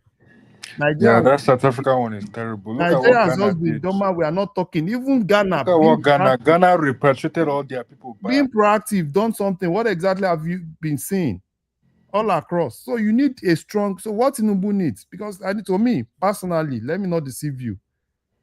Out of the whole Tinubu's cabinet, if you can point 1, 2, 3, 4, you can probably just point like 5 out of all the 30-something.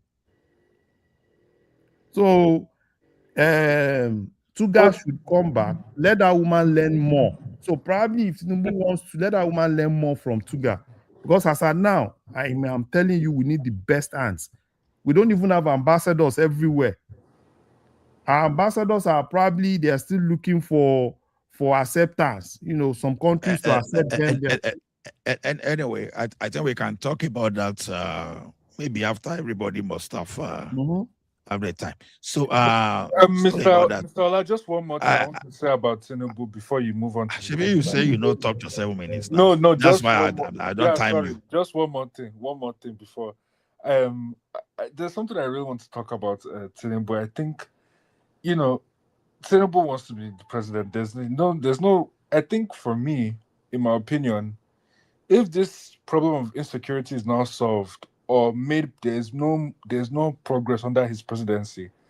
I think Nigerians will probably rate his presidency as worse than Buhari's presidency. And Even though, anyway, anyway, even though, under Buhari, I focus more on the governor than Buhari himself. The only problem is when he started withdrawing gun. So I've not changed. So I still believe that our governors, we are giving them free passage. So I think we need to change these narratives from this president this thing, because we witnessed what Fayose did. Even though the situation was totally different at a particular time, at a particular point in time when kidnapping was rampant in the southeastern part, yeah. the governors there, they came out with a radical solution, even though some useless human rights activists started quoting why they should not be demolishing property.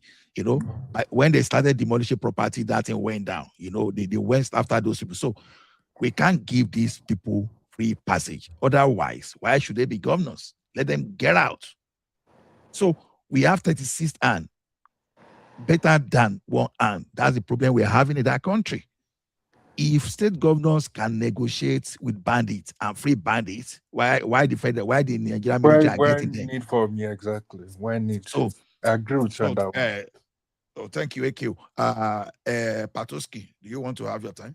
Yes, please. Okay. Okay. Sorry, before you start, I want to know if Soli is there, so that I want to bring people in so that I can create space. Soli, are you still there? Okay, maybe you don't sleep. All right, go ahead, Patoski. Yeah, thank you. Actually, I have no choice than to just talk about the insecurity thing. I know that it might look like they are not doing anything, but I know that they are doing something.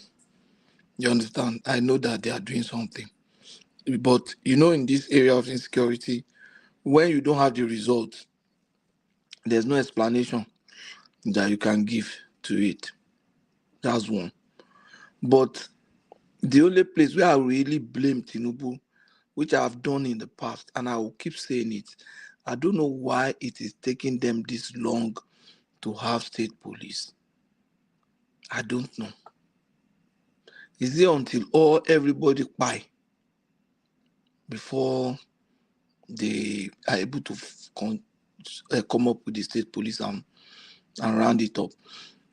I'm not saying that state police will eradicate insecurity, but at least it will alleviate it. We saw what Amotekun did. So if you have a state police recognized by the law, empowered, both financially and technically, they are empowered, you can even draft some of these retired military personnel into state police. What I just know is that people like to make empty promises. Look at General Musa. When he first came, he said, "Oh, I'm going to call back the former ex-servicemen." This Nigeria that I went, I know a number of ex-servicemen. Hello, are you there? Can you guys hear me? Yeah, go ahead. We can hear you. I know a number of ex-servicemen that were willing. I met ex-servicemen that were willing and ready to go back to serve.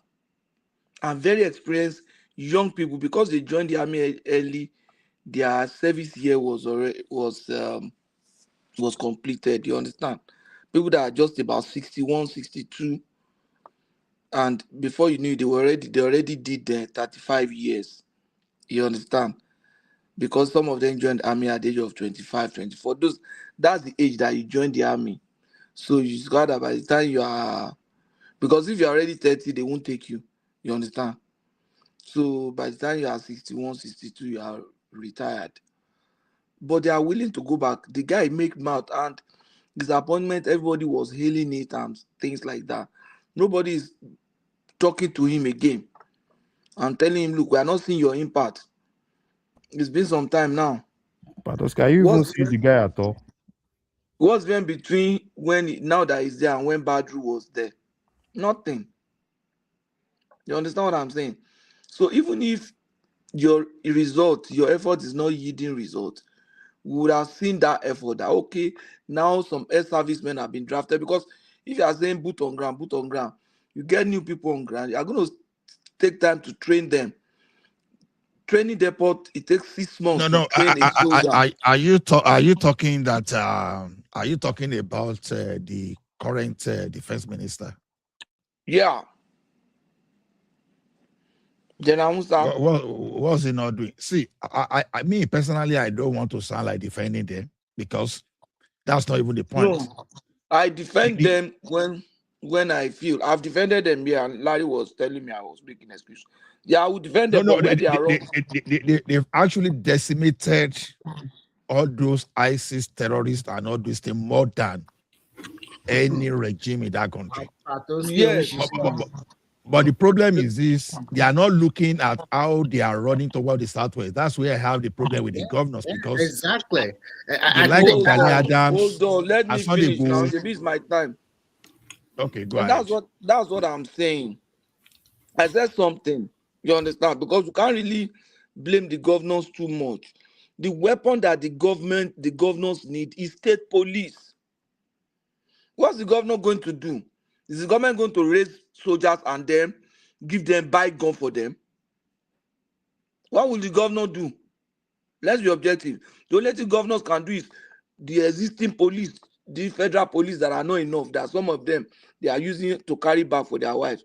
The governors will buy gun for them. The governors will buy vehicle for them. In some cases, the governor will buy drones. That's the highest they can do now. That's the highest they can do. But if they have state police, these are people that are within the locality there. Because the federal government will post any policeman to that territory. You and I know. Let me give you a good example. When I was in the bank, I started my career in credit and marketing. When they post you to a new territory, it takes some time for you to settle and even know the client there. You know who is who, you know the high net worth individual, you know who is doing corporate business, commercial business. You will spend at least 6 to 7 months. In some cases, 1 year. Though they expect you to produce results, but you have to be leveraging on your previous experience. So that's what is happening. But if you have local police, somebody that grew in that community, somebody that knows people, somebody that knows the area boys in that place, it's going to work. And then you can blame the governor for not equipping their police, for not training them, for not doing. But how do you blame governor now? What's governor supposed to do in this case now? They will mobilize vigilante now. Vigilante, what can you give them? Then gun, cutlass, and then they will capture vigilante again. Those who have heavy weapon. Don't you see that all these people that can capture soldiers and capture military guy will not capture vigilante? So I put that blame at Tinubu's and Akpabio's feet. Why is it taking this long to get state police? Then the ex-servicemen that this guy wants to draft, he should draft them. I know people that are eager. Those are good ideas. So it's so that you can increase the boot on ground. You are not just increasing raw boot. You are bringing back experience. You are bringing back experience. And because these guys on their own wanted to come back, so the desire is there. You are not forcing them. It's an organic mobilization that they have. So I will blame Tinubu for state police. So leave that one. I know they are decimated buying those these things, but state police, there's no two more minutes, Patoski. There's no justification for us not to have state police as at now. You understand? I agree, though. Let me bow out. Okay. Is that Patoski by now? I wanted to chip in one thing before he goes. Okay, go ahead. Ship that. Patoski, drafting retired servicemen into active service is not as easy as you made it sound. We can have them as reserve in certain locations. I know what I'm talking about. Whichever way, what we have done, let me land. What we have done, what the government has done in this past few years is to kind of almost quadruple our intake ability to take in. That's why we have created 2 additional depots in Abakaliki and Osogbo instead of Zaria alone. That is always doing just 2 runs. You know, they have 6 months. We now have 3 that will be doing 2 runs, and they are expanding their capability to be able to take even more for each run. So if something is smooth, we will have triple of the recruitment that we used to have. Now, it's still very dangerous to. I don't necessarily even support that approach, Baba Bishop, to be Which honest. approach? I still support the approach that the governor should be more serious. No, I'm not talking of police is different. I'm talking of the soldiers. military. You are talking of recruiting more soldiers. I'm coming. I'm responding to what he was saying about drafting ex-service men. That's what I'm responding to. I'm not saying anything about state police. State police, I know it's been in the work. It's a work in progress. Unfortunately, it's taking a long time because many of Bishop, the those that will still not create that state police, that will still give excuse of not getting enough money, we still not create. So that's why I'm not buying. On those state Amotekun, they be fighting tooth and nail. They be resisting everything. Farmers that organize themselves into vigilante, they resisted and they chased these people away in Ekiti from their cassava land. Then there's this community, the city community, that guy normally come to online. I used to follow that guy.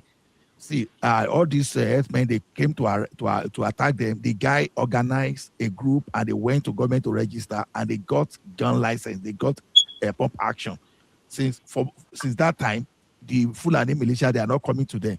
Now, the question is this: if private people can organize themselves, register a vigilante group, they apply for license to bear arms, if they are getting that thing successfully, how come that we say state governors they cannot do that? Come on, see. Okay. Get license for which kind of gun now? I think just like what Ola said, I think you are Amotekun. No, Remy, hold on. You will come after option A, fraud. I know that Nigerian, do you want to have your 7 minutes? Let good morning. Let me Remy talk. I do something. I'm coming. Okay, thank you, Remy. Please go ahead. Okay. Hello everyone. It's good to be hearing a lot of voices, but to me, I think at this stage we are now, lamenting cannot solve solution. I think what cannot bring the right solution. I think what we should be doing is what are the solutions we should bring forth so that it can solve this particular issue. It's quite glaring that the Nigerian military have decimated all these terrorists from the north, and they are just moving down towards south. And unfortunately, the vigilante or Amotekun that we produce in the southwest, some of them are doing wonderfully well. Example is a case of Ondo State, where the people, the Amotekun there, they have really live up to expectation. But those one in Ogun and Oyo, they have not done nothing. No, not at all. Because if they are doing their work very well efficiently, because their major work is to man all these forests, they are not to be seen in the city. It's the outskirts of the city. And when you see these terrorists, you can see that they always go to the outskirts of the city and target one or two schools.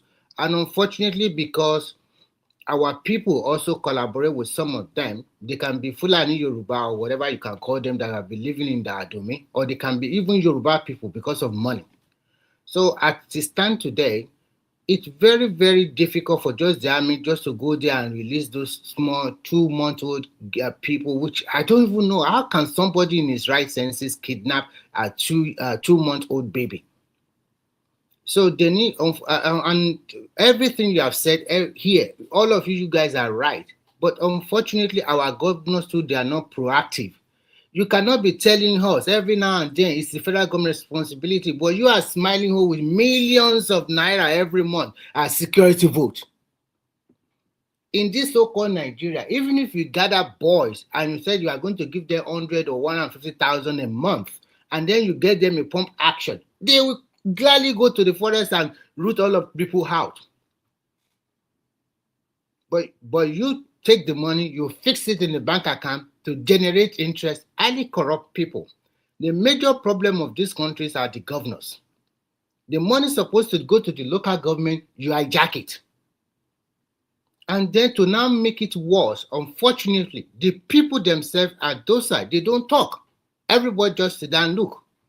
It's when the problem comes, everybody will now be raising their voice, abusing, insulting everybody. This leader is not doing well, that leader is not doing well. Is it not the same called Nigeria that we have? That we see all the shenanigans of the IPOP people, shenanigans of what the Fulani have been doing all over the years?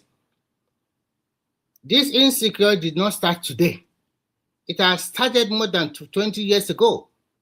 And the so-called leaders in the north, they will be looking at their people buying themselves because of political or economic reason or power. And now, see, they buy them a lot over in the last 2 or 3 years. They are now moving south or running escalator. We should organize ourselves very well in the southwest, because first thing is that security is everyone's business. Everybody should find a way to protect himself. It has gone to that level, unfortunately. The country, you cannot expect good result from a country whereby the tribe, they are not united, they are not organized, they are not well structured.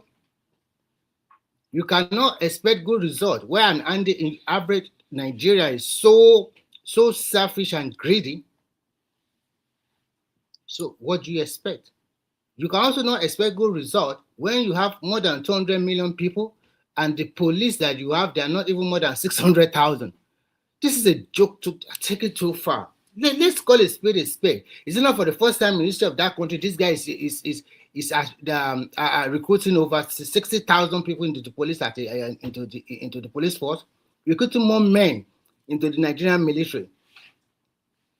And still, even when you put everything on the table, an average Saturday does not want to join the military force, does not want to join the police, they don't want to join nothing.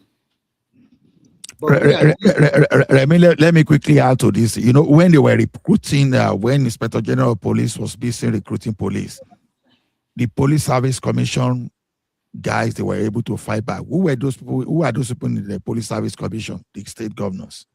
So when the team benefits you, you fight. When it does not benefit you, you give excuse, which is shameful. Larry was asking, he said with Pompa, with what type of gun? See, Larry, let me tell you something. If you have 1,000 people carrying pump action, 40 people with AK-47, they will not have that gut to just go and attack them because you don't know whether they are ambush you or whatever they are doing. So it is exaggerated that you have to have this long-range rifle before you can fight. No, sir. If even they go, if you have 1,000 people with them go. Exactly. If you see, Larry, let me tell you one thing. Don't see, no matter what, whatever the governors have now, let them fight. Then we can complain later that okay, this weapon they cannot withstand. Can I continue? Sorry, Larry is my turn. Remy, I will give you 2 more extra time. Yeah, let me hear from Larry. You do not let people interject you. Also, Larry, you are not okay. Go ahead. So Larry. I'm going to drop now. I just want to say something before I drop. I'm going to don't drop. mind me. Don't worry. No, I'm going to drop now. So the thing is this. You see, it's easy for us to say things, but for me, I'm not even seeing sincerity with the way this thing is being treated. And I'm going to tell you something with facts. In December, we were talking about forest guard. Federal government said they deployed 7,000 to four or five states. Is it enough? 7,000. And each of those 7,000, so those forest guards were given AK-47 all through. The NSA released AK-47 for all of them, all right? After that time, nothing has been heard of those guys. Right? Okay. So whatever we want to do. So for me, I'm not even, if they want to do it, they know how to do it. How did they release AK-47 for 7,000 people? They can still release that AK-47 for other people. But if they don't want to do state police, if it's just forest guard they want to do, they should do forest guard, give them AK-47 like they gave those 7,000 people. Let those people be in the bush. And the federal government needs to share the responsibility with the states in terms of paying them. They should do. Larry, Jeremy, see, when state police, we should understand why they need state police. State police is so that the state police can have power to prosecute like the federal police. So, as we That speak one now, is, but Mr. Ola, that one is long term, right? If they are not ready, hold on, sir. Okay, let me just Hold on, sir. so that you guys are going to. Amotekun is a form of state police already. Yeah. Amotekun The passion they can carry. All those ones I that think, have AK-47, they You should don't have to have them. AK-47. Oh, okay, guys. This is I don't. exaggerated. Let me quickly so that other people can have Let me go ahead. Let me go ahead. Actually, the 7,000 for the 7,000 men you just mentioned to me is not enough to man our big forest, because when you look at Nigeria as the land mass, we still have chunk of forest. If you look at the map, most people they live in the big cities, and when you go to our interland, you see fewer people living there. And when you look at the way Remy, 7,000 is enough for 5 states. no, it's not enough. It's not enough. How is it not enough? The reason why it's not enough is this: we have look at the landmass of the entire northern part of the country, where we have a lot of terrorists and whatever. They are going to also man the forest there. And when you look at the southern part of the country, where we also have a landmass, even I'm telling you, it's 7,000 men. It's not even enough for your state to man all the forests in your state. Talk less of the whole federation. Bros, they are not the main guy. They are only to support existing. It's now okay. The problem there's too many numerous problems. Even in recruitment, a lot of Nigeria they don't want to join, and the reason they have good reason, but two, they do not have good reason. The reason they have is that some of them say, if they enlist, they will take me to north, and our force are being compromised in Nigerian military. So nobody wants to put their children in lines of Remy, let me add to that thought. See, Larry, you are talking of the federal government with forest guard. Did you know that the people that are even better incapacity of recruiting forest guard are even the state governor? Amotekun is a form of forest guard.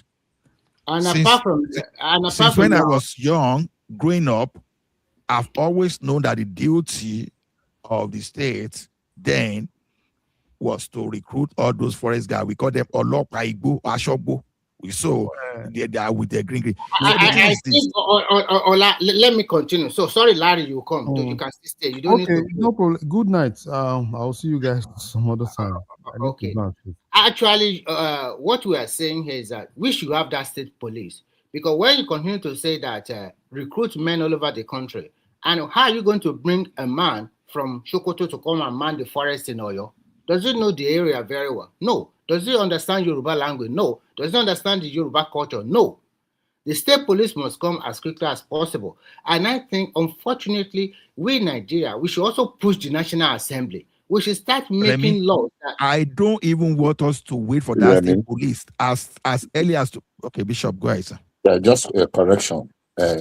Forest guards are not posted across states. Yes, that's what I'm saying. They are not posted across states. Kwara and other states. So what we should do, I think, if we can legislate a law now that first, I want this kind of law because I know that Nigeria does not have the industry to attract create employment for all. So we should start to make law for this kind of thing that first and foremost enforce a law that will make sure that if you graduate from the university and you cannot, for the first 2 years, if you don't find a job, the government should start giving you a kind of social benefit. After 2 years, they don't give you nothing anymore, so that you can go and look for a job within that 2 years. And then secondly, the people that are above 70 years old, there should be also a kind of stipend. If you're not giving them money, like what they did for the pensioner, it should be across everybody. If you are over 70, any hospital you walk to, but we need data for this. And when you are saying we are collecting data in Nigeria, they are being tribalized at the end of the day. The corruption will also rear its head. So what problem will that solve? So the problem it will solve that when you continue to engage people, give them stipends so that they will not go into criminality. And in terms of managing our forest, that is the whole job of a state governor. Give them Okay, the Remy, state police. a question for you. I want to talk about funding for them. I want to quickly talk about funding for them. I think the federal government, just because we are African, it's always like that. Maybe for each state, if you are coming up with your state police as quickly as possible, maybe the federal government should give them maybe 500 million or 1 billion, any amount of money as a startup. Because I know that most of these why? The reason why I said so is this, because at the end of the day, even if you create the enabling law for state police, you can go and write it down today. Some state governors, they will not create it. They wouldn't do it for the next 2 or 3 years. They won't do it. That is why I'm trying to expose. I'm telling you where the problem That's why lies. I'm trying to expose the state governors. We are exposing them. That's where the problem lies. Why is Ondo State effective? And Ondo State is not any security vote like Oyo State. Because the people of Ondo, the people there, they really love their people at heart. But the people is warehousing your money for presidency. You want to become the president. It's warehousing all the money he got. All this thing you are saying is well known to all of your people. It's well known. They are not stupid as well. It's well known to them. And they were quite disappointed in him. This particular thing that happened shouldn't have happened at all. Because at the end of the day, you know that most of these terrorists will attack your outskirts of the city, small village, where there's not a lot of people. They dare not come into the city. So they will attack those people. And that's what they've been doing for a long time. And Remy, please let me just have that one. They are coming faster to the city very soon. Okay, Midwest. No, Remy, let me waste out his own 7 minutes so that we can open the floor to Mr. Ola never talk. I just okay. Now you to Remy. Okay. So in conclusion, I will also blame the president because you are the leader of the country. It's a little bit slow on these issues. You should take proactive action. I'm not totally blaming him for everything. But as the president, he's not the one that's slow anyway. But let's he's the president. No matter what happens, he's the National Assembly. And then Nigerians. Nigeria, even if your wife is not having a baby, the problem is from the president. Let Nigerian man talk. We are going to discuss that one later. It's nothing. It's the National Assembly. Nigerian man. Good morning, everybody. Good afternoon, depending on where you are. Greet everybody. You see, all of us, we are very concerned about the country, about security. Everybody has spoken well since morning, I'll be sincere, whatever the time you are. But the problem is not the way we are looking at it. That is the main problem in insecurity. Insecurity in Nigeria is a very big business, which is benefiting from the top to the bottom. And that thing will never go. And government will never fight it. We have to understand this thing. Government will never fight it. People are there who are negotiators to all these people. They make money from it. The military make money from it, from procurement. Wait, if I have 7 minutes, just let me use. Sorry, everybody, please don't be. I just want to play two minutes clip. This is a book somebody write, but there was an interview. Just listen, please. So they expanded to kidnapping of rich people. There's this guy in Lagos that was. No. Talk waiting the person talk because we don't know whether they can flag for. No, it's on this thing. You can put it. I said it's on this thing. You can watch it. No, since we are paying it on the ground that it's not coming. Just give the. Okay, the person is not coming. Okay. You don't see. This is somebody that read a book. He was working in the. I think it's in the former president cabinet. You understand? So, just tell how this insecurity is. How people from top to bottom are orchestrated it just to get money from the government.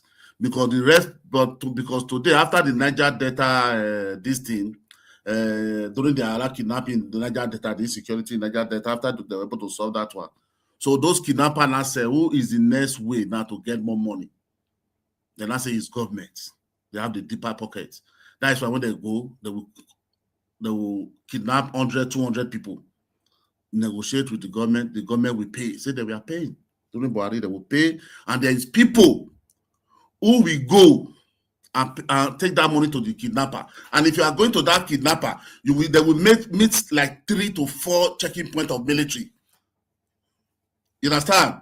And the military will take from that, each checking point will take their own share from that money before you get to the kidnappers. And when they get to them, they count the money.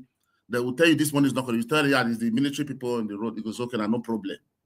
You understand? So the military are making money from armed procurement, but they are not going to do it. That is why they will only give you, they will never fight insecurity in Nigeria. They will only give you excuses.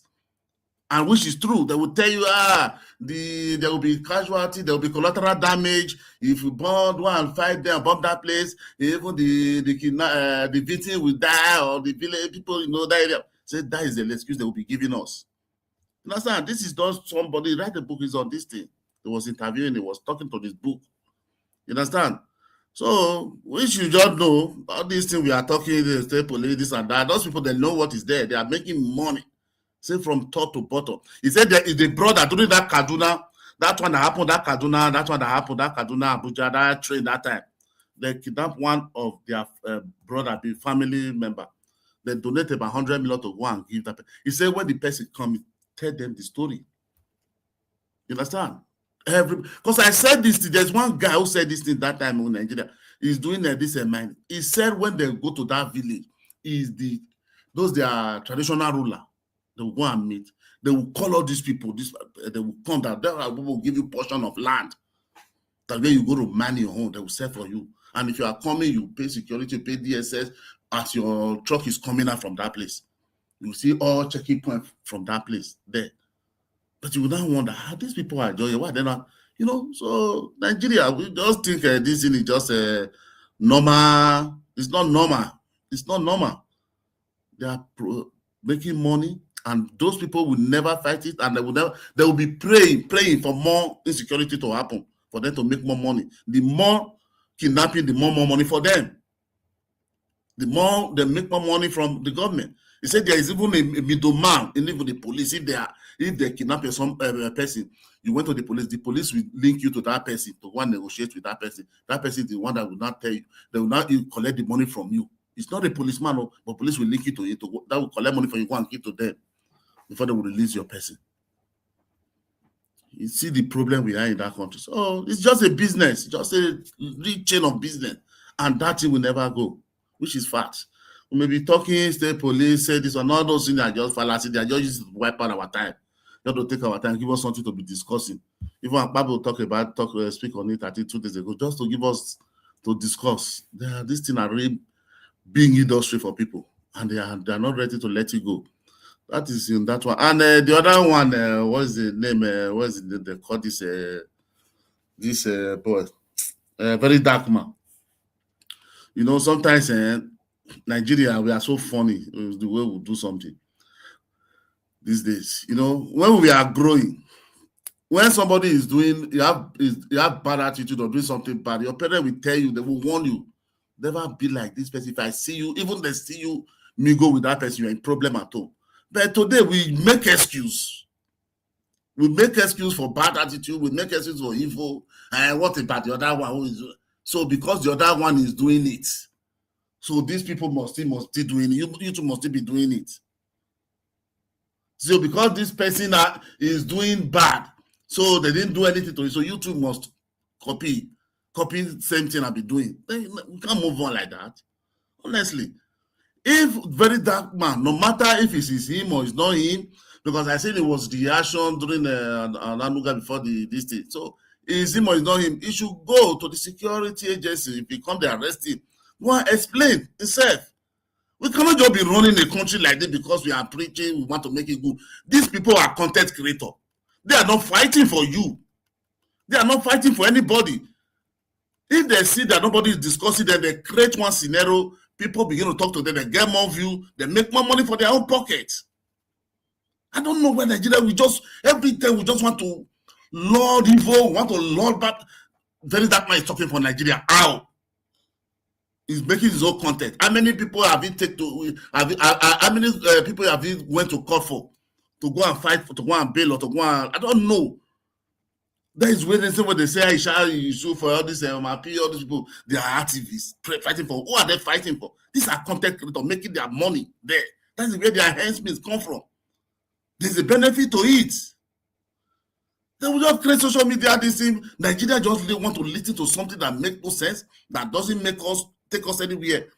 Okay, when they suspended, the National Assembly suspended Natasha, all the old riots they make for 6 months, did they recall Natasha? He completed it and with extra 2 weeks. So all those things that we are doing, is it for who? Just creating content with it.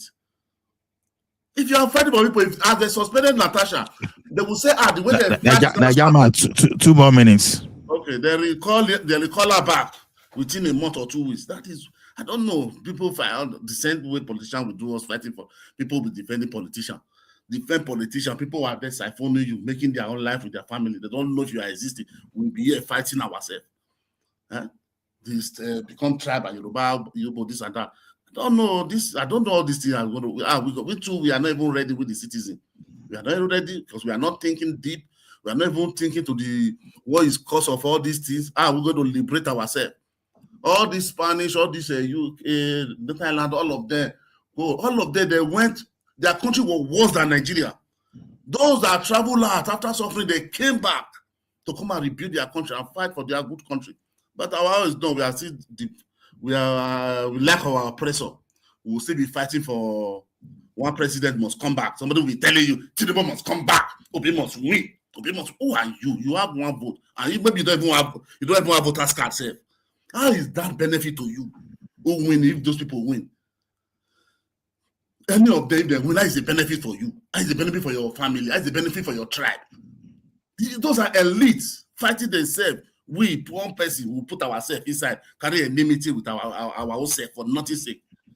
What will never benefit us. We will never even think of a way forward to even think how are we going to take these people and even make a good country for our own self, for our children to come. No, we are fighting, defending oppressor, defending politician that doesn't even know if we exist. Tinubu will finish there 8 years. Who is coming there? They know they will put it there. That one will finish. It will still sha. It will go. Another one will come. It was all of the same way. So exactly what you said is why I say focus should change to our state. Even if the person in Abuja is even doing rubbish, the person in my state should not do. The person in Abuja should not do. I want to report somebody to you in this platform. That is the problem. Sorry, let me finish my time. Sorry.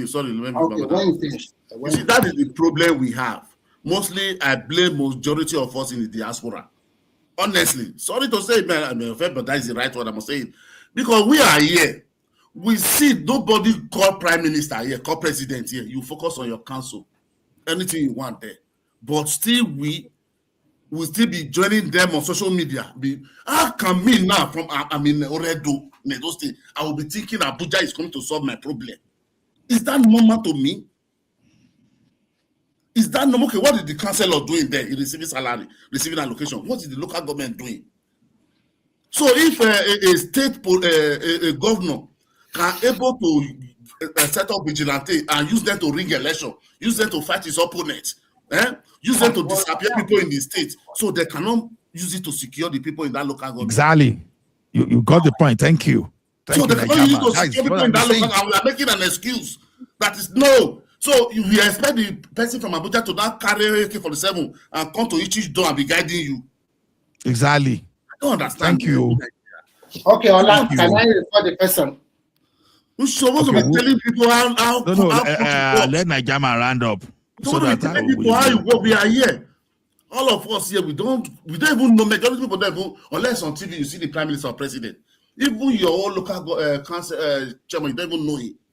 Because everything you write to your council, you cannot stay in this local government and be writing something to the other local government. You cannot stay there and be doing something in that local government unless you change your address to that. I don't know why Nigeria will a diaspora supposed to be telling the people, channel your anger to this place. Channel your anger to this place. No. We'll be telling them those Abuja, bust out of this table. How the bust out? Is it not what they report from your local government that went to there? What are this one doing? Buhari said it the last time. He said when he came, that is why Southwest. He said when they come to him, the Makere come to him that there is insecurity in his state. You should say, you are elected the way I'm elected. Go and fix it. That is not my problem. To fix it.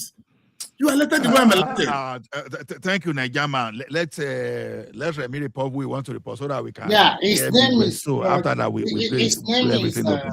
Is in the comment section, and I've noticed whenever I'm making my own submissions of several times, he always used derogatory word on me, calling me a sort of name. When I was making my submission now, he was telling me that my submission was so irritated. His name is George Busher or something like that. I would have advised him to also, and this is not the first time. This is not the second time. This is not the third or fourth or fifth time. Why is it like that every time? Why is the personal hatred? Why are you insulting people unnecessarily? Okay, Remy. Just ignore. Make you a good Nigerian. Now that is no. You see, Joel. Sorry, please just give me 1 second. Like Joel, okay, he's left. Joel came here. He said he used a word on Nigeria. That he said I don't want to use this word. The word is derogatory word he used to call Nigeria. In the other hand, again, he's saying Obi is going to be the president. So I will just look at him. I said, look at somebody. You are using this kind of a word on a country. And after a second ago, you are saying that your candidate is going to become the president of that same country. So who are you? Who are your candidates? Nigerian, do you know why I'm happy? People are beginning to understand. We should not give all these governor and all the in the session local government chairman any leverage. If you cannot find out a way of securing your people, if you cannot. I was telling my people today that people just criticize. When Awolowo executed his policy, you think Awolowo just implemented those things. He forced it through. He made some opposition. He forced it through, and we are benefiting today. I grew up to know that forest guards were guiding our forest. I grew up to know that. Suddenly, the governors, they don't even know how to employ forest guards other than to hijack local government allocation and other than to steal the allocation to loot everything dry.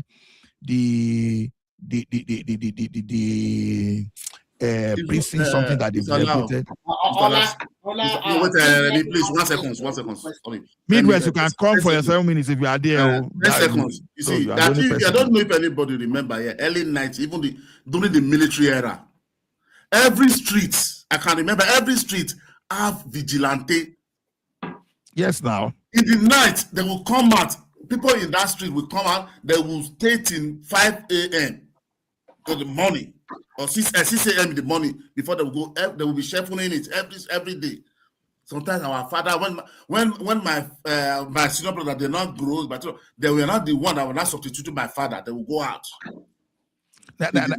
Man, if I mention this person, I don't, because I'm on one-man platform. I don't want to mention the name.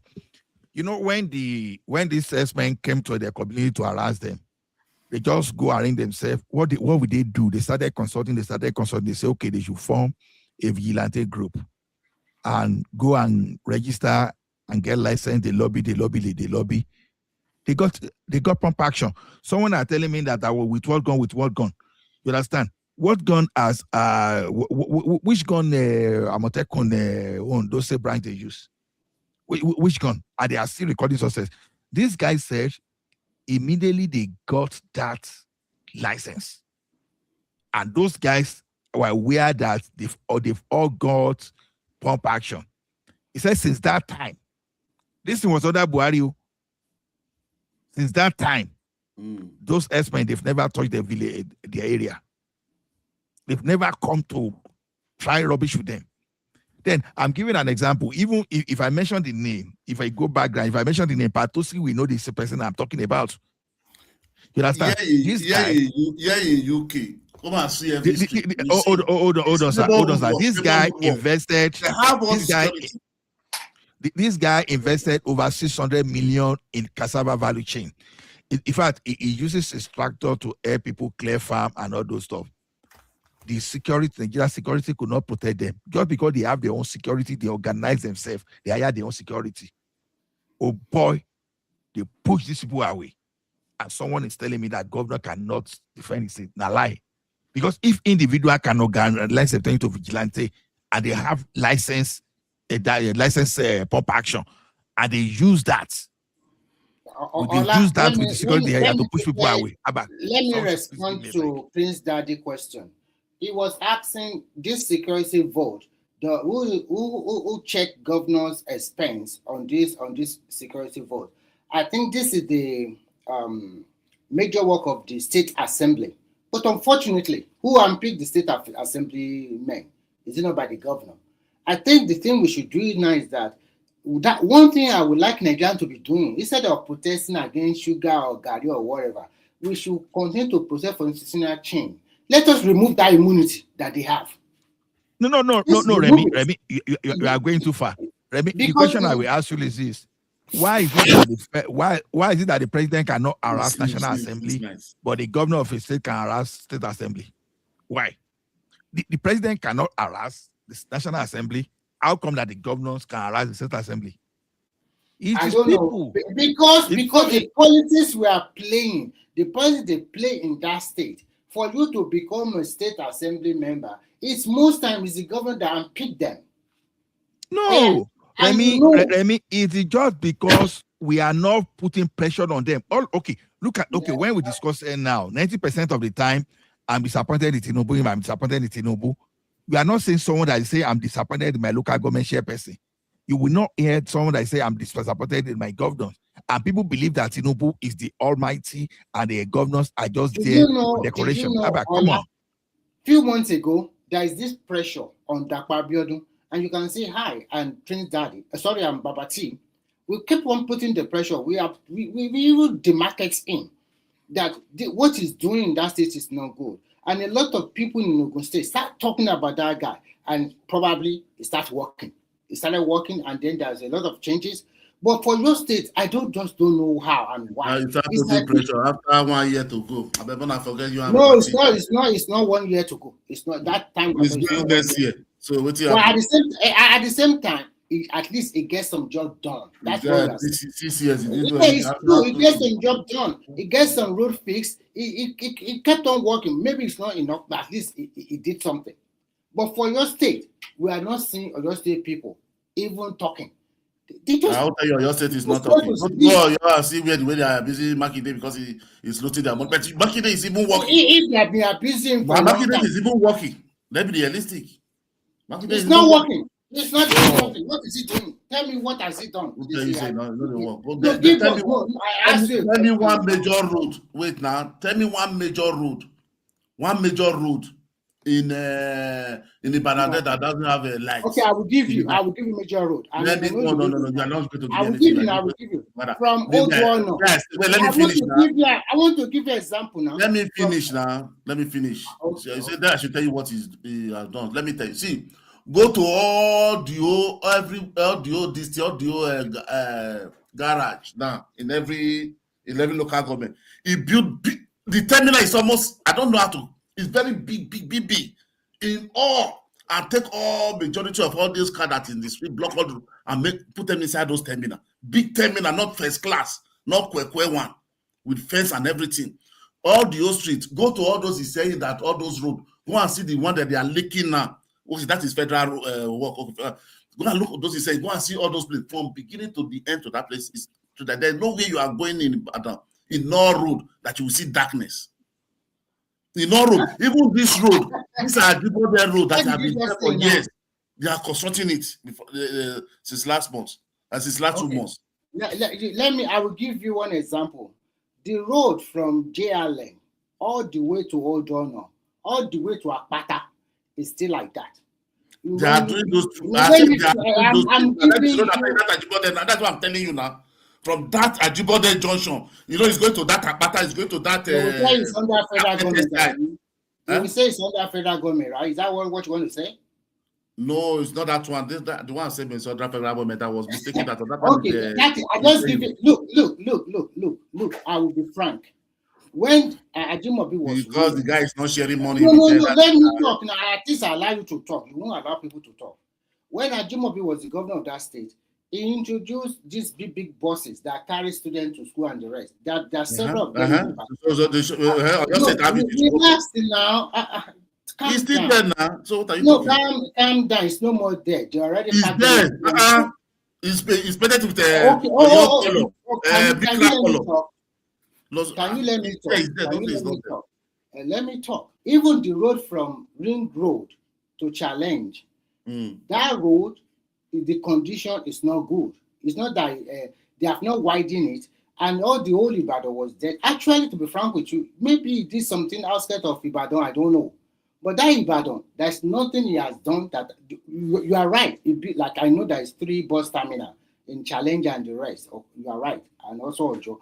But in terms of road construction and maintaining the road in Ibadan, all those roads were built and expanded during Ajimobi regime.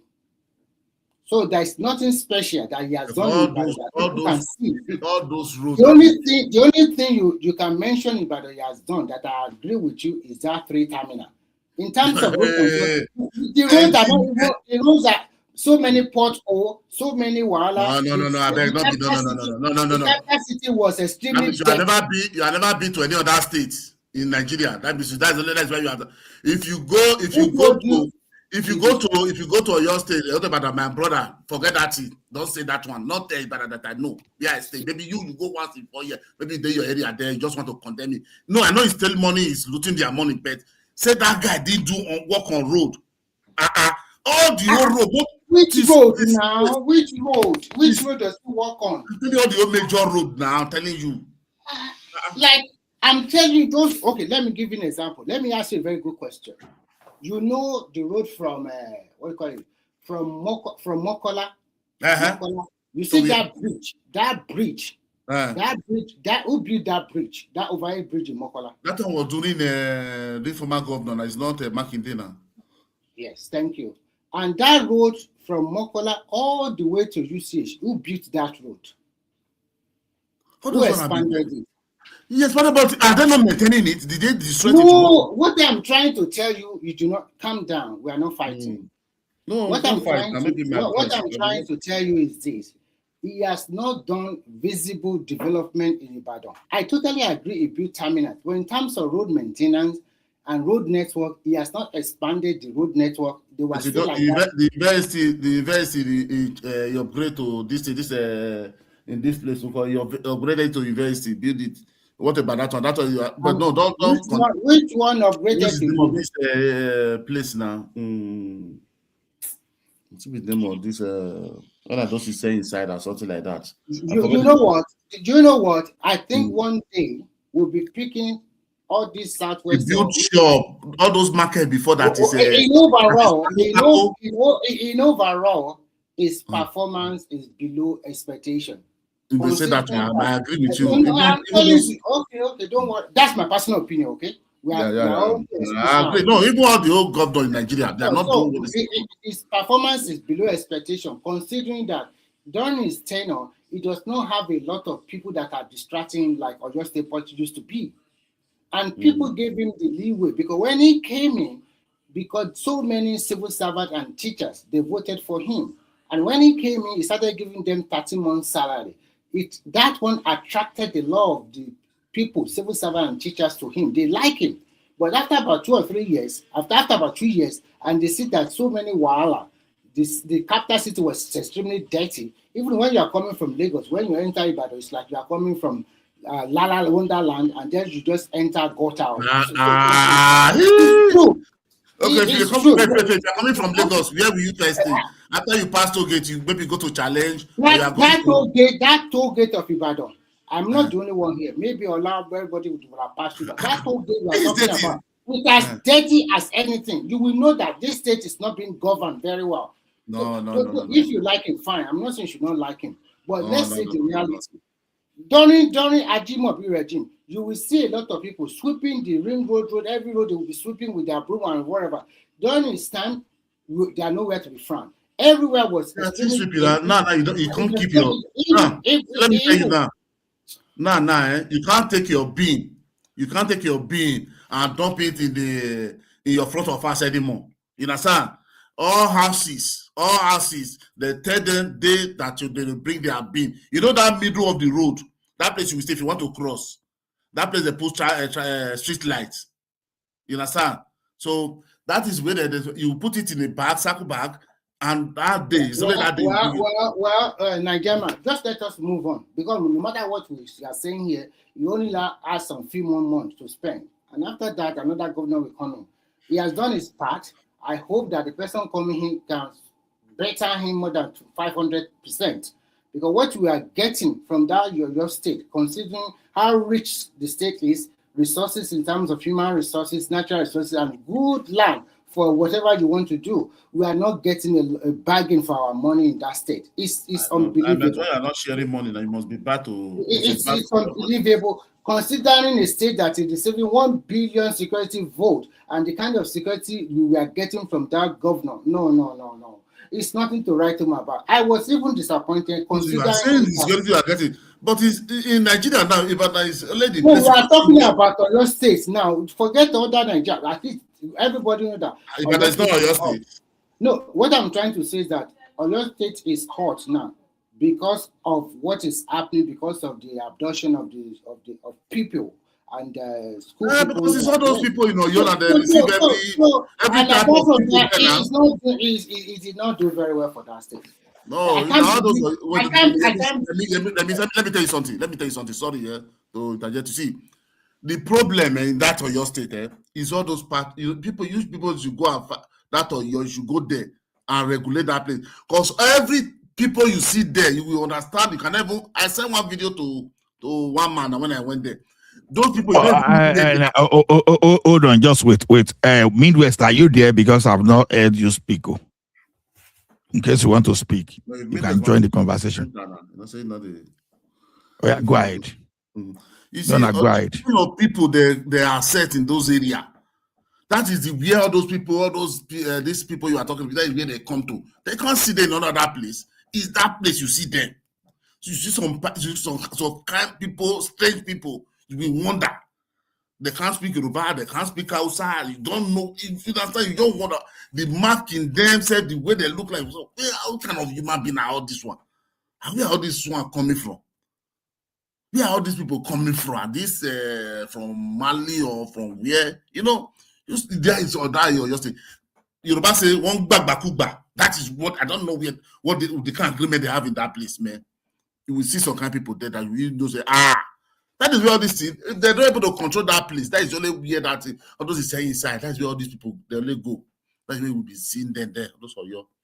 We see some kind of people that they are not human being or to our life. We don't know the kind of people they are. It's only that side. That is where all these things come into the city. They can't be doing all these things. They can't do it in any other way. They can't come to Ibadan, do all these people, go and do all this rubbish there. You work 24 hours in Ibadan. 24 hours, 247, 3 a.m. You are driving your home. You are going. You see Amotekun in all junction, in all entrance to everywhere. All midnight. Not that maybe they are there only in the afternoon, daytime. No, you didn't even see them, but they come in the daytime like that. It's from 6. You begin to see them all junction with their car. They are all those. You see, and they are well dressed, and their car is very neat. Not like Nigeria police. Their pickup is bomboro. You see the station in everywhere. You see them station in everywhere. They begin to check people from 8 o'clock. Sometimes they just start up and start by 8 o'clock. Look at you, see that when that day is getting dark, from 7 days getting dark. They start all these young boys with bag, everything they start searching them. So I don't know what the guys are talking about. I mean, which place in Nigeria you go and you if apart from Lagos that you free that you can be moving 3 a.m. in the night. Midnight, 3 a.m. You go to a club, you are coming. Will you be moving in Lagos 3 a.m. without your vehicle? Are you? Yes, you can be moving Lagos 3 a.m. now. I come home. It depends on where you do. If I go out in Lagos, I come back with taxi. 3 a.m., 4 a.m. I know that's taxi. That's what I'm saying. If you move with leg, I don't do inside taxi where police have asked me before too now. So. Depends on where you are going. If you are in your area now, you can most area in Lagos. Lagos is nightlife. You have nightlife. So they even see so area they are nightlife in the morning till 5 o'clock. Now people are going to sleep. You understand? If you did area like Ikeja, you did like all those Lekki. It depends on where you did Agbado Jaye. Even when I go and visit somebody that time in a Navy town, we are there till we are there till 2 a.m. before we come back home. That you walk in 3 a.m. in Lobo, they will tiff your bag now. Yeah, Lagos. Go and walk Lobo. Maybe Lobo. Ulobo after Ajangbadena. Down, Babalala. But Maybe I don't know. Go do poker picker now. I don't know. But all we I don't say. they cannot try it that area, no. And now they talk, so maybe I don't know they do now. So, but all we I don't stay for Lagos. I never see where they are. No. If you did for, that's what I'm saying. You know, if you did for around the Keja, you did around the Lekki. I'm telling you area now. Okay, look at those the area you will see say all those Jegule now. Come on, those not those rich side. All those what's it that prison that big prison in Lagos. Kirikiri. All those areas. How would that area be? You go to Wharf, you stay in the Wharf. All those areas you have moved from to my 2 there. All those places you have been there. You are still moving around that area 2 o'clock, 3 a.m. So very. I think nobody is going to deliver Nigerians except Nigerians. Now, no president is going to deliver Nigerians except Nigerians. They are able to localize their solution. What do I mean by localizing your solution is this: if you don't want governor, then don't let us have governors. If you don't want local government chairperson, don't let us have. So let us know we have president alone. So the president will now be able to nominate administrator if that system want to run. But we can't have governors and governors will be complaining. I don't want such kind of governors. Because see, Mr. Allah, you see the problem we have. To be fair, those 3 major ethnic group tribe. That is the problem of Nigeria, honestly. Unless maybe forget anything, let's be realistic to ourselves. People don't want to blame their own tribe for their own atrocity. That is just the problem. This one don't want to president don't want to castigate Yoga, but he want to go and castigate another one in another place. And those 3 people, they made the politics to become tossy because that center is where they are fighting for. Go back to history. Go and look Azikiwe, Awolowo, and Tafa Balewa, Sadana. Go and see what even lead to all those first coup. It's all this one. This one want to be in center. That from there can control. This one want to be in center. I believe from there can control. This one want to be in center. I believe that they can control. This is the thing that is still coming down till tomorrow. That is why when Yoruba man is there, when Buhari was there, what happened? The Igbo, they're facing, Nigeria facing, they make sure all the Nigeria facing. Today now, Yoruba man is there, we're facing. Let Igbo man there, the O2 will still come back and face it. That is the way these people are just recycling it, doing it. But where if you see like the Western world, those majority, they don't always rule. The majority they always be in the power, and the majority will hold the economy. You understand of the country controlling So Nigeria, what kind of government should we change to? Because it seems that this federal system, federal unitary system we are using, we are not really practicing federal system. Only what Mr. Arabi. I think every region should just stay on their lane. Not region. No, see, all those region. See, Nigeria, we don't need to be going back. All these things we are talking, that's what we're not possible. Regional government cannot work again. That one cannot possible again. Parliamentary cannot go again because we tried regional, it collapsed. Because if it was good, we will not collapse in less than 9 years. We tried parliamentary, it collapsed. It brought the worst coup that we still have today. We have never even gone over. So we go on the military, the same problem, dictatorship, no problem. It's fight for this 35 years. Now we go back on federal. 4 years, it collapsed again. Shagari, they go back to military. We'll come back now to the say true federal system. We don't have true federalism because if true every state will come. All what we need to do now that remain for us, let them do resource control. Every state manage what you have and pay tax to the center. If the center is only getting 20% of what is coming for the whole federation, not then getting 50-something%, you will see nobody will want to go there again. Everybody will face his own state. Your bigotry will be with your own people. Nothing concern Yoruba man in Lagos to go and be attacking him, or concern you with Igbo man in Enugu to go and be attacking him, or to concern you with one Fulani to go and be calling them Jajawin, calling them militias. When you don't have it, you don't prove it. You understand? You will face because you understand. So the federal government will just be doing only 17, maybe immigration, military, for centralized custom, you know, all those things. About 17 will just be on the federal government list. Ma'am, let them. So each state, now you know you want to do yourself the 7%, 20% or 15%, pay it to whatever you get. You pay it 20% to the central account. Maybe at the end of the month, they share it among those states that those are not viable. Finish. The way they do it the first. That is only what resource control. That is only what this one you will find all here in my backyard. You will tell me the federal government get that. But if you find the book, you say that me get that, you arrest me. What kind of nonsense is that? What kind of nonsense is that? Okay, let me tell you one thing, Baba. Resource control does not stop you from building dam in your state and have 365 days farming activities.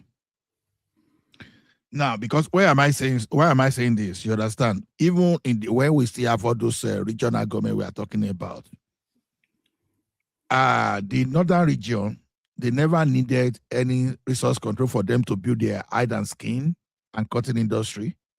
You understand? So what I'm saying is this: there are still some other things you can do. Okay. No. Look at what Lagos State is doing. No, let me correct you. No, you don't miss the point already. No, I know. Let me tell you. I'm not in disagreement. See the sharing formula now. No, this is resource control. Look at the sharing formula. The region, they take 50% of whatever they generate. They pay 20% to the federal. They pay 30% to the federation account. That 30% at the end of the month that they pay to that federal federation account, they will not share it among the region. It's not among the region again. It was 20% federal. Look. I'm not totally disagreeing with what you are saying, but I want you to get me. I want you to get my point. My point is this: the resource control you are talking about, it doesn't disturb some other activities because depending on natural resources, it's a lazy mean. And I told you when we talk of resource control, it depends on how you see resource control. But if you see resource control in broader view, you get the point. Now, part of the resource control we are talking about now is state police is a form of resource control. Because people think natural resources is a kind of resource. No. Because how is your state police resource control? Because you need the police resources to manage your security. Now, you can look at where you have rivers and create some kind of dam to create some kind of irrigation and do some other things there, right? Now, the Western region under Awolowo, we used to have different dairy farm and some other kind of farm. You understand? Fashola is one of them. Ekunderi farm is one of them. The question is this: where are all those things today? Now, without that resource control, now the Western region, they were able to build the Odua investment where they have group of companies. No, there was resource control. Including testing industry. There was resource control. I just analyze it to you. What you make, you take 50%. Not okay. Look now. What is the sharing formula now? The sharing formula, federal government will take 51%, and state state will take 26%. Local government will take by 18%, I'll be 20%. But me, I will take 50 alone. Whatever I generate, I will take 50. Okay, now look at what Lagos State. I'm still saying. No. You see, Lagos State forced the hand of the federal government to do a lot of things. You understand? Look at when Lagos State started doing the project of that. When the federal government was supposed to be constructing road, they were not constructing. They forced the hand of the federal government. They were doing their own. Look at how Lagos State pushed for airports. Look at how they pushed for seaport. They were not even doing that thing alone. You understand? They were even bringing investors along. Look at how they hijacked Dangote to Lagos State and cleared it. So what I'm saying is this.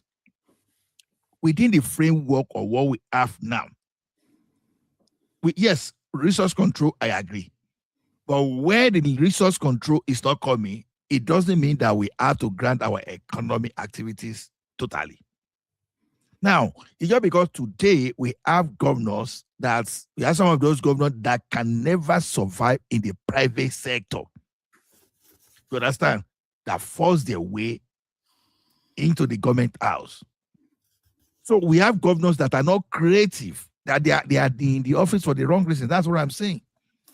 I agree with you on resource control, but as of now, they are not still totally helpless. No, I'm not making an excuse for them. No. Don't get me wrong, Mr. Allah. I'm not making an excuse for them. Even they say you appreciate a little, we appreciate bigger. How did they put that parable?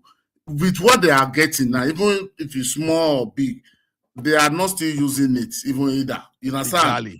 Exactly. But what I'm saying that if you have resource control, because they give you an excuse, because they want to give you with pay salary, what is coming from the federation, money is not this one. But if we know what we are selling, like you can say, okay, now for example, let me put an example now.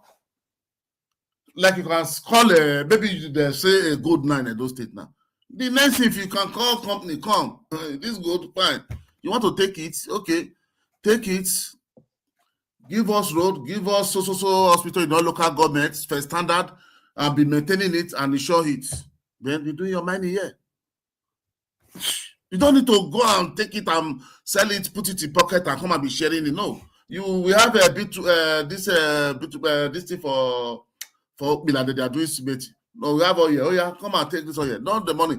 Okay, do give us for standard road first university, build all this thing. Then be taking the way they do with Abuja. Abuja was just straight by butter. They give them a crude oil, calculate the crude oil take, then build Abuja's this standard for us. If it is government that wanted to build Abuja the way they are doing today, but today Abuja will not have one road yet. Aso Rock will not be completed in tomorrow. But they leverage on oil. I need lights. Okay, yeah, come. We have we are having 400 for example, 400 barrel every day of oil. Good. Or you are now take 200 for so amount, then give us stable lights and maintain it. No, you know why I said this? There was a time that the state was generating more internal revenue than Osun State. Right. But good now that at least Osun State now, they've come up because it was a surprise that time. And what was the difference? The initiative of the governors. That's the difference. That's time. But today, Osun is now generating more. You know? So, and the same Ekiti that generated 35 billion internal revenue today, there was a time that Ekiti was not even generating 100 million. And now, and this 35 billion they are now generating, how did they come about it? By encouraging industries. And in fact, I can say even the huge part of it is from agro. You understand? So it is. I don't know. There are a lot of things you can do. There are a lot of initiatives you can bring. When they collect free Osusu, you are talking about one. You're able to think. You said something the other day. Let me remind you. You said the call from professor. Some professor, but you contradict yourself. But the good part, let me pick it up. You said the course from professor. It's okay. Now give us a template how we can turn agriculture, abuse agriculture, something like that. How we can improve it. He said after they read he brought his own. They even bad to his own that he is more superior than their own because he's thinking how to generate. Because today you have it wasn't me. It should be another person that said that. Oh God, sorry, maybe it's not you. Sorry, okay, sorry for that. Sorry for that mistake. Maybe Simba. Today we have governors who are just Osusu collector. You don't need to know how to generate. You don't need to know anything. Just know because every month you are going there to take your cash. That's the problem. Assuming today you have to generate money, all these people, they will not go to the office. If you are not a deep thinker to know how to generate, you will not go there because when first one go, you see the shame you used to live there. People that is toy, we don't want to go there now. Okay, go and look them. Go and look them. People that will come, people that know what they want to do. You know, there was a time that Western region will depend on rubber and cocoa. cocoa. You understand? When you go to that Edo State, go down to Sapele area, if I still remember properly. When we used to have the palm rubber, all those stuff, so rubber plantation, and they were using that to produce plastic. So that's exactly what I'm saying, that as of now, we can do a lot. Like Ekiti now, we know Ekiti then, Ondo then, we know we were responsible for cocoa. Now, that cocoa now, for example, we can still go into that cocoa value chain, because people will still be in need of beverages, you know. So we can even when there's free money. So who do you want to stress his brain? Huh? There's free money. I like I did generate anything. It's not even about free money, because what I'm saying is this. Let me tell you one thing. We are having some kind of how do I say it, uncontrolled population, and that population is not even limited to how our people are just giving back freely, as if only just to populate the land without any plan for them. Now, we are even having some kind of immigration problem. And that is not considering the fact that even many of us Nigerians are even outside the country. Now, you know that you have to provide job for all those people. Many shoes you are bringing in from Italy or wherever you are bringing them, many clothes you are importing. And now we should be doing all those. We should be producing all those internally and be exporting. Now, my question is this. Do you think those things are not possible locally? Of course, they are possible. Now, it will only take a government that is serious. Okay, let me give you an example. Now, as Fayemi built cassava value chain in Ekiti now, some people can decide, okay, we want to build cotton value chain. You understand? Or you can bring an investor that will encourage them, okay, you are looking at your textile industry. I want people to come and invest there in such a way that they will build the industry and we make it a backward integrated, in the sense that, okay, you are producing your cotton and you are turning them to garments. You understand? You are turning them to garment. After that garment, then you have another industry again, another level of that value chain that will be sewing them, that will be calling them to normal clothes that people can wear. Those are the kind of things. See, let me tell you one thing. You don't need, what I'm saying, that we don't need resource control to do that. No, the type of resource control, natural resource control, that's the best way to say, to do that. Now, what do you need? They've given you this Electricity Bill Act. If people are complaining about electricity, you go and do industrial estate. Then bring some people to supply them electricity, and then build industry around those areas. You understand? Those are the things you borrow money to do. But these guys, are they even thinking along this line? No, they only focus on the allocation that is coming from Abuja. That's what I'm saying there, Nigeria. And the government and the federal government is not doing the what did they call those people? PCC, that federal regulator consumption enemy or that. I don't forget their name, what they are full name. You know, the people those are the regulate price. There should not be no monopoly. The problem and the NAFDAC, they are trying, but their work is not strong enough. Because the problem we have with that Nigeria is that counterfeit. Big company will come. Some people will be producing the counterfeit to flood the market. You understand? Those companies will go. Nigeria, there is no stable life. And they have to buy this, that's the worst in the business. Okay, now they would not be doing counterfeit of all those things. That company must fold up. You will think you produce, you go to market, you saw your product for the market, you thought it's yours. At the end of the day, your product there is not even up to 100. The one counterfeit is about 2,000 outside there, making more money than you. Imitation, they will imitate it. Drugs, food, everything. Government supposed to be regulating all these things. Look like a year abroad.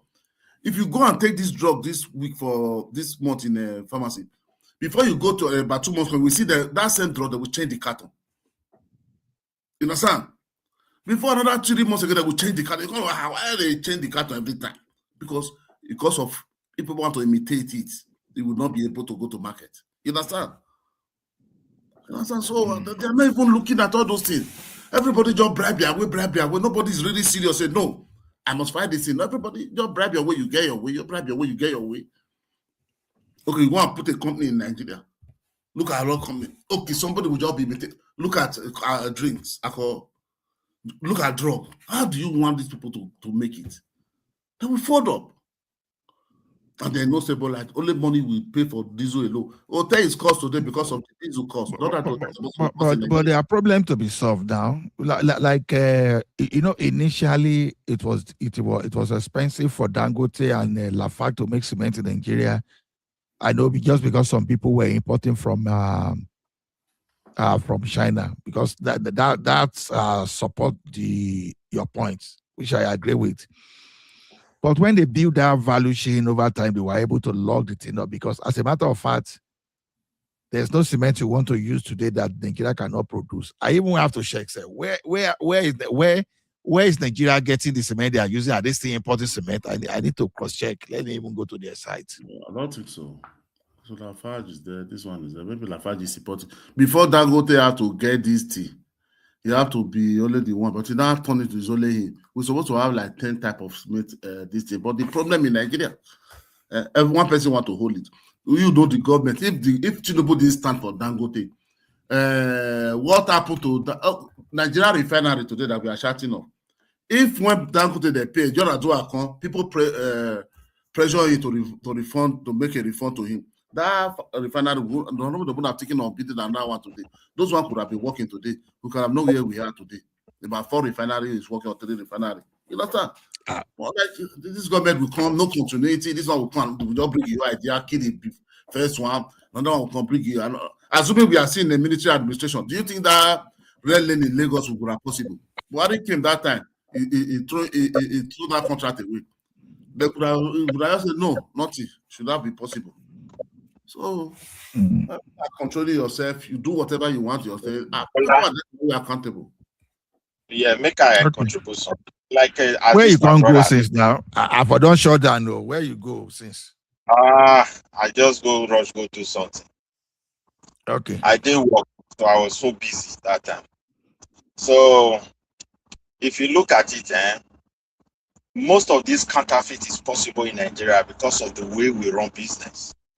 Because of the way we run our business.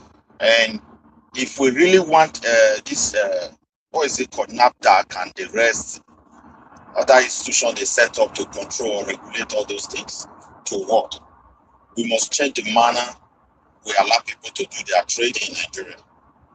Because if, for example, like where I live here, like you just mentioned, like drink, there are companies that sell drink here in Scandinavia, like a Sweden, Norway, but I don't know of Finland. I don't know of just like one single company where you're going to really have all these drinks and alcohol. They are well known. You see it now. And like the medicine you said, medicine in where I live here, from factory, you see that scanner code that follows.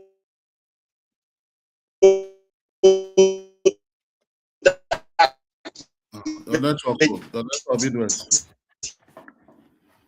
we're not hearing you.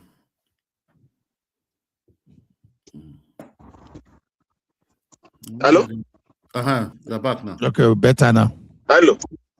Yeah, yes. Hello. Okay. So if you look at medicine, from factory, there is a scanner code that go with every medicine. That's from that manufacturer that side. For even they say they come to where they like, where would they say medical storehouse or wherever they call it, real warehouse for medicine. They already, the country don't, as they land, as they scanner, they offload everything. They come now just to confirm, say it don't come. When doctor writes something for you, you reach pharmacy, they go use that scanner to confirm and say it don't go. Because most of those things are free. If they don't follow them up, it will be so chaotic. In our case, you wake up, you open your shop, they sell fuel, engine oil, mix with water, everything, pool mobile there, everything. Manufacturer for your bag, so far you make profit. Somebody will come here and charge you 1,000 for ticket of this, ticket of that, and that's all. So that is what is fueling this. Okay, sorry, this let me support you, my brother. You are very right. See, okay, look, ask me where in the same country. People, you go to village, rural area, somebody go the hawk drug. That's where never finish primary, we never finish secondary school, but primary school. Go the hawk drug. Then when you go there, they tell her, I get fever. The beginner where you will just come, you just put. Even the person just say, this is see one that the very starkly great. So they miss drug for people for village. You know the funniest, you get one man when they sell like that for my village, that a doctor, they call her doctor. This one just put like they hawk around, you just put basket. My grandpa go call her say, "May doctor come." Now later when I don't match them, when I don't go, I can't know say this one a fake doctor. Person don't go see that. Person don't go school. You don't go secondary school. You don't go pharmaceutical school. You go learn medicine. How to sell medicine? Go learn medicine. And the funniest thing that I read even, Dr. Arati, they had to read that time for Nigeria. I don't know how you get that problem. You feel right this guy this guy go read down, they go come give you the medicine. I go surprise you. Go carry and go meet Dr. Naim. No. Person go Nigeria. Person go now. The worst person go learn medicine, and they learn medicine. You just go train. You just 7 go do boy learn medicine. The next you open one small kiosk again. Instead they sell medicine. Hi, Jesus Christ. And government is there. Local government. That's why I say local government need to. If the local government is working, the councillor are working. You see, if you look at it very well, if you look all these warehouses way full everywhere, then they help government they capture what is going on in the retail sector. You understand? Because they follow them up. That is why people even get the business not even in the country. Because they live far away, they look what they go on. All those things they need to introduce. If you just go pack goods come from China, you don't see custom. You just from there and shop, your warehouse is jam-packed. Even some of the goods, there are conditions, temperature is supposed to keep them. You don't give a fuck. So far, they don't enter market. No, the business structure is our problem. Now, so they inflate their contract. I wish whether they buy cement, right? I tell them, say, make it right and say that 1 million. I go right now. Go write 1 million for a year. Only the VAT alone, first of all, create problem. The warehouse where they identify, say that kind of goods, they are available for market. People go, they watch all of them. What is going on? And so they go, they follow us. But if it take them 3 years, because they are patient, then go something they follow, they go, they follow. One day, they go eat everywhere. Say, make us pay this, pay this. In our own case, they give you contract. Okay, now service on 20 billion, I will say, now so they supply of cement. Yes. If now 1 ton, they write 100 ton. Nobody know where it's coming from. And now that system, now they fuel the corruption within our country. It is easy for you to lie, for you to steal, than say you want to good. How they put you for good for the midst of the people? We don't see the opportunity. Now let you come the blocker. My brother, family of that person, may they go back off it for them. That be that they will come out and for road. There's no 2 ways about it. You're not going to mess in that person. Because you don't say Nigeria, if you are good, no benefit for good behavior now. So if you are bad, that's the only way they give you chieftaincy title and give you position. So everybody now embrace that one. Nobody want to do good. If you are good in any office that you want to face the reality, they take you out of that place. Now just one call, order from above, take him out for there. Because I don't know how to talk. You get some kind of position where they will pull you. One person say do a negative, you go look from Lubra and say no, it's not possible because you go push the other one. They synchronize everything. You go put it maybe from the foundation where they come. Say if you can't change out here, no problem. Like in our case, they just post on few group. There's somebody there Abuja go tell person they finish say do one like this. You say yes, sir. During before the British left, you see that time if you listen to when he died, Seven Obasanjo, you understand? Before you come from school, they recommend you. They know people are going to leave school. They know who are the they know who are you. You understand? You don't know brother. Now newspaper. Now you see your name. You are given an appointment. It's also to go to some place. They send letter to your door. Postman will bring at that time. Like if you come from Kaduna or from Lagos, so you go find for your village. You understand?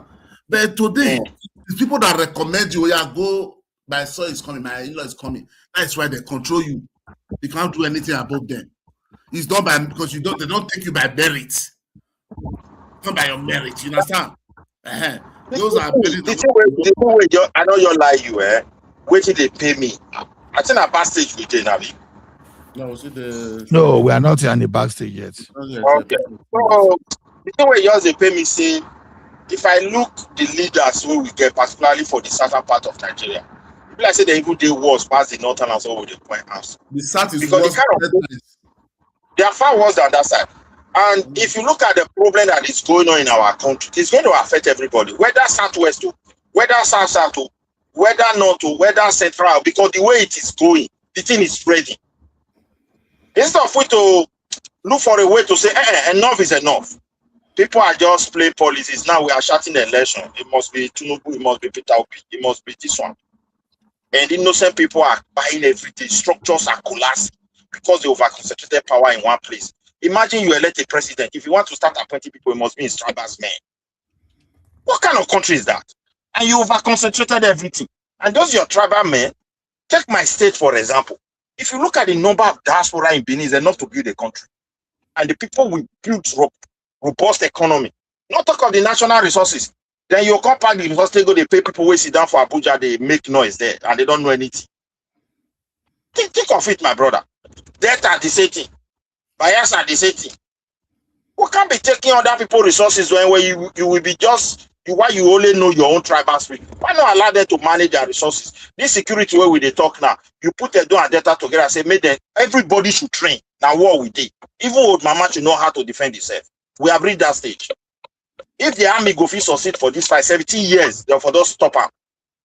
In fact, when they call army, you didn't see my submission. That is why I have a clip, a book with this man. All right, the army, all of them is a chain. This kidnapping, insecurity can never stop. It's the chain from top to bottom. We are benefiting from it. They are making army everybody. You understand? So they can never stop it. They are praying to happen no more. Who now have the country in their mind? Now me and you, when they call it. Nobody. So that's why we tell you collateral damage. Let me tell you why. This what's the name now? This Oyona that they are assisting the children are there. Now negotiation the day. Let them release money today now. Then they wait for federal government to release money. The state government no one release money. He's waiting for the federal government to release money now. You will see. 2 days they will release it. They know that's why they didn't bother. My brother, they show one city. I don't know whether one city. I don't remember the state for not. And an Arab Benue area. My brother, the place, the real village, very large village like that. Nobody does it. No, now goat. Now they work out, but no human being stay there again. I know so that they create. No, say see one thing. I think we discussed this thing here. You know. Thank God all of us will do biology for school. You know, say now only in Nigeria, everything is fake. The country is put on a fake pedestal. That is what even lead to that first vote operation. Where how did they call it? That's where they say vote people were pregnant with ballot boss. You understand? The load British load they use the not in election. How they load ballot boss for Agbada, the come ballot they put inside. You know, so that's where they use that. People who are pregnant with ballot paper. Ballot paper.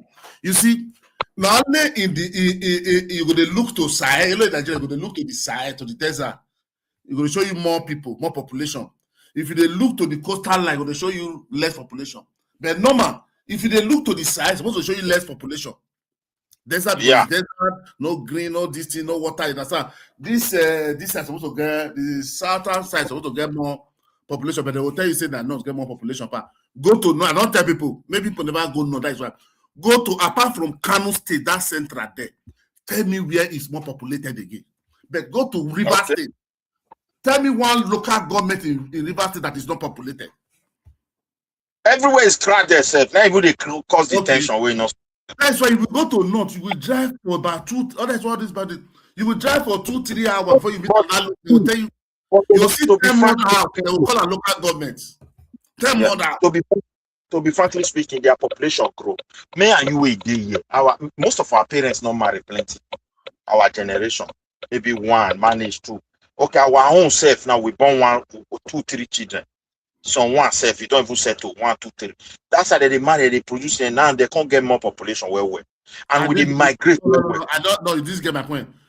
I didn't believe that one. Remember, they don't get population. That's why they tell you say Kano alone. They be not get, but for now, the way they look at wait. See, this is empirical evidence. Kano now have 44 local governments. Abi? Yeah. Apart from that Kano city now where they populated, it be like Lagos now, you understand? Okay, Lagos everywhere is populated. Like capital of where I want to talk. Let's say like Benin City now. Now it be place where they populated pass for Edo State. Abi? Yeah. Kano be maybe their center, their city. So I want person I mean tell me another village now. Local government again where you get that kind of population for Kano. Now you're telling me population there now. They say my brother will grow up for Kebbi State. He said once you come on for, I don't know where they call that their capital city again. He said my brother, you don't go even see human, but you can't see one house with them. Why they get this figure say Northern and get population?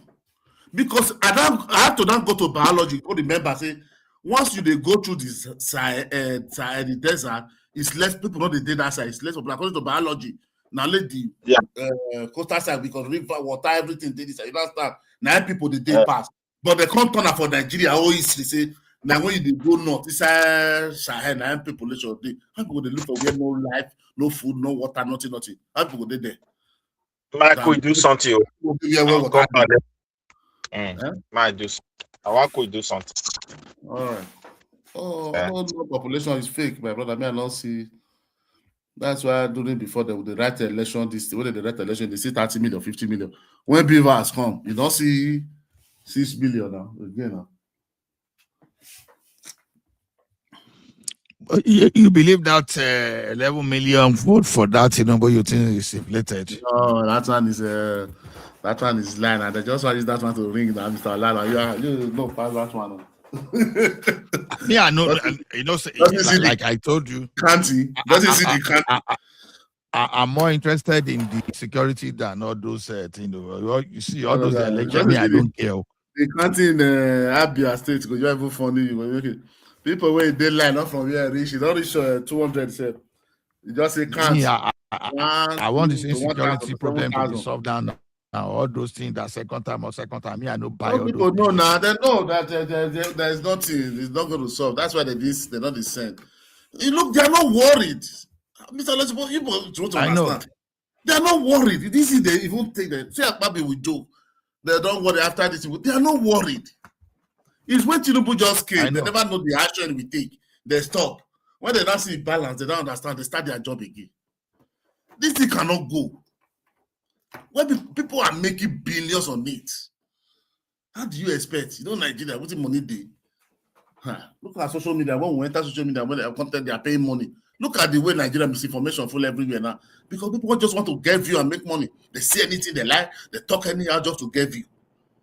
The lady, the naked, dance naked on social media just to get view, naked. Najama, is that true? Because is it true? Did like that? Is that true? Get naked online on yes TikTok. Now real naked. Naked dancing, they see her. Better. What does she want? What kind of? Not be view life. They give her gift now. TikTok. Which lady you? Not be lady platform. What they do? Girls, not only one girl, different girls, many girls put there. Where did you say go find for that platform? Which platform? I was there. If I not be pop, come out from my TikTok. I did TikTok. That means they work. No, you see, as they watch that kind of content now, then they push them to you. So that means that you they start for them. It's true. They will be pushing it to you. Pastor Nigerian man, how you they do like that? Oh, don't be blood way. They work for their body. They work for my body. They say looking is free now. I just look with my eye. They say that's what they say is entertainment now. So I have to look the entertainment more. So Nigerian, is it true that Jonathan will come up? Jonathan. You're not saying that, baby. I don't believe that one again anymore. I don't know, because everybody has 3 days to finish. I didn't believe they say buy phone. I never submit the phone because I'm following them because you want to know about it. You just go to Daily Trust. That's why I don't think Jonathan is contesting. I don't think so, my brother. I don't think.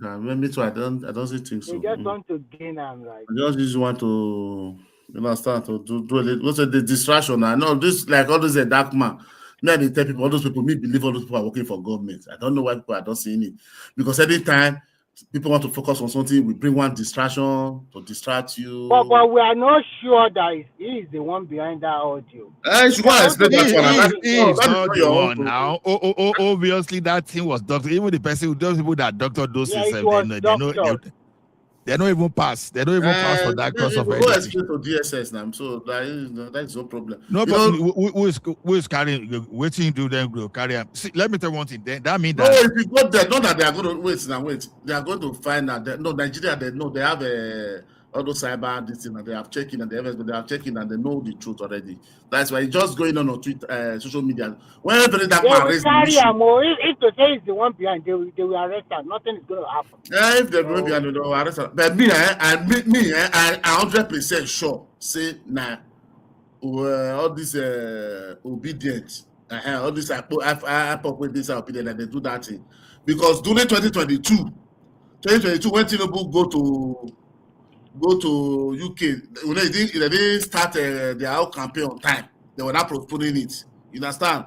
They're going to start September. So there's after that, they now start one video start flying. Say on WhatsApp. I think Nigerian government should just arrest them and then put them. That was circulating. TV now start carrying it. You know, our TV. They now start calling this guy that come one day. Now say, okay, let me open this thing from the card that is people should Tinubu. Say that is fine, that Tinubu will be coming by next tomorrow. Everybody put and it really now show up. You understand? So it take about 1 month plus. Nobody hear from him again. I was now asking, why have you not started your campaign? Campaign as part. You have been promising, postponing it. But people start late. So even the other guy, when Tinubu traveled that day, that said Tinubu, that guy don't say he's still in prison since then. He's in the prison. They arrested that guy that was sitting on that video last year now. Since last year. Let me travel again. I was circulating that video that they put him in the bed and bam him. His enemy. Arrest that guy is sitting there. Because I know it's a lie. Me, I know that is a lie because only that word he used. That Southeast. What is that's okay, hip-hop. Like so they thought use Buhari said hip-hop. Buhari he used that word 2 times. So he said hip-hop is not in the cycle. They're not turning it that Buhari say Igbo. Even their own professor say Buhari said it Igbo. Even their head that said Buhari said it's all Igbo. They didn't say the hip-hop again. Buhari specified that word hip-hop twice in that video because I watched it live. Still important. They just change it in. So I said, okay, now but you don't have to tell us if Tinubu that hate Igbo now again. So now Buhari don't go now. That's why I don't say this thing is just. But that's why I don't give those people attention. I don't say, but when I see all this, they mapping the Maisha. I don't give all those people attention. Brother, is it not good? They restructure Nigeria, made those people take charge of their destiny. Why would they remain take on? Just the way you hear California, you hear the other one, you hear Stockholm, you hear this. Make them face their problem. Because the way it is now, everybody believes that since your tribe not the central, that's why you are suffering. Let's take it to my own state. We don't elect governor. What are they doing for us? Nothing. You can't point to anything. They build hotel. They say that government also small time. It's not government owned. It's a foreign investor. Okay, the foreign investor, where you say you bring up, you were the one that invested almost 80% of the government treasury, state treasury, to build it. Or 90%, if not total money. But the property, the asset belong to a private person. I never see any asset like that for Europe here. Even the one where they say they privatize, the asset still remain government property. Just for you to run it and bring profit and take risk. If loss come, I'll take them. If profit come, government will take it out, take a share. That is what the privatization means. Yeah, railway still belong to the country, yeah, but the private people take care. And they are be running it. They take risk, but the asset is government owned. The nuclear plant, everything, all this energy, everything. But now government still get all of them. So I don't understand that kind of investors where they talk for our country and that in any for insecurity. Now, just imagine. But that's exactly what you say you don't want to know. What you know they accused Tinubu for? Is it not what Tinubu did in Lagos that they are doing abroad that people are accusing Tinubu for? Government give it to you, collect this money, collect this, that, regulate it, you take your percentage, give us our own. That is how the purpose of Alpha Beta that made the IGRO of Because that no, this way they may not understand Nigeria. When they describe privatization for it's as if government doesn't own anything. They don't separate the asset from running the business. It's like the person you don't own now. The things that still belong to God, no government here will 100% go put so many things under private people. Even the private, they still regulate all of them. But there are things Nah, will be government. even here in Finland, what you are saying, you are partly right. Even here in Finland, everything belongs to private. Government just regulates the law. But when it belongs to private now set the money. What you should also understand in our brother, it takes them years for them to also get to this level. Unfortunately for Nigeria, we have tribal sentiment. Religion is also no, Mr. and, Remy, all of this European countries, which one they carry Wait, 1 second. Which one they carry religion for their head? Which one they carry religion for their head? Mr. Remy, no, don't say it take 10 years to get it. No, that was then. Today, we are seeing the template already. No need of waiting for years. In fact, Nigeria have changed, but it has changed, to be frank. No, we have seen the template for them just to copy it and paste it and do it. So it's already existing. So, actually, when you are blaming them, this is the electioneering time. Unfortunately, that incident happened. But INEC already set their timetable. People will cross carpet, people will go for their political post or whatever they want to do. So it's just unfortunate.